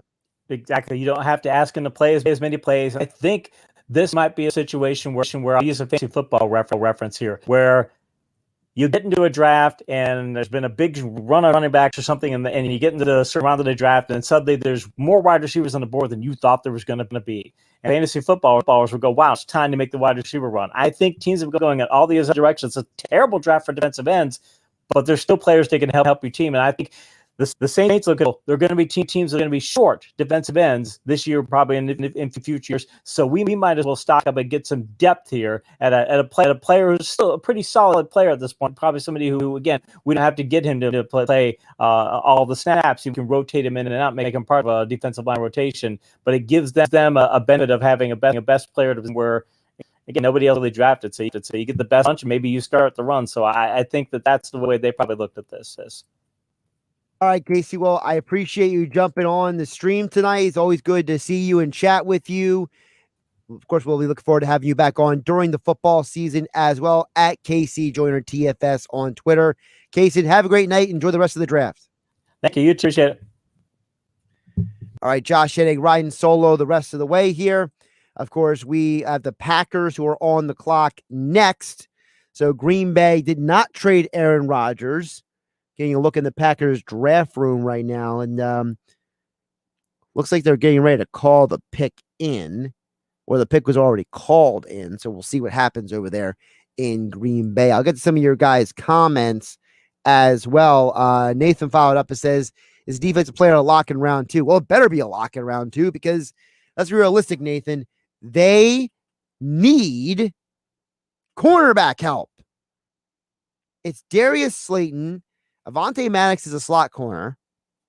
And who's playing cornerback for the Eagles? Kevon Seymour? Come on. They better get defensive help in the end. Shout out to Joe Show. You're right, Joe Show. We do need to get back to normal. It's almost normal out there in Cleveland, but it's a weird dynamic because apparently, according to them, everyone has been vaccinated, but people are still wearing masks. So I'm not 100% sure how that works. I mean, the CDC says that people who are vaccinated can hang out with each other, but I don't know. I don't pretend to be an expert on that stuff. We're winding down the draft here. We only have a couple more picks left. I want to thank everyone who watched the show tonight. I want to thank Andy McNamara for joining us, Mike Gill, KC Joyner. It's been a long, fun night. This is the first time I've ever live streamed for this long. So for all of you who have stuck with me and hung out, I appreciate all of you out there. Packers pick is in. I'm going to assume that the Packers don't draft a wide receiver because they've never drafted a wide receiver in the first round during Aaron Rodgers' 10 years. If they draft one now, I will be shocked. I could totally see this being a spot. They go defense, though. So that brings in Jeremiah Owusu-Koramoah from Notre Dame into the conversation, in my opinion. So we'll see what they actually do here. Again, it's great to see the fans out there. It really is great to see the fans just hanging out there, having a good time. Got the cheese heads on their heads. It's good to have the fans back. You know, the fans really make this what it is. Here's Roger Goodell. With the 29th pick in the 2021 NFL Draft, the Green Bay Packers select Eric Stokes, defensive back, Georgia. Mel Kiper's first draft analysis. Here's another cornerback of Georgia, played opposite Tyson Campbell and did a really good job. Here's a kid, 6'1", 194 pounds with long arms, tremendous athletic ability, 38.5 vertical, ran 4.25 at his pro day. I think when you look at Eric Stokes, he tested a little better than I thought than he played at Georgia. I didn't see that dynamic talent on display each week, but when you run that well and you're as consistent and as reliable in coverage as he was, you're going to get some NFL attention. About that, Mikey. All right, so Stokes, I got to say, I'm surprised. It's a little high, in my opinion, for him. There was a big conversation among people about who is the guy who makes more sense from the Georgia corners, whether it be Stokes or whether it be Tyson Campbell. I personally like Tyson Campbell more than Eric Stokes, but this feels like more of a fit situation for the Packers. Remember, they've drafted a few different quarterbacks over the years, corners. I remember, Kevin King and others. Jair Alexander being another. Stokes is interesting because he is a press corner with great speed, but he's not a guy who's going to do a lot of tackling, in my opinion.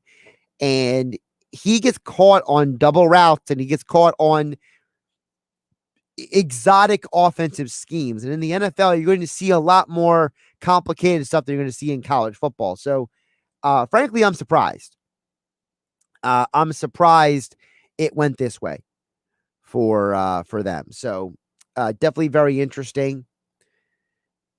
It's, again, the Packers do this thing. They don't want to draft wide receivers. They don't want to help their quarterback. They got this idea that the quarterback will elevate everybody else. And no wonder Aaron Rodgers wants out of there. But the Bills are on the clock. So we'll get to the Bills in just a moment. Right now, we got a comment over watching on YouTube. Detroit Lions fan, Peter, you should be happy. Penei Sewell fell to you guys. The knee biter himself, Dan Campbell, got an offensive lineman. That's a good move for the Lions. They got to build up that interior of the offensive and defensive lines. And Penei Sewell is a great start. Him and Taylor Decker are going to be great bookend tackles. I don't know if you're going to bump Decker over to right tackle and put Penei at left, or you ask Penei to go to right and leave Decker at left. I don't know how you're going to do that, but listen, Penei Sewell is lauded by a lot of people as, if not the best, one of the best prospects in this draft. So I'm going to assume that Detroit's doing pretty good with Penei Sewell. So you should be happy, Peter. Appreciate you jumping on the stream. We are live on Facebook, YouTube, and Twitter. Josh Hennig hanging out with you guys here on 97.3 ESPN, social media platforms. Got a couple more picks left in the first round. Don't forget the Sports Bash with Mike Gill tomorrow at 2 o'clock, recapping the whole first round, recapping the Eagles, trading up with the Cowboys, the 10th overall. Mike Gill tomorrow has Ryan Roberts, NFL Draft Analyst, Sal Palantonio for a Sal Pal Friday, Adam Kaplan for football at 4, happy hour at the PT, and more on the Sports Bash tomorrow on 97.3 ESPN FM and right here on 97.3 ESPN YouTube, Facebook, and Twitter. Bills. I'm going to assume that the Bills are going to go offensive or defensive line because they have a coach who's a grinder. Sean McDermott loves the line depth. Maybe this is where Tevin Jenkins goes, for example, the offensive tackle from Oklahoma State. Maybe this is where we actually get to see our first defensive tackle, Christian Barmore. Maybe that's Christian Barmore. I should say that's where he goes. Maybe you go defensive end. A lot of people like Jason Owa. He's a guy that makes a lot of sense. Gregory Rousseau. He's a guy who's in the draft room right now, has not been picked yet. He's an interesting prospect as well. I think it's going to be the lines. I would be surprised if the Bills go anything outside the trenches here. So that's how I'm looking at this draft. There's a lot of really good players still left in this draft who have not been picked. I keep mentioning Jeremiah Oso-Kormoa. This guy is going to be a great NFL player, in my opinion. This guy hits hard. He's great at covering ground. He reads plays. He's a smart linebacker. Another guy that I think very high of is Asante Samuel Jr. I know he could be in the second round, but he's the guy the Eagles should definitely target. I mentioned Jason Owa from Penn State. Tyson Campbell, the cornerback from Georgia. Carlos Basham from Wake Forest. He's an interesting prospect as well. Terrace Marshall, the wide receiver from LSU. Jabril Cox, the linebacker from LSU. Elijah Bolden, the defensive back. He's kind of like a safety / corner. I think he's more like Tyrann Mathieu than anything else. So I'm interested to see who ends up in the second round. There's going to be a lot of great players to be found in the second round this year. Don't undersell that at all. ESPN doing the old school. Let's go check in everybody's houses. Aziz Ojulari, I should say, checking in on his house. They checked on Elijah Moore's house earlier. But I'm going to go offensive line or defensive line here. That's what I think we're going to get. We're waiting for Roger Goodell to take forever to get to the podium. I mean, it's cool that he says hello to every fan that gets selected to sit in the chair, but I'm just not a big believer in. Here we go. 2021 NFL Draft. The Buffalo Bills select Gregory Rousseau, defensive end, Makes sense. Miami. Mel Kiper's first draft analysis. So it makes a lot of sense. 2020, but 15.5 sacks in 2019. Got everybody's attention. Some were coverage sacks, though. But he's 6'6.5", 266 pounds with huge hands and long arms. When he's coached up, you hope he can maximize that ability. I also liked in 2019 how disruptive he was when he was kicked inside the defensive tackle.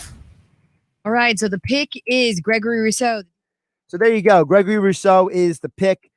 Smart move by the Bills. They are in a position to pick a little bit of luxury there. They have an opportunity to beef up their defensive line. They have the opportunity to, strengthen something that is kind of a strength for them. And they didn't have a lot of depth on the defensive line. So that makes a lot of sense. Rousseau is a guy that a lot of people like. I personally think this is a good spot for him. Kind of that late first round, early second round would have been the range I would have personally put him in. So I think this is good value for Buffalo here. The other thing to keep in mind with Rousseau is he didn't play last year. He put on 20 pounds of muscle. We have not seen him play with this new bulked up frame. He put on a lot of strength, a lot of muscle. He really built up his body in a way to make himself more appealing to NFL teams. And I got to wonder how that affects his football playing ability, because he was a guy who was a explosive speed outside end. Now you put on 20 pounds. Does it slow him down at all? Does he become more of a physical edge rusher? How has he worked on his game? I'm curious. I'm curious to see how this works out for Gregory Rousseau, but I think this is a very good pick for the Bills. I don't know if Rousseau is going to be a Pro Bowl defensive end, but I think he's somebody who could be very interesting and very productive in the NFL. All right, guys, we got only a couple more picks left. Baltimore Ravens at 31, Tampa Bay at 32. Very, very cool. Very cool to see that we are coming down to the end of the draft. Man, these fans are characters. I mean, this Bills fan has a Cowboys hat on. Well, a cowboy hat on. I mean, the Cowboys, but cowboy hat on. The Browns fan earlier with the pumpkin head and the mask. I mean, that thing was nuts. So very cool. Very cool for Gregory Rousseau to get his draft moment. He's saying hi to the fans out there. The NFL is trying to get him off the stage for a photo op.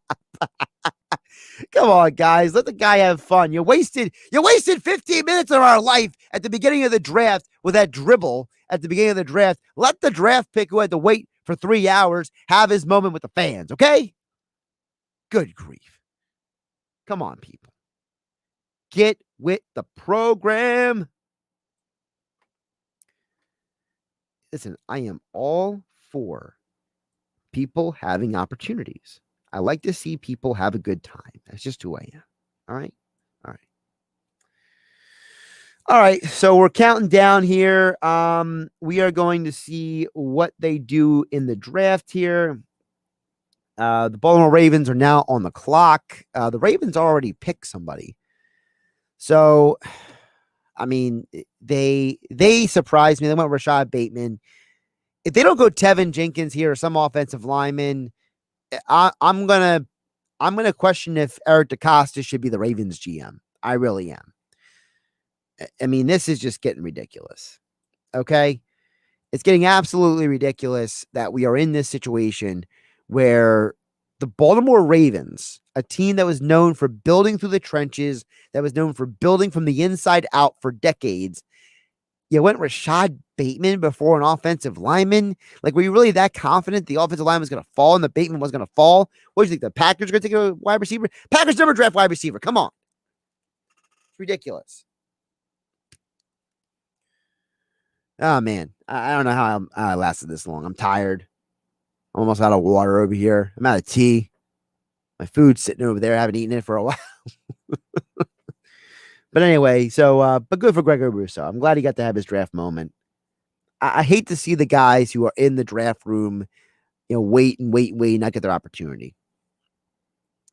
Speaking of the Packers, I have seen nothing since around 8 o'clock about Aaron Rodgers. I guess it all just fell apart, right? I don't know.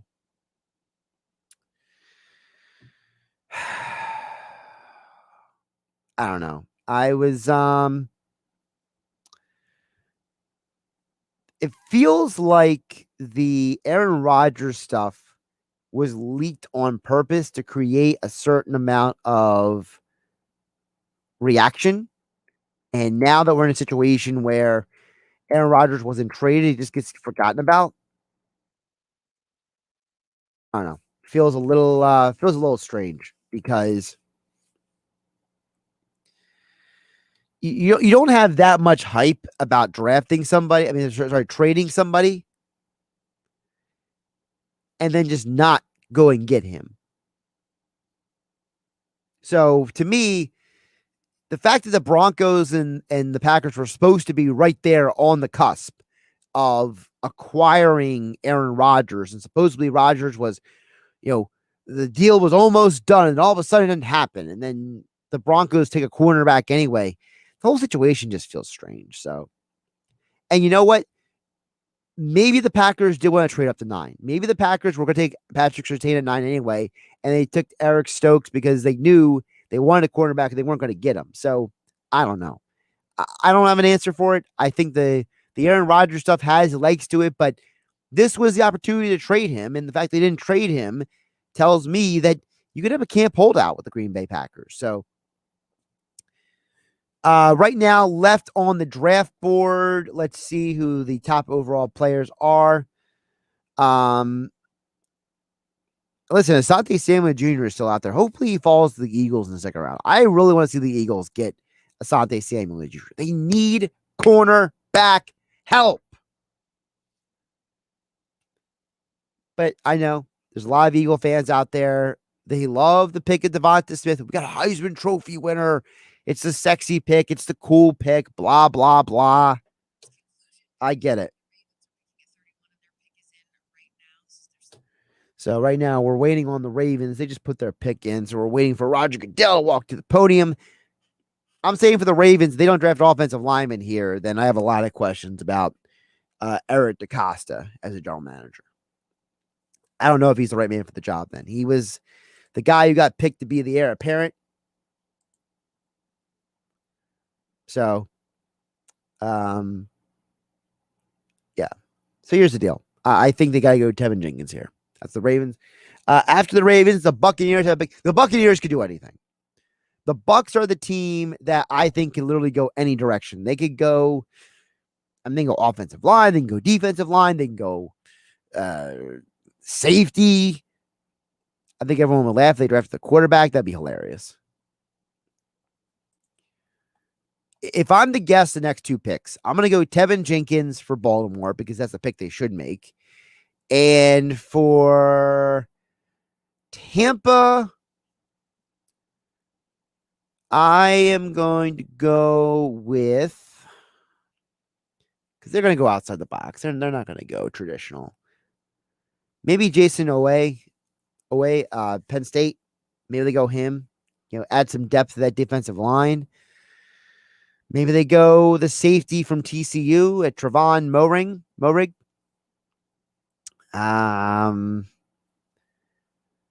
Maybe they go, I don't know.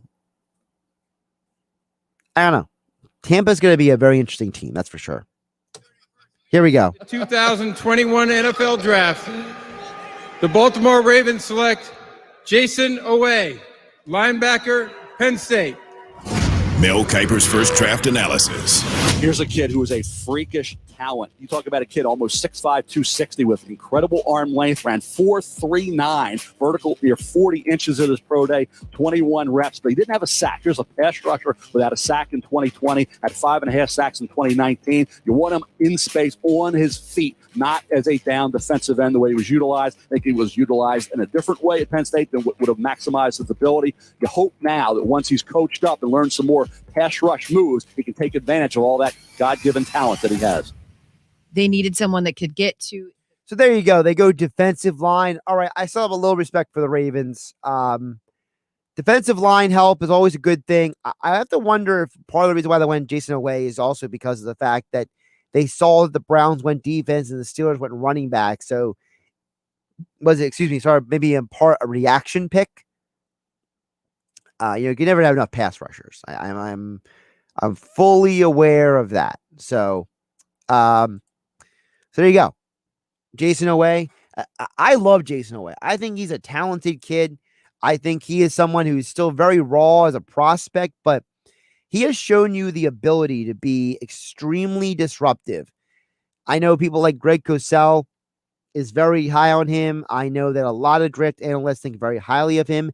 They think that he can be a very productive player, especially in a rotation. He's arguably probably the most explosive edge rusher in the draft. I think he's a little bit more explosive than Kwity Paye is. So I could totally see him being very successful in the Ravens defense only if they put him in a rotation.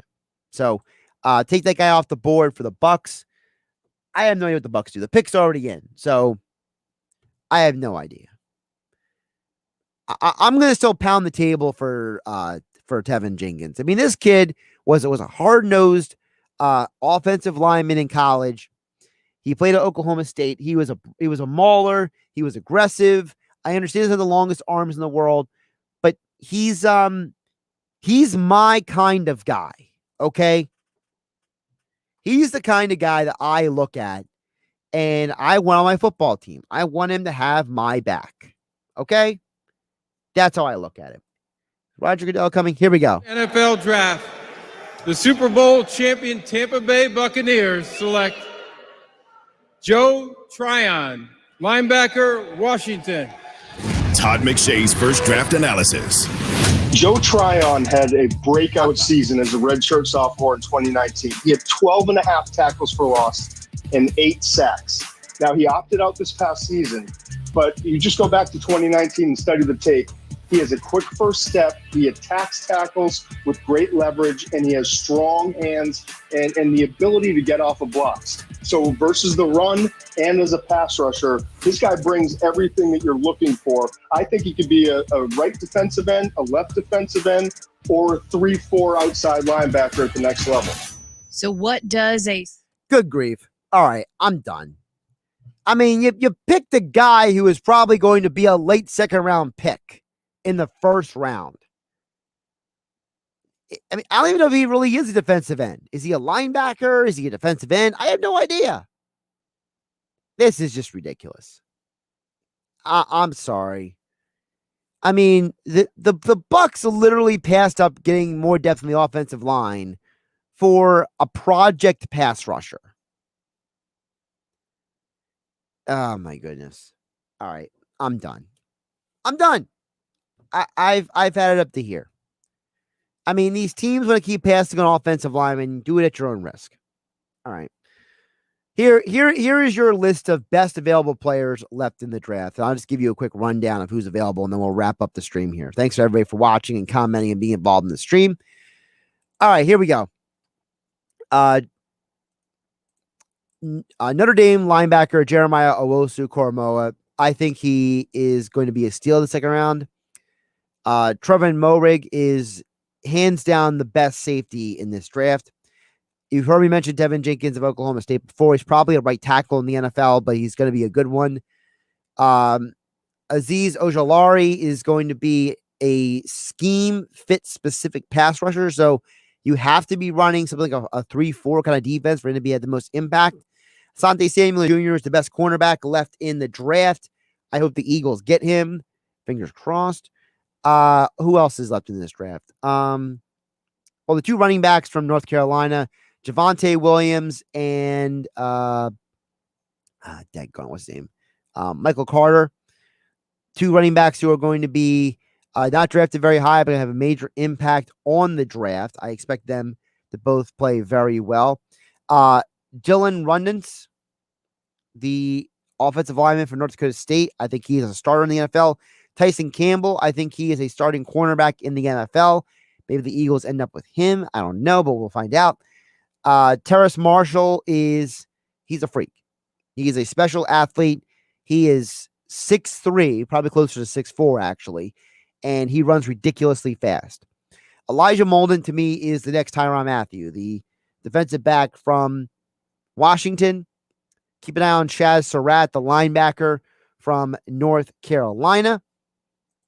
I am also a fan of keep an eye on Pat Freiermuth, the tight end from Penn State. He is going to go to a tight end hungry team. He would make a lot of sense. Kellen Mond's probably going in the second or third round. There's going to be a team that didn't draft a quarterback that's going to go get him. Keep an eye out for him. And I'm going to give you one more guy to keep an eye on. Nico Collins, a wide receiver from Michigan. This guy was one of the top recruits coming out of Alabama when he was recruited by Michigan. He didn't go to Alabama. He didn't go to Auburn. He went to Michigan, and his stats suffered because of it. He's a 6'4" wide receiver who I think is going to play a lot better in the NFL than he did in college.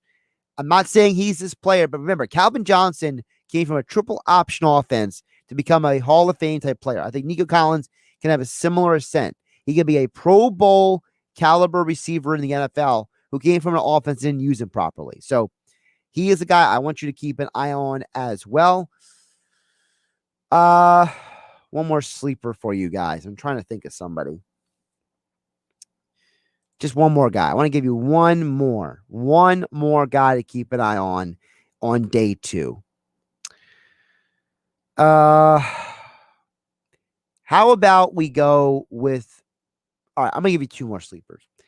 Ohio State's linebacker Pete Werner and Ohio State's cornerback Shaun Wade. I think Shaun Wade is going to be a very good NFL cornerback.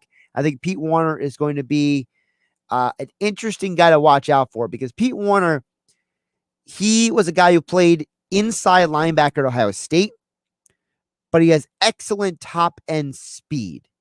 He's a guy who hits hard and runs fast. And I think that because he played a lot of zone in college, I think teams are holding that against him as a prospect. I think that he is a guy who can be a starting 3-down linebacker in the NFL. I think Shaun Wade is a guy. Shaun Wade and Marco Wilson, 2 corners, I think will be good in the NFL. All right, thanks everybody for watching. I appreciate everybody jumping on the stream. Have a great night. I will not be on tomorrow night because it's game night.